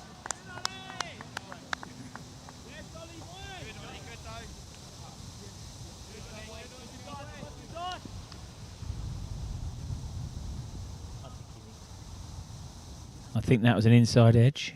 Bit more flight and guile.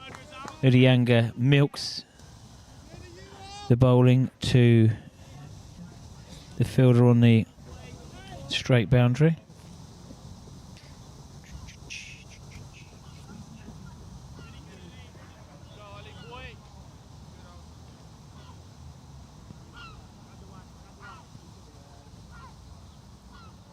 Okay, McDonald to Agio Brew.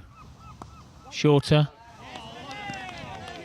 A lovely shot, but an even better piece of fielding. Very agile work from Bellet.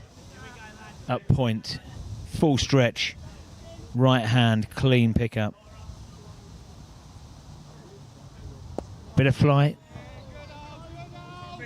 Carefully watched.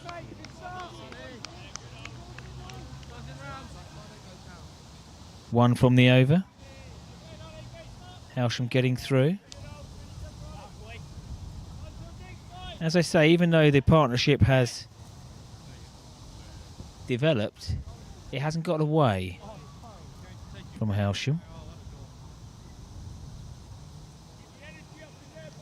115 runs required from 32 overs. All looks easy with wickets in hand, no doubt. The shout is for the bowlers to make it happen, and they are trying.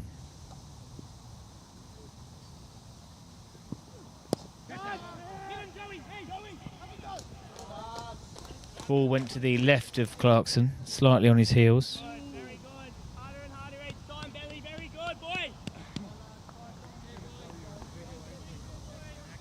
The fans here are, the Hailsham fans are willing a wicket. Having to drink more Stellas and Coronas to steady their nerves. Vodka and lemonade now. It's not even 5 o'clock. Happy days. Yeah. Here. Top fielding.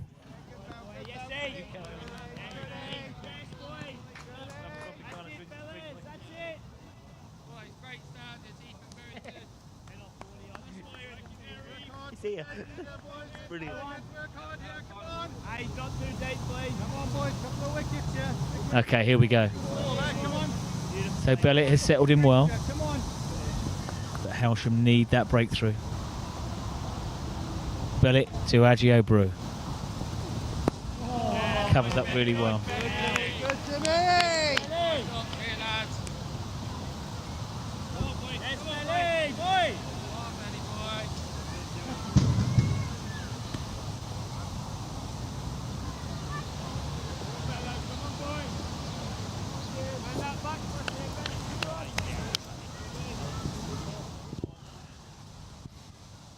Not a cloud in the sky now, quite a stiff breeze, 22 degrees.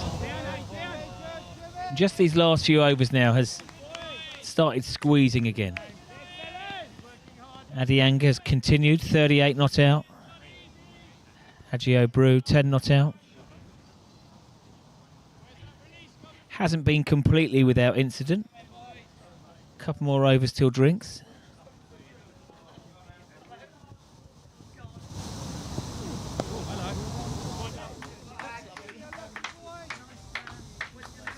Yeah, nice, yeah. So Jimmy and Tam's had the kids and we went out. Yeah, lovely, lovely. Just got to top up the old town, Melly, you know. Yeah, Macca said. The ferry.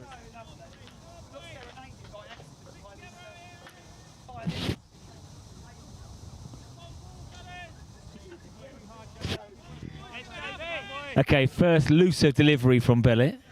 Gets punished. 50 partnership is up. Thanks, Benedict. 51 of 74. Completely steadied the ship for Lindfield.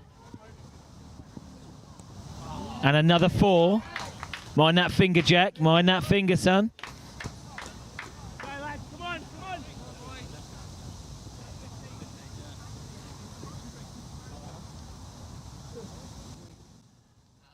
So, drinks are going to be taken now, I believe.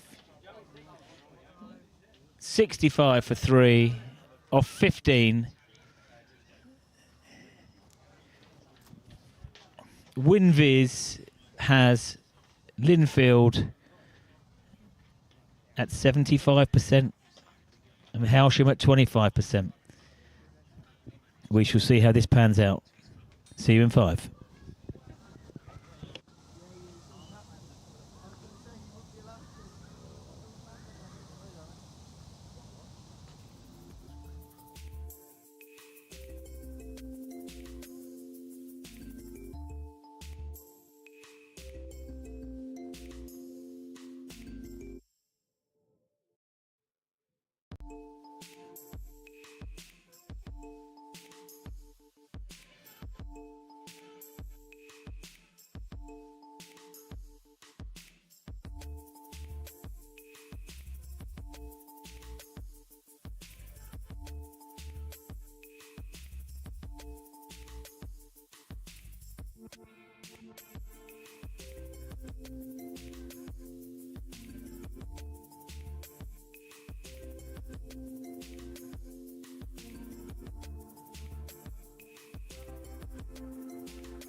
Little set for you here, come on.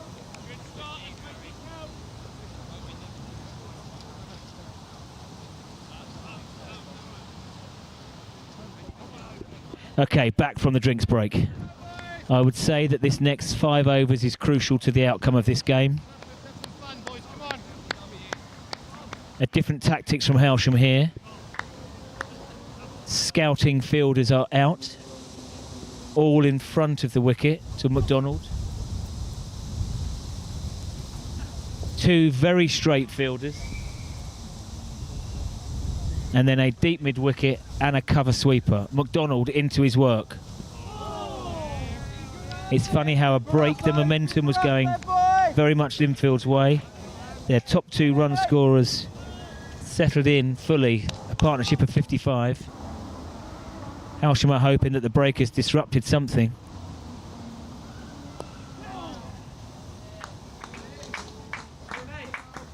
Hailsham had their fair share of thick edges and thin edges that disappeared to the boundary. So Lindfield will feel as if they're due a few. If you're going to slash hard, and he has, and brings 4.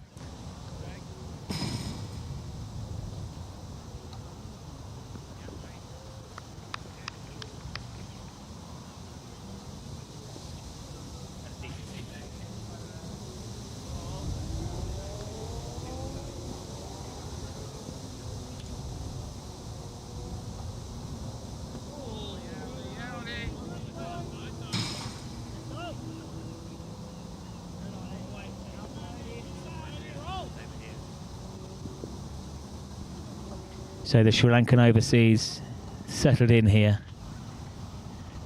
Comes across. And this is what you see from class batsmen. He can see where the field is, manipulates across the stumps. For a moment, McDonald would think... For a moment, the bowler would think we're in. But he can see that anything on there is going to run away for 4 down the hill. A class act, no doubt. Before today, 425 runs, an average of 39. Run out last week, maybe that's our best way of getting him out, is running him out. I think. He'd have fancied that last week against Bolney. The money men. Just check, but I think that's what you were saying. And only fell short by 46. Similar to Hailsham against Bolney a few weeks ago. Bolney posted at 300 and plenty, and Hailsham got to 300. Okay.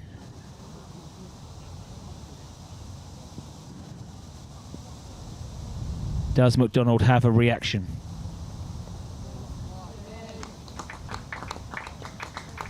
Class batting here. It's a 50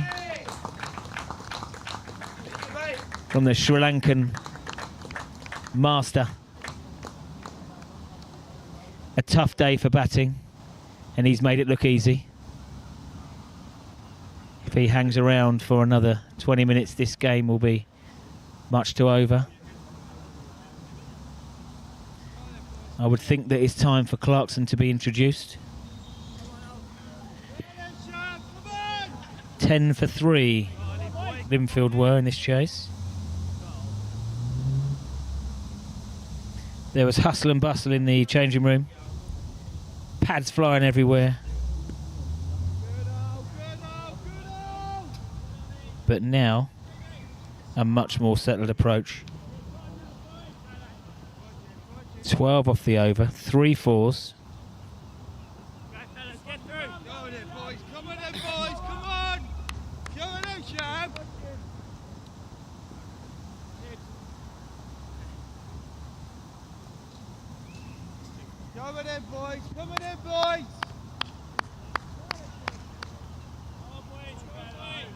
Wicket time is a must for Hailsham. Little Common have won against Seaford today, skittled them out for under 100 and chased it. So second place this year means a playoff. Lindfield are putting the pressure now on Here we go, boys. Another one here. Little Common, One here. especially with a victory today.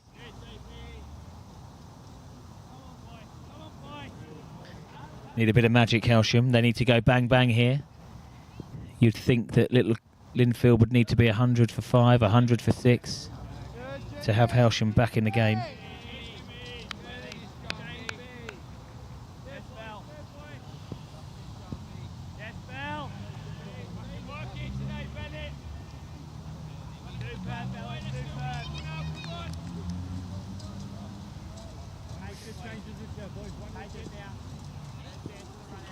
Agio Brew, the perfect partner for the overseas. Adianga, in no rush, calming influence.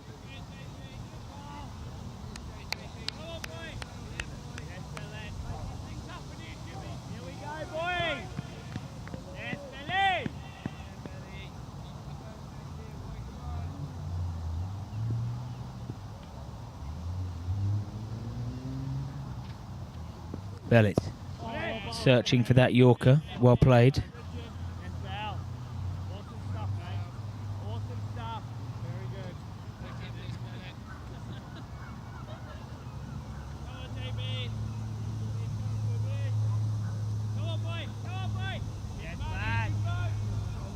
Plenty of good support from the field. I can hear Tibble. I can hear Chatfield. Willing that breakthrough. One can bring two. Bump ball. Crowd catch.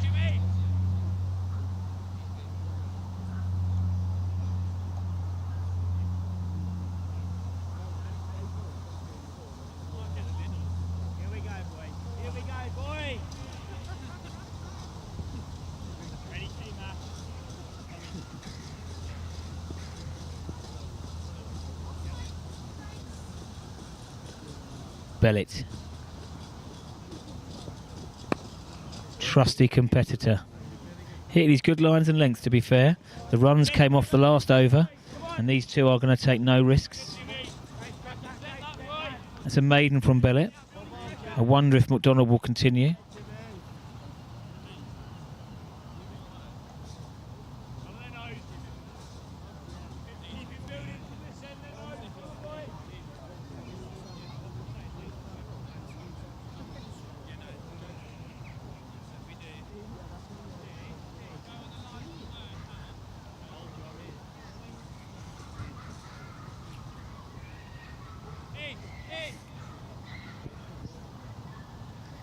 We're going to have a little look around the grounds in a minute, see how the other Hailsham teams are doing. 4 teams in action today, as the 4th team got a 30-point gift from Heathfield, who can't raise a team. Right, McDonald got milked last over for 3 boundaries. Class shots from Adanga. Slightly sharper. Yeah, good, Hazy. Does spin, thuds into the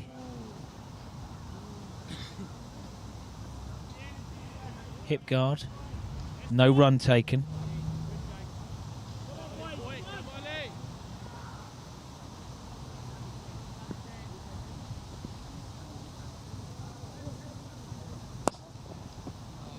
Right, let's have a little look then. Hailsham 2s. 111 for no wicket. Chasing 241. Lovely jubbly, Del boy. Great timing, mate. Tom Hicks opening the batting. And Kieran Peacock unbeaten at the top of the innings.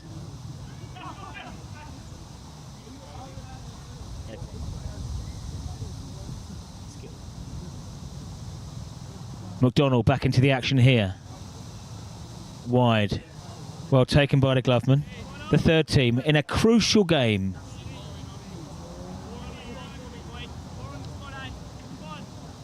They posted 217, the 3rds. Single taken here. 84 from Giles Hook. Young Farmers Are Us. 37 from Wilkinson. And Hurstman Zoo are in a spot of bother. 73 for 5.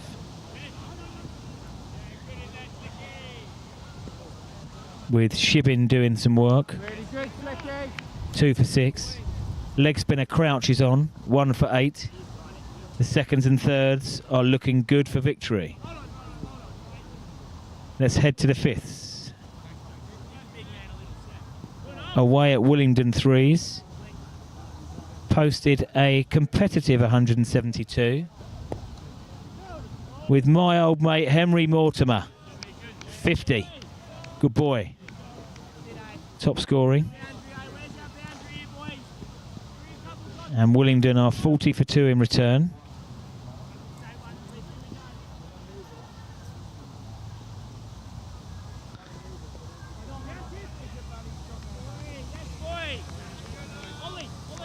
So dare I say it, the other 3 teams in action today are odds on to get a result.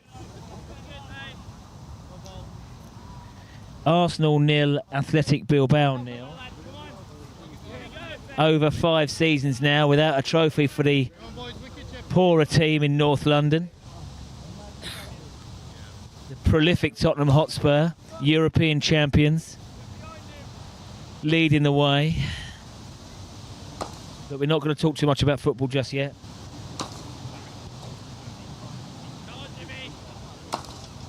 Johnson again. Johnson again. Johnson again.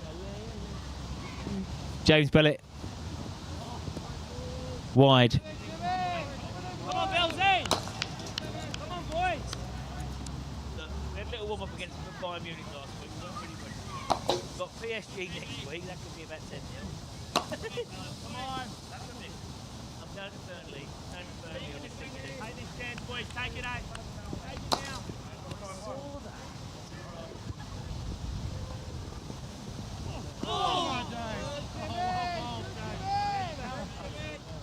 Yes, Billy, awesome, boy. Keep heating that up, please, kid. Heat that ball up, boys. Join it, Joey, please. We'll see. I do like Romero. He used to be a walking red No one. No one, AA. No one. Come on in, 81 for 3 here. Big couple over, Dick. Big couple over, And fellas. a partnership of 70. Down. Nerve settling Down, Tommy. for Lindfield. Come on, boys. Stay right on here, fellas. Stay right on, fellas. Come on, boys. Everyone on in the ring now. Nothing's going to happen here, boys.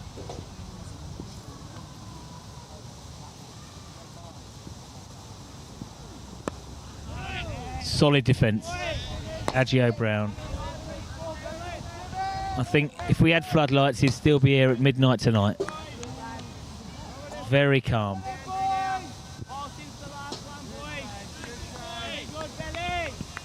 Very, very calm.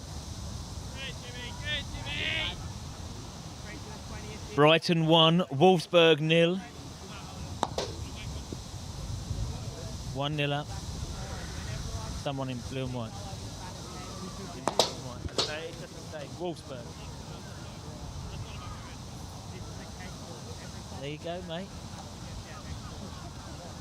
Here we go. Bellett to Agio Brew. Really well bowled. And a very good spell from Bellett. Come on from the bottom end. Only gone for 11 runs. 2 balls shy of 4 overs.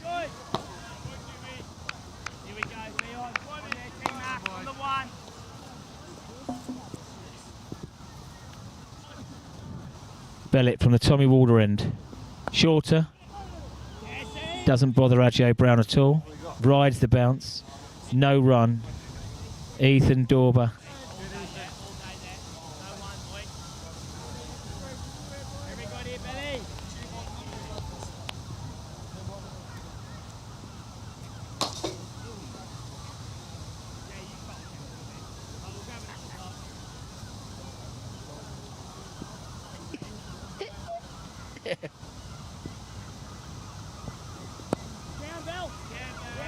Yeah, well bowled again from Billy.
Ready, good eyes.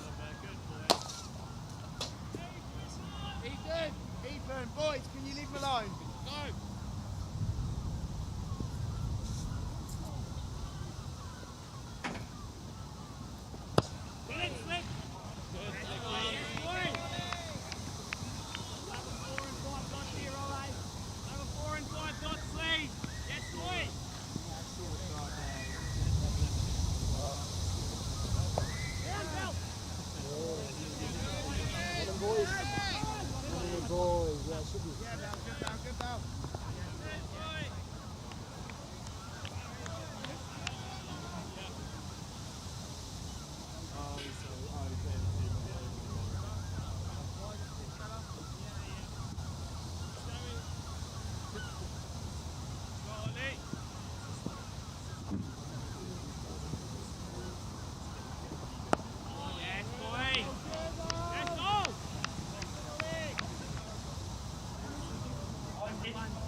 If you ever have the pleasure.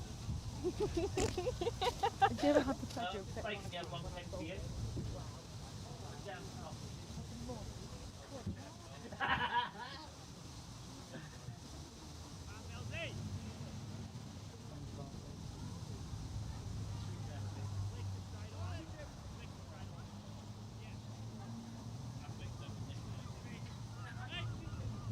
Eric, you cheeky well.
So these two have turned it into a stroll now, scoring at fives. So the run rate required is under 3.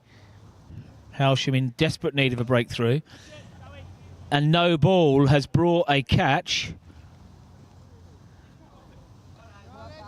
Well, it should have been a catch. Come on, Bell. Come on, Bell. Early call of a no ball, and it's a front foot no ball. It was a very full delivery. Was it front foot? Oh, it wasn't free. So we go again for a free hit.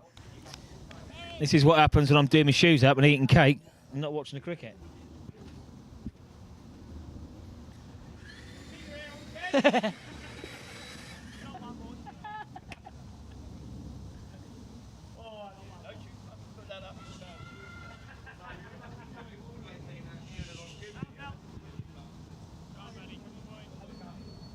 Okay, so my apologies. That was a no ball, and this is also a free hit.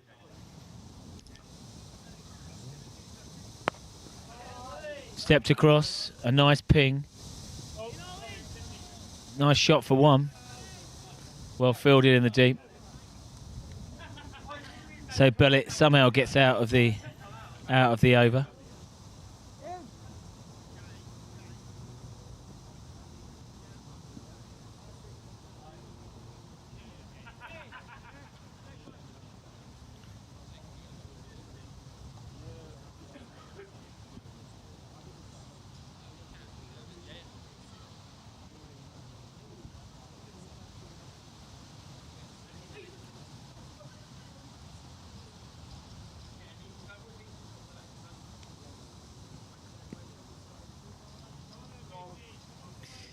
Okay. Diesel Hallett back into the attack. I wouldn't say it's desperation time, but it's approaching that for Hailsham in this fixture. 68 required. Run rate, never a problem.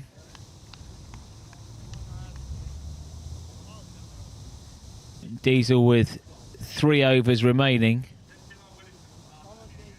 They have to keep the slip in now. I know on the screen that you can't see all the fielders, so there are 3 fielders outside the circle. They are positioned, one of them there. This is Harry Chatfield. Cover sweeper. There is a third man, wide third man, and a deep square leg, all on the boundary. To be fair, the Lindfield batsmen haven't looked to go aerial, been very sensible. This partnership now worth 93, match-winning potential partnership.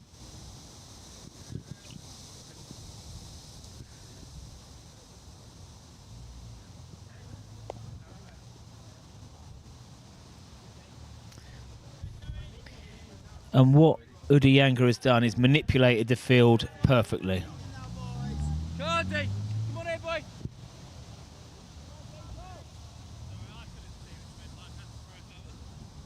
He's played cat and mouse with the field. Push the field back now, taking the singles. Very sensible cricket.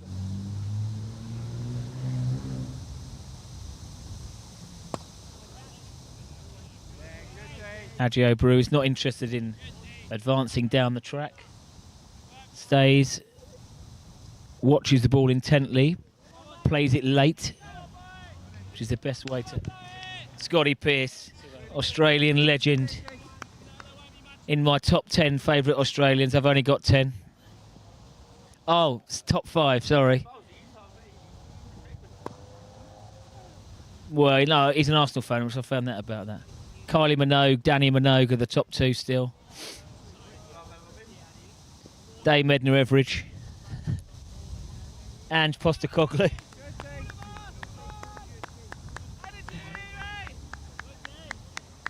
Mickey Howard played with me out here about 25 years ago. Best left at opening bat we ever had, in my opinion. Well, having said that, Jake's going very well now. Big hands, mate. Scotty Pearce, Jake Hainsworth. Shane Warne, obviously. Shane Warne's number 1. They say never meet your heroes. I met Warne, he had 5 minutes with him, just me and him. Absolute legend. Rest in peace. Diesel Hallett. Edge, along the ground. Low risk. And the Lindfield number 5 has been the anchor to this innings. Strike rate of only 4.3. Sorry, 43. But Lindfield do not care about that when you have the free scoring Udayanga at the other end.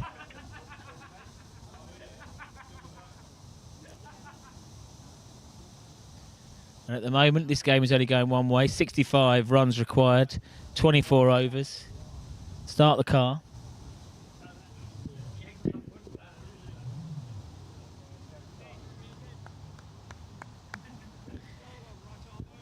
South African off-spinner into the attack.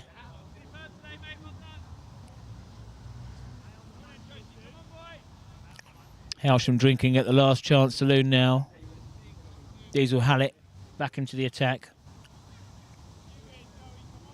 And Clarkson. Partnership is at 95. I said earlier that these boys like batting together. Put on a stonking 108 partnership for the 4th wicket against Cookfield in May. Here we go.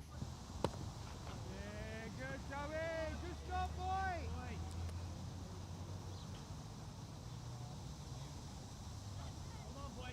3 early wickets, but none since. Top fielding. Single taken. 4 runs saved there from Tom McDonald in the covers.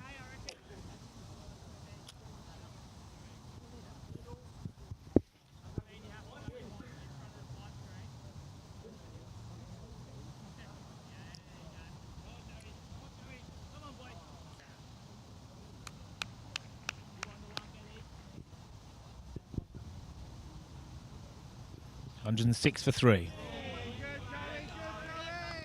Joe can get that ball to spit and bounce.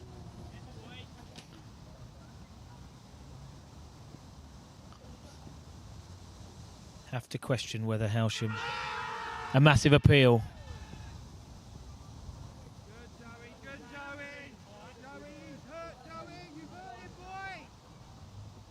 Not out.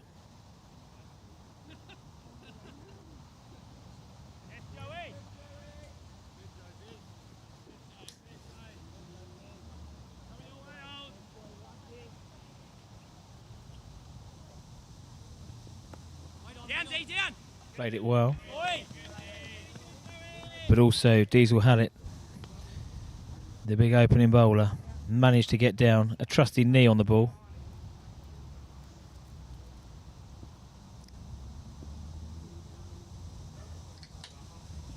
Advances. Chops down on the ball. Single taken. This is something that the Hailsham bowler, batsman could not do, is rotate the strike regularly. He also counts well, the Sri Lankan. Knew that that was the last ball of the over. See him, Elliot.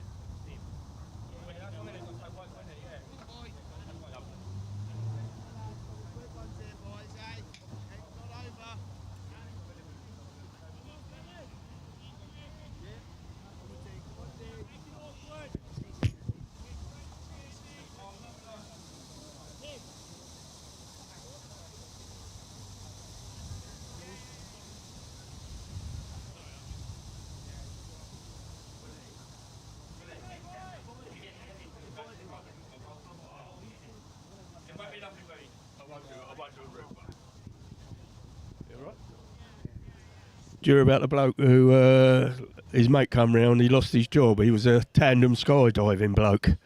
Yeah, he just kept falling out with everyone.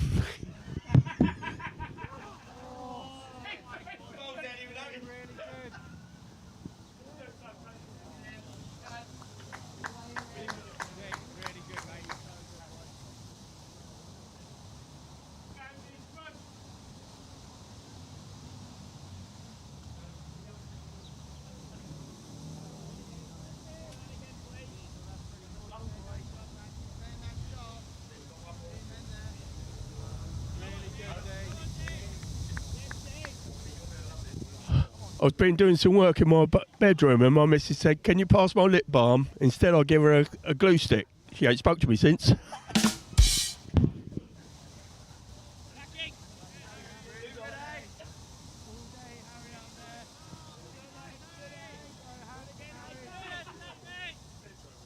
Really good, mate.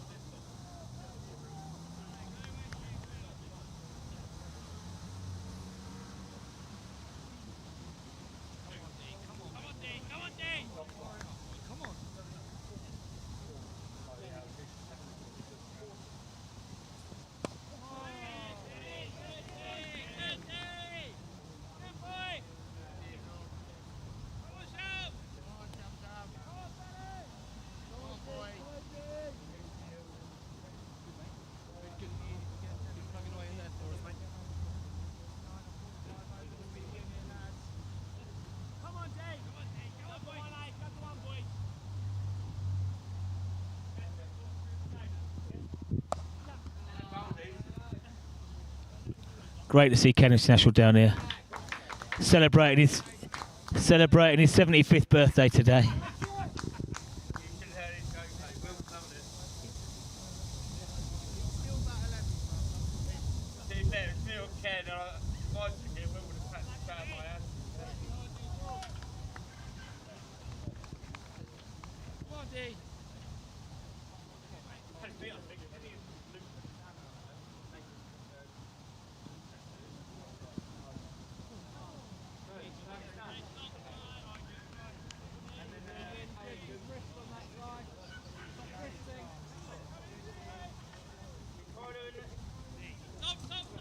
Great to hear from Kenny Snashaw. He's available for all weddings, funerals, bar mitzvahs. Very cheap, Kenny. 3 pints of Stella an hour.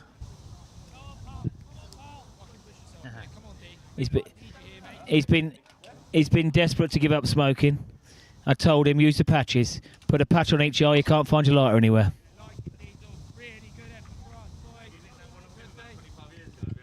Were you still here? A few drinks.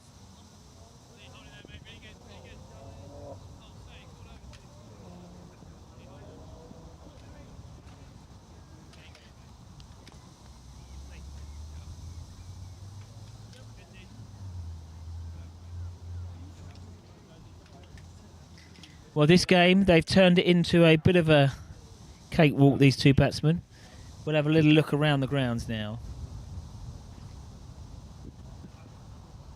We're not talking too much about the football, but Arsenal are 2-0 up. But don't worry, they'll finish second in a few competitions this year. They can't catch up with the mighty Spurs. Brighton 1, Wolfsburg 0, half-time.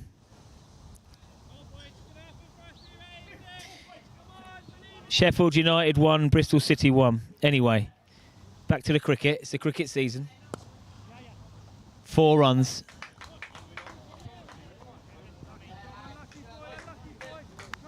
Hajir Brown goes on to 36, not out. Batted so sensibly. Plays the ball late. Often along the floor. Right, let's have a little look here. Hailsham 2's chasing 242, 150 for 2 off 22 overs. They've got a fair clip on, but they've just lost 2 wickets. Kieran Peacock is 60 not out. Sully Hallett is now in 14 off 5 balls, including 2 sixes. There's no fielders in the sky, mate.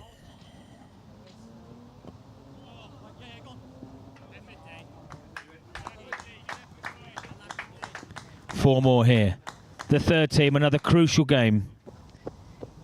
Hailsham posted 217 and Hurstman Zoo, second team, 97 for 9. They have collapsed. The wickets are being shared. The all-spin attack of Tom Crouch and Josh Funnell proving too much. The fifth team, slow going for Willingdon. 57 for 2 off 20.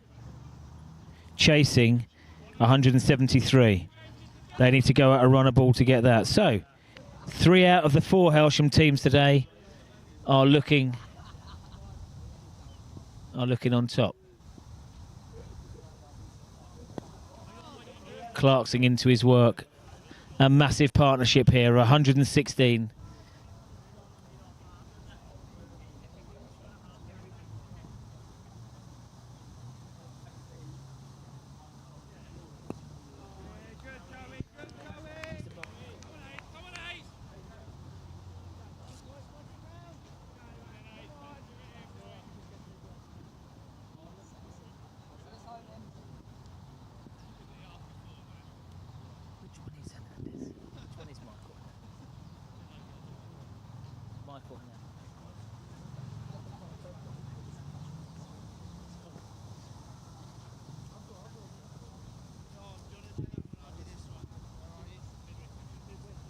Have a word with the captain.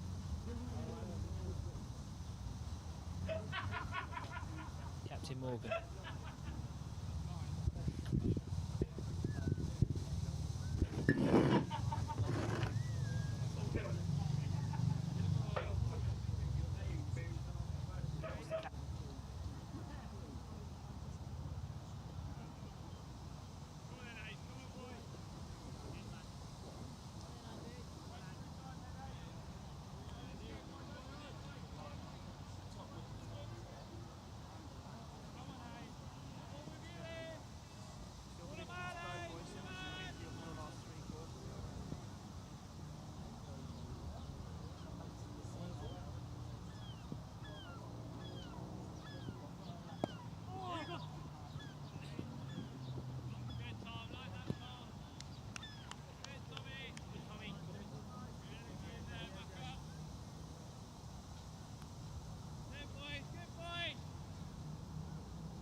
Well, do I have to press something as I'm? It's literally all good to go. I don't need to press Right then, guys. We have been okay. We've been joined here by Mike Hernandez, Lindfield, strike bowler today. 4 for 22, mate. Well bowled. Thank you very much. Yeah. How did that? Yeah. How did that come out today for you? Well, yeah, interesting one actually. Because I was actually away last week, so I actually kind of felt a little bit undercooked going into today. I can't lie. So yeah, just kind of. The wind was quite strong actually running into that, and I think I said to one of our guys that sometimes when you're bowling into the wind like that, you kind of bowl within yourself. You don't try too much, and often that can really like help you out. And so I just thought I'm just going to run up and just try and put it on the spot. The pitch was doing enough for the bowlers. Yeah, so the pitch was. Normally here we're sort of 240, 250, but and it looked like that today, but it was doing a lot from the outset, wasn't it? Yeah, no, it was. I think it almost looks like it's flattened out a little bit for our innings as well, which is obviously fortunate for us. But yeah, do you know what? Yeah, the ball was moving. It was a good ball today. Sometimes you get quite a variation with these balls, where it just happens to be the one you pick on a day if it's doing bits, or it can die early. Yeah. The one today was behaving.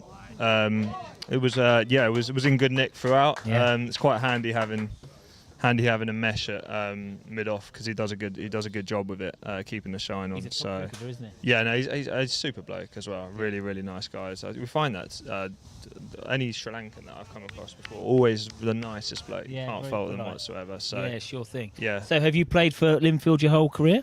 No, actually. So originally, do you want me to grab that for you? Yeah, I got it. No, actually. So yeah, originally from Dorset. So a place called Swanage, just south of Bournemouth. Moved over to Sussex in 2022, and yeah, needed a club when I moved here. Just moved for work, and one of the guys who doesn't actually play much cricket anymore, he's been taken over by golf. He said, "Oh, now I play for Lindfield, so come join us." And then that's history. what it's been from then onwards. Yeah. So you've had a decent season, 9 wickets. Yeah, it's been okay. 47 overs. Yeah, it's been a little bit expensive this year. Yeah, sort of struggled. He's absolutely boomed that. Yeah, no, he's going well now.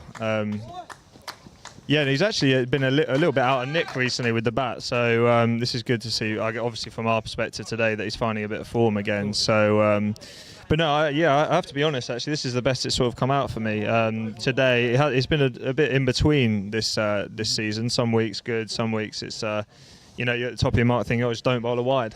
Yeah, yeah. You get like that sometimes, bowling, you know. Isn't it? Confidence is a massive thing. Certainly, it's what it's all about. Yeah, sure thing. Yeah. So you boys this season, this a bit of a tricky start, I believe, but you're absolutely flying now, and I'm really looking to close that gap. Yeah, for sure. We've been in. This is our 3rd season in Div 2. Div 3. We got relegated from Div 2 in 2022, which was a bit of a close call. And we've been pushing near the top the last 3 years. We just haven't quite got it done. There's been a few games. We've had quite a few close losses, and it's just kind of left us lagging behind the leaders. I think we've been 4th the last 2 years. So. Yeah, really trying to push one step further really this year. I know it's a tricky one if you do manage to get second, because you have to go through 2 lots of playoffs, I think, which is is a tough one. So, is he at that? Just the bounce. Bit of extra bounce from Jay. Yeah, a little bit of. That's a good way. He's got a lot of height, hasn't he, on his side? So he gets a lot. Yeah, of he's only 18. Oh, is he? Yeah. Oh, okay. Yeah, he's a nice cricketer. Was he the number 8 bat? Yeah, I feel like he hung around quite well at the end, didn't he? Right. Yeah. Yeah, he's a youngster. Nice. But yeah, his bowling it's really hard to get away, because he's coming from that height, and he does give it a sort of overspin. I call them darts. He's in there. But yeah, he's a nice. But yeah, we've had so Buckingham, as you've got there. So yeah, Bill's come in this year. He's been a great addition for us. Kavik came in sort of about 1/3 of the way through the season as well, taking over the gloves from Charlie, because Charlie wanted to do more fielding, and he's sort of bolstered our top order. And Bill's been a sort of a great all rounder in the middle order. And handy off spin as well. So yeah, we've got a good unit, to be honest. Yeah. Obviously And have you managed to keep a pretty much availability strong? Yeah, well, that is the age-old problem, is the availability throughout the year, especially when you get to this point of the year with summer holidays and stuff. I think, in a way, we're quite fortunate that we don't have too many that are at uni at the moment, so we're not too bare at the start of the season. Sometimes I know a lot of clubs struggle with that, don't they? The guys at uni that start the season a little bit sort of few and far between, and then they get bolstered sort of towards the end with their guys coming back. But we've been pretty fortunate this year. So yeah, I'd say this is close to a full strength side. So apart from Bill Buckingham would have been playing, but I think he had to work today. So yeah, it's been alright. So you've got Little Common to play. That's true. And Is that next week or 2 weeks? I think it's 2 weeks. I think we've got Crowhurst next week, and it's Little Common after that. Yeah, that's going to be a crucial. Oh, it'd be massive. A crucial game. Certainly. They've won today. You're looking on track today. Yeah, they cleaned up pretty early, didn't they? I think against Seaford. We were hoping for a little bit of a gift from Seaford there because they beat Bolney enough. Seaford beat Bolney. Yeah, I know Adam well. But, their place they did both of us over, so we were thinking we might get a little favour today. I know Adam. I know Adam well, the captain at Seaford. Yeah, and they took early wickets against Bolney, and it's a tough deck down there generally to bat on. Yeah. Even on some sunny days, you think we're going to get a good batting track, and it doesn't turn out that way. Absolutely. Well, you boys seem a real solid unit. This is going to be the 5th away win on the trot for you guys. We've done all right. I think we were on a good run apart from Bolney last week, and I didn't play last week, but I was just keeping an eye on the stream, and I think we just I think the last 10 overs of each of the innings we just got away from us, and obviously they're an incredible outfit with the players they've got available. Absolutely.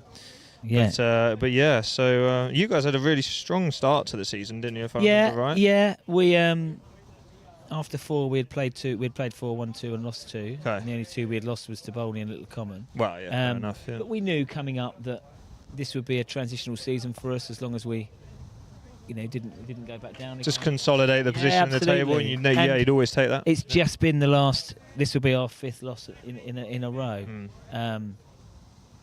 Who have you got in the run-in, sort of coming in the last 4 games? Rye, Cookfield, Glynde, and Rottingdean. Okay. Well, here. So, with respect to the teams involved, that's probably slightly easier than average run-in. So hopefully you can have. I think Seaford could, after their thrashing today, they're not going to pick up too many losing bonus points. Yeah. I haven't seen how Cookfield and Crowhurst are doing. I think I saw Rottingdean. Rottingdean turned over Rye quite easily today, which is quite a surprise. Yeah. So they're going to be But they're so look, I'll see. I think for us to finish 5th, 6th is about right for where we are. For where we are at the club. No, that would be good earners for the club.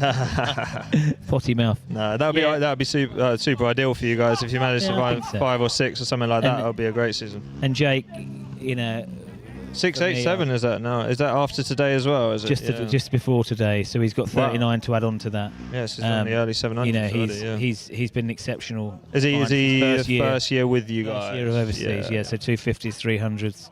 300s, all right. Yeah. I know he got the big one against Bolney. Right? Yeah, he did. 160 odd or so. But actually, the innings that I think maybe his favourite would be at Rye. Okay. It was lashing down with rain. It was dingy. Probably wondering why am I here? Yeah, weather, all the carnage going on the other end, and he steered it home. Nice. And that was great. So fair play. I'm desperate that we retain him for next year. For sure. Is he keeping to? I haven't batted. Okay, yeah. He's a handy gloveman as well. Yeah, so for sure. He's a good guy. Nice. Right, Mike. Well bowled today, mate. Thanks very much for joining us. I know you were. It's been a pleasure. All right, mate. Take good care. luck. Good luck for the rest of the season. Cheers, boys.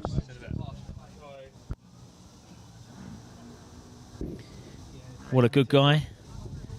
Mike Hernandez bowled some absolute jaffers today from the bottom end.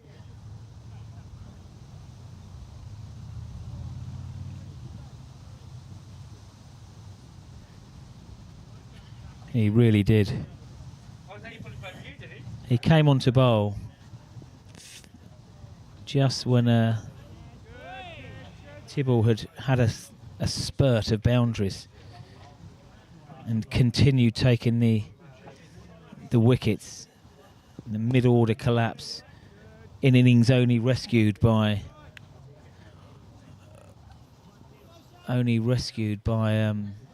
Bellett's hitting at the end, really. And really, these two have just diffused any chance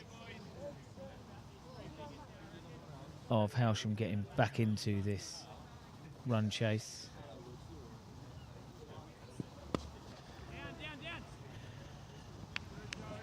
Yeah, sure.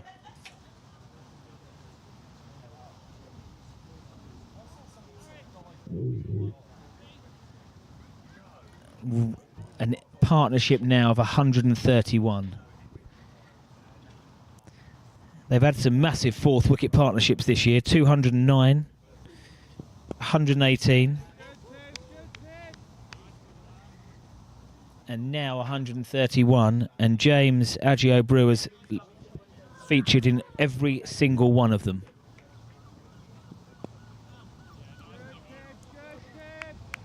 Right, let's have a look round the grounds for some better news. Firstly, Div 3. Glynde, it's going to be a close one. 141 for 150 for 7. They need 47 off 9 overs. Now, from a Hailsham point of view, we'd be hoping that Glynde don't get there. I have friends at Glynde, I'm sorry about that. Little Common have already beaten Seaford, and Rottingdean have already beaten Rye. No worries. So let's have a little look at the Hailsham setup now. If you go to all results, it comes under the result. Looks like this game is slipping away. The second team, a slight wobble. 169 for 3, chasing 242.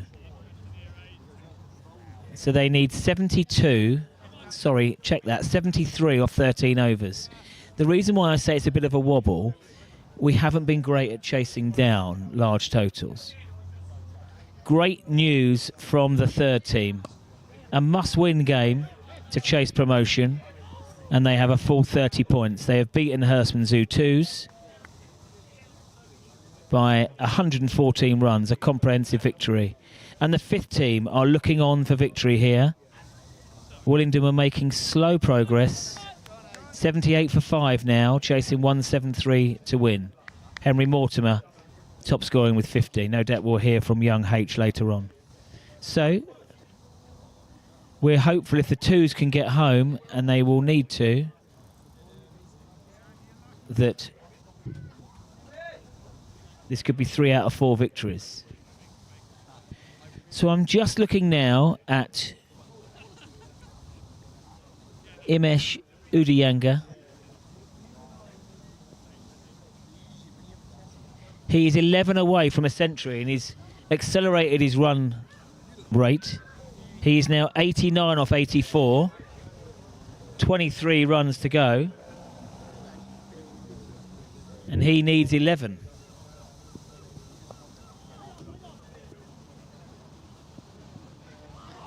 I have to say, he looks like, well, he deserves a century. And I probably think he could be successful in getting that century.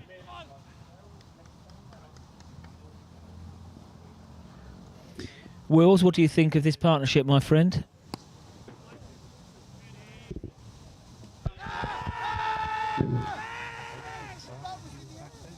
Maybe a run out is the only way. Yeah, what do you think, mate? What a partnership this is. Cracking partnership for Lindfield after being 10 for 3, looking in a spot above her early doors. These two have done what we hoped some of the Hailsham middle order would do, and played sensibly, rebuilt, and have put on a big partnership. 137 currently. I think what the impressive nature is, obviously Agio Brewer's dropped anchor. But they've worked together. They have. They've worked really well together. You know, Agio Brew's been out there. there. Yeah, Agio Brew's been out there supporting Udiyanga really well. Udiyanga's obviously been the main man for scoring runs. Yeah, he knows how to count as well, doesn't he? He knows to take a single off the 6th ball. Good on him. Be greedy. Anyway, 30 overs gone. They're going to take drinks. Okay, mate. Lindfield 148 for 3. 22 required.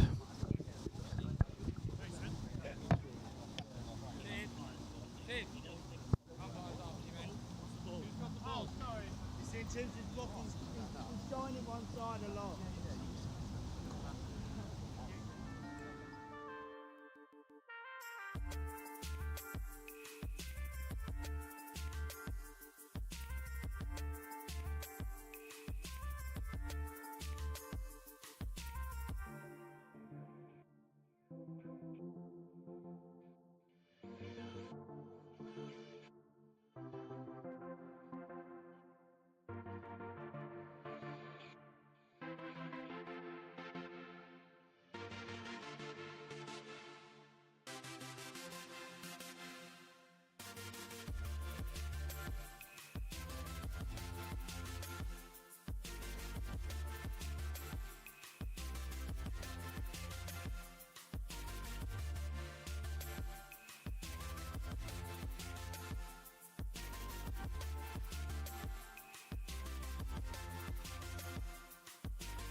welcome back for the conclusion of this game.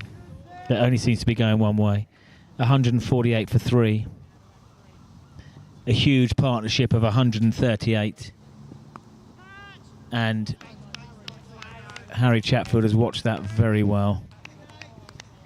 The only conclusion now is, will Imesh Udanga get his 100?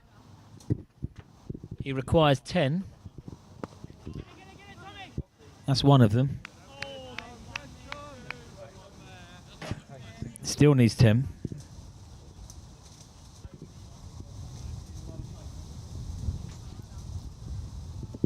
He's a very talented Sri Lankan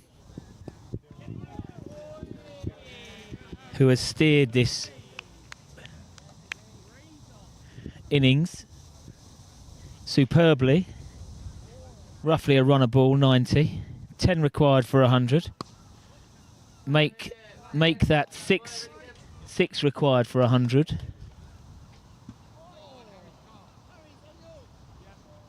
Now that's just hit a car. Oh no.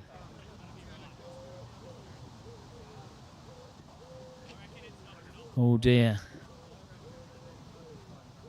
That's a bit of damage. So not only has he damaged the Hailsham bowlers today, someone's car's taken a bit of a thump.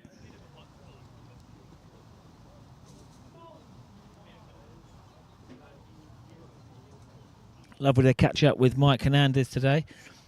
I think Mike thought he was booked for the Player of the Match award today. However, this might have to go to a vote.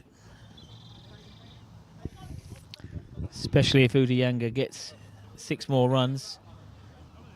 You never know, he may try and do it in one hit. Hitting with the spin. Nobody out on the boundary. Well bowled. Saw him advancing. Speared it in. Partnership goes to 142. If there were floodlights here, I think they'll still be going on to about midnight. Cruise control.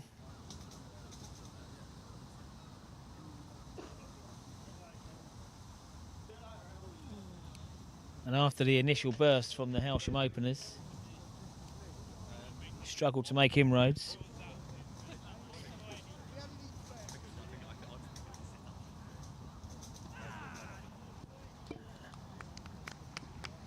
Early morning run available with me tomorrow for anybody. 10 miles, slow. Up the cuckoo. Okay. Hailsham now are after losing bowling points, I'd say. Desperate for wickets. First slip still in. Big diesel. Wouldn't surprise me to see James Adjio get a single. Well, he's done better than that. It's 4. I don't think they'd want him to hit a few more 4s and stop Udayanga from getting his 100. Thank you, Benedict. Yes, he is 1 away from a 50. And a single now would be nice, and then a 6 for the very skillful Sri Lankan. And it's happy days. Partnership 146. Again, very impressive. Plays the ball so late. Uses the full capacity of his crease. Been some decent Yorkers bowled, and he has defended them all stoutly.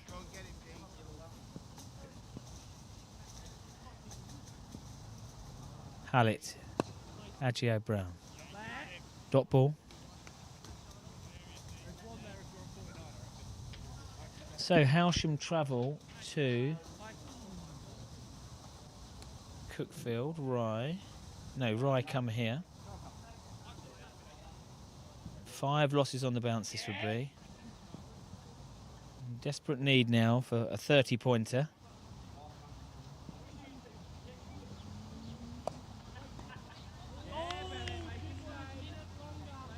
Standards haven't dropped from Hailsham. That's the minimum we expect.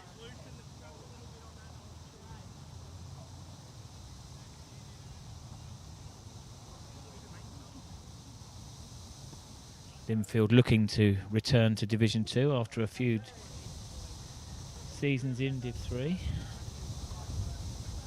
East.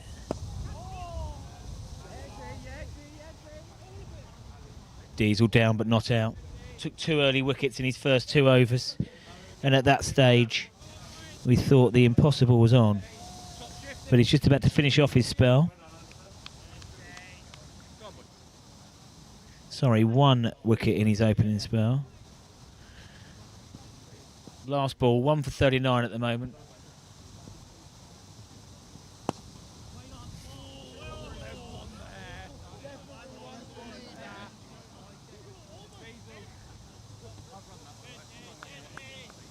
Four off the over. Now, do we see some fireworks from Himesh Udanga?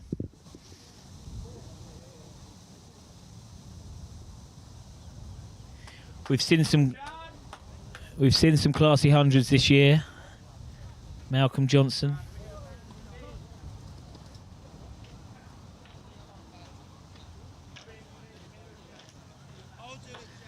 But this has been a fantastic knock.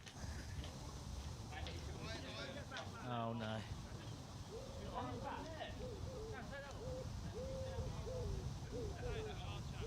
That's one for whacking up in the air.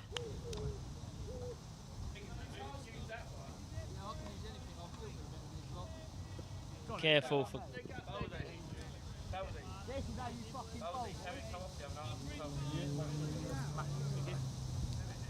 Is it open? Yeah, It's shut. Yeah, you can get in there. Okay, here we go. 6 needed for a well-deserved ton.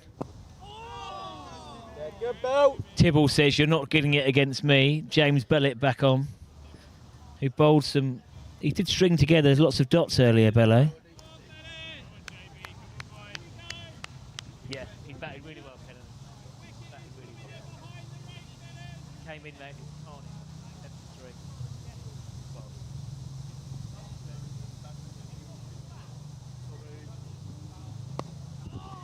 Try to do it in one hit. That's 4 of them.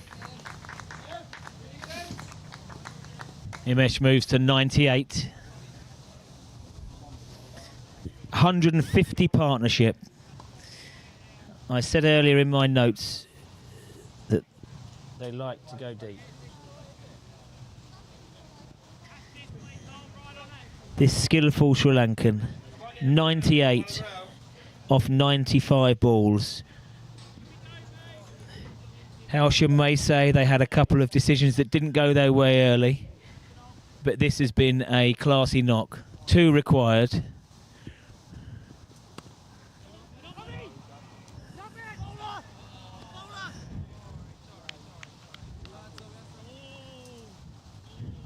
I don't think this guy gets nervous, but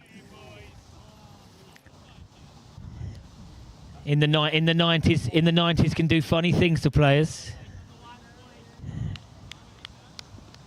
If he pierces the umbrella field on the offside, it will be the 4. And he's... I don't believe it. A no ball bowled.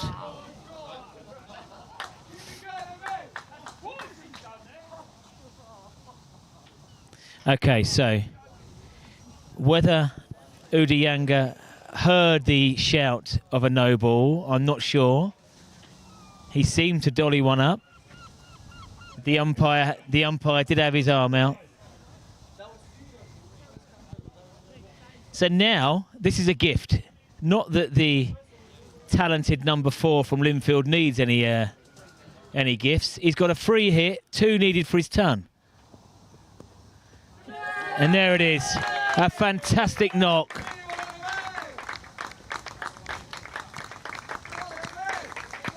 Himesh Udayanga, 102 off 98 balls, 19 4s, no need for any 6s. A superior knock He came in the second over.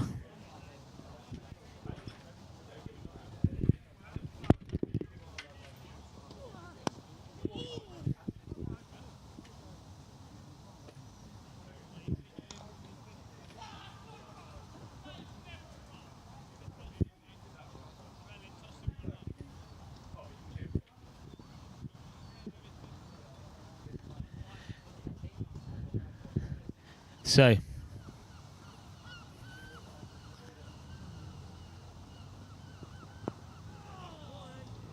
a fantastic knock. What score did he come to?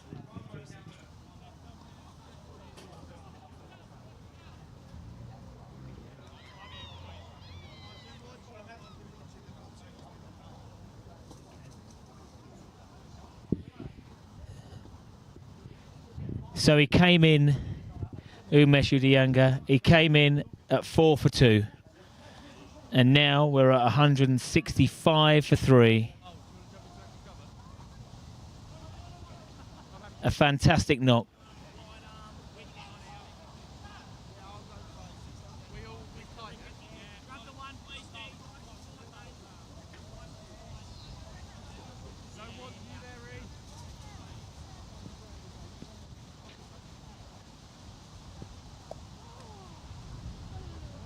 The fielding standards have not dropped.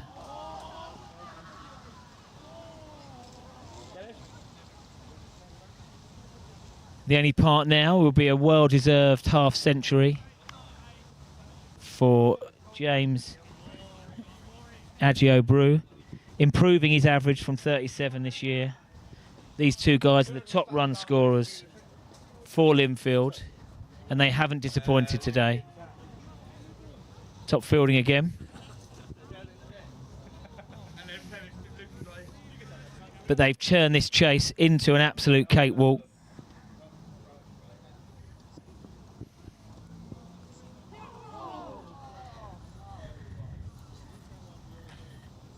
And that certainly was an edge. And we haven't seen that much from Jake Hainsworth. In fact, I don't think he's put anything down this year.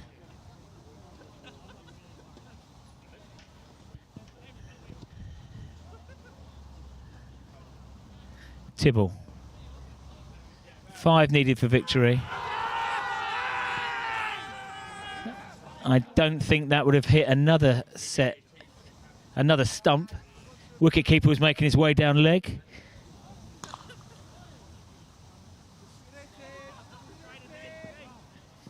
A game within a game here, squeezing Agio Brown, but he's pierced the field now. A great pickup from AA. And Lindfield knew that Little Common had won in quick time tonight, this afternoon, so they knew they had to get a victory here. And it was 50-50 after 3 overs, no doubt. And there it is. A well-deserved half century. The scores are level. Partnership now goes to 159.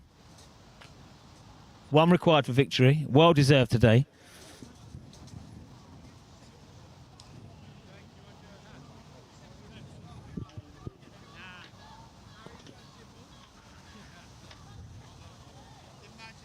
And they're in fine form. This would make it 4 wins out of 6 in the last few weeks, with 1 abandonment and 1 loss.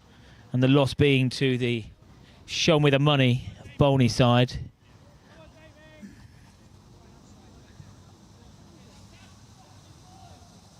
Quality in all 3 departments today, no doubt, from Lindfield. What this partnership has shown is how to manipulate the field. If the boundary ball is not there, singles, run hard for 2s. Hailsham haven't fielded poorly. Winning runs now, possibly from Adiyanga. James Agio Brew, the other end, has taken the helmet off.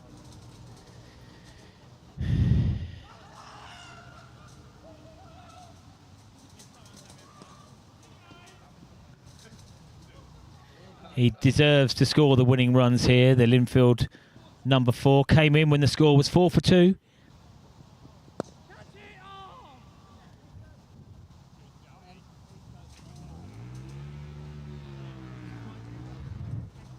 think he wants to not out kick. He wants to not out. He'd be happy to block a few and get a wide or probably another no ball. And to win with 60 balls left just shows the margin of victory here. Winning runs, hit by Imesh Udianga. And the game finishes in good spirits. Lots of shaking the hands out there. 160 run partnership gets Lindfield home.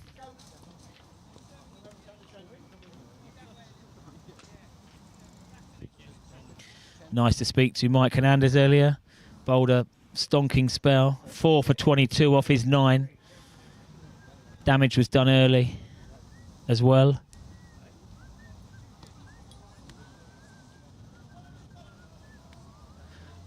And a brilliant partnership seen out here this afternoon. Thought we might get a closer one than this. I did call this morning that I thought 240 was about par.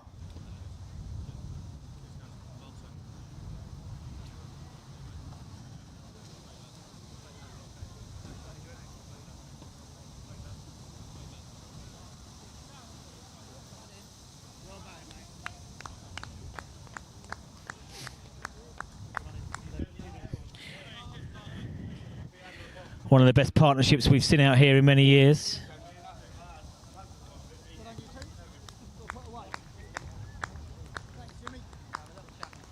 Saw out a real tough opening period.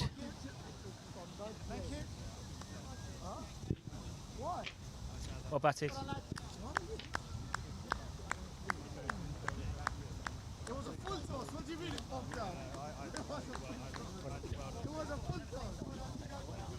I look forward to listening it back. Oh, cheers.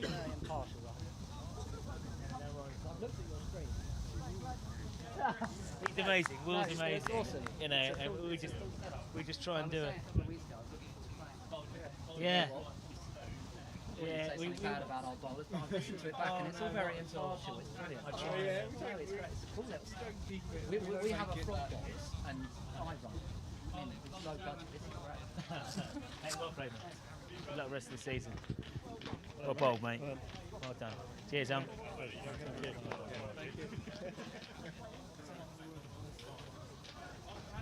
Okay, so the Hailsham team stop out in the middle, having a chat. Unfortunately, that is 5 losses on the bounce for Hailsham, and they are in danger of really, really getting sucked into the relegation fight.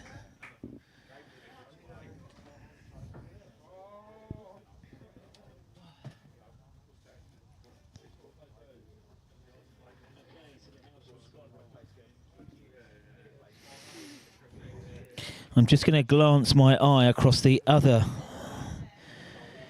games in Division 3 first, before I go to the Hailsham teams today. So we know here that Hailsham have suffered a big loss.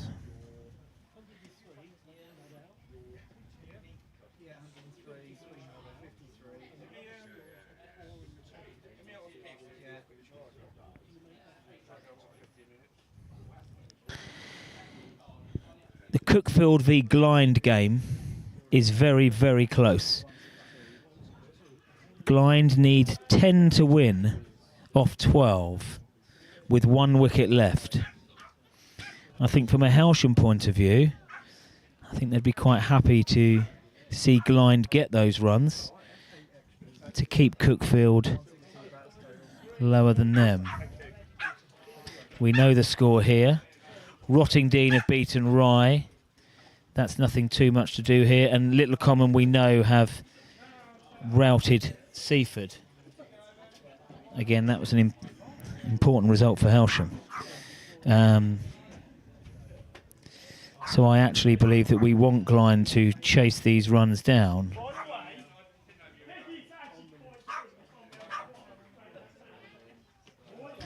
And it's still possible with Burton Durham at the crease. But as I say that, I'm watching the feed, and they have been bowled out for 193. So I don't think that's the greatest news for Hailsham, because Cookfield would move to 230 points, and Glyne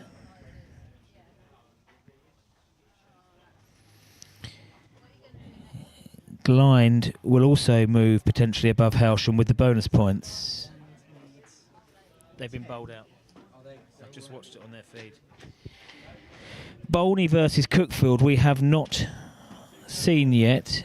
However, sorry, Bolney versus Crowhurst. I think we need to hope that Bolney do convincingly beat Crowhurst. But Hailsham could easily see themselves in 7th or 8th place this evening. And that's obviously a concern. Hailsham go away next week to Cookfield before they host Crowhurst, away to Seaford, and then home to Rye.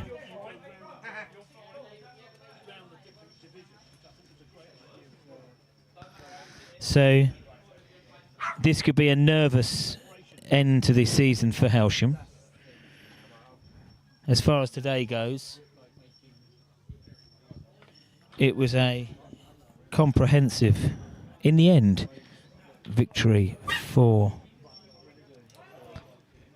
Lindfield. That makes it 5 wins away from home on the bounce for these guys. A quality outfit.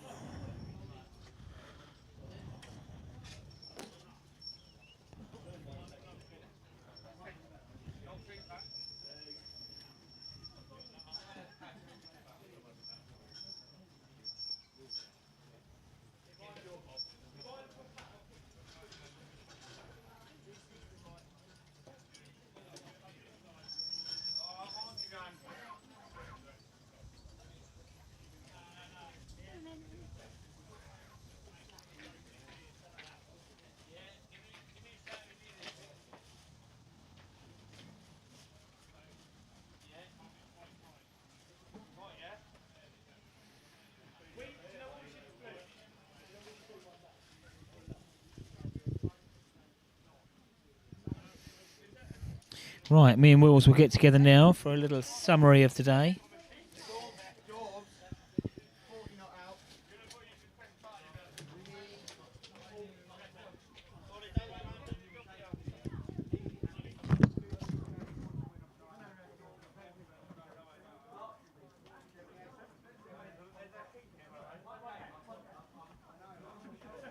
This could be getting a bit tight in the old relegation battle, I'm afraid.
Well then, mate. A little 6:06 summary of today. Thought it was going to be tight. Oh, the start that Hailsham got off to, having them 10 down, or 10 for 3, when it was in the first 3 or 4 overs. Thought something special was on the cards there for a bit. So rewinding back to sort of 1 o'clock-ish, it was a slow start. Ollie Mack.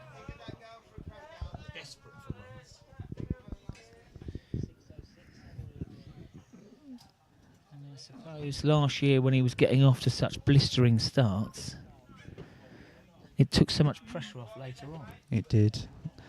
That's been, I think, the main issue with recent results is the top order failing, and it leaves a little bit too much on the middle and middle order and tail to produce a decent score. So they've.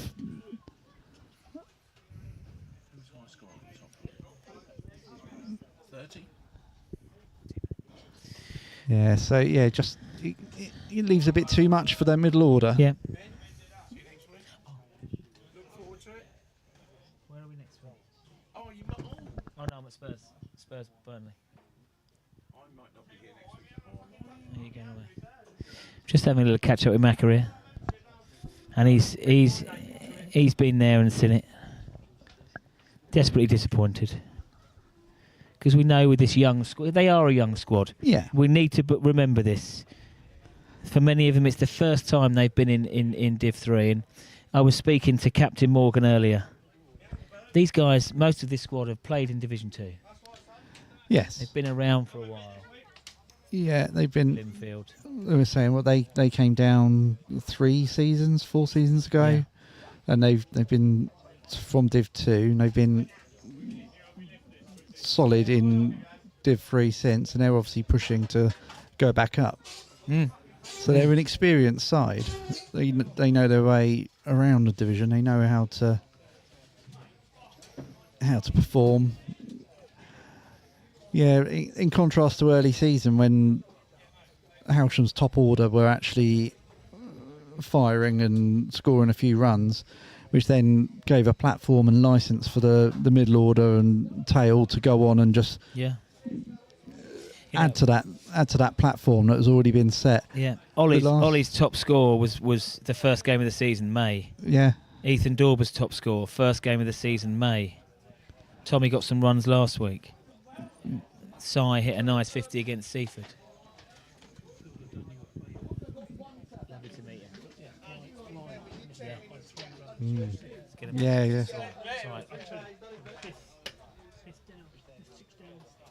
Yeah, it's going to get very close. We need to win.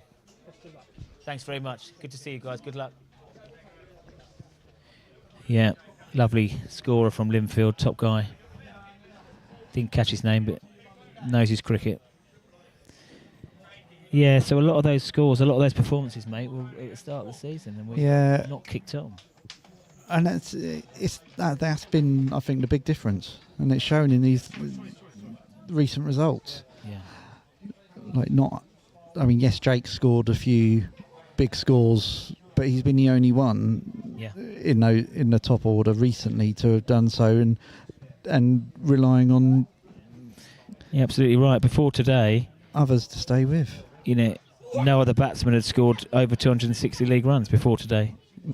Tibbs 257, Dunning 240, Ollie 239, Ethan 200. Yeah. Kieran Peacock's got some runs for the twos today, I see. I wonder whether now there needs to be some drastic rethinking. The idea was for Kieran Peacock to drop down to the twos to get some form. I'm just going to look now and see what he did score today. The twos had a big game against Buxted today, 9th v 4th, and it looks like they're going to get home. They need 35 off 9 overs with 7 wickets left. And Peacock is still in. 78 not out. Oh, good. Yeah, good that he's getting a few runs. Matt Dorber as well, 40 not out. Yeah, so maybe that'll warrant a call back up to the recall, ones for next week. I don't think Ollie McDonald is available next week. But yeah, so next week is Cookfield 2s away. You don't want to be getting down to the Seaford penultimate fixture and Rye.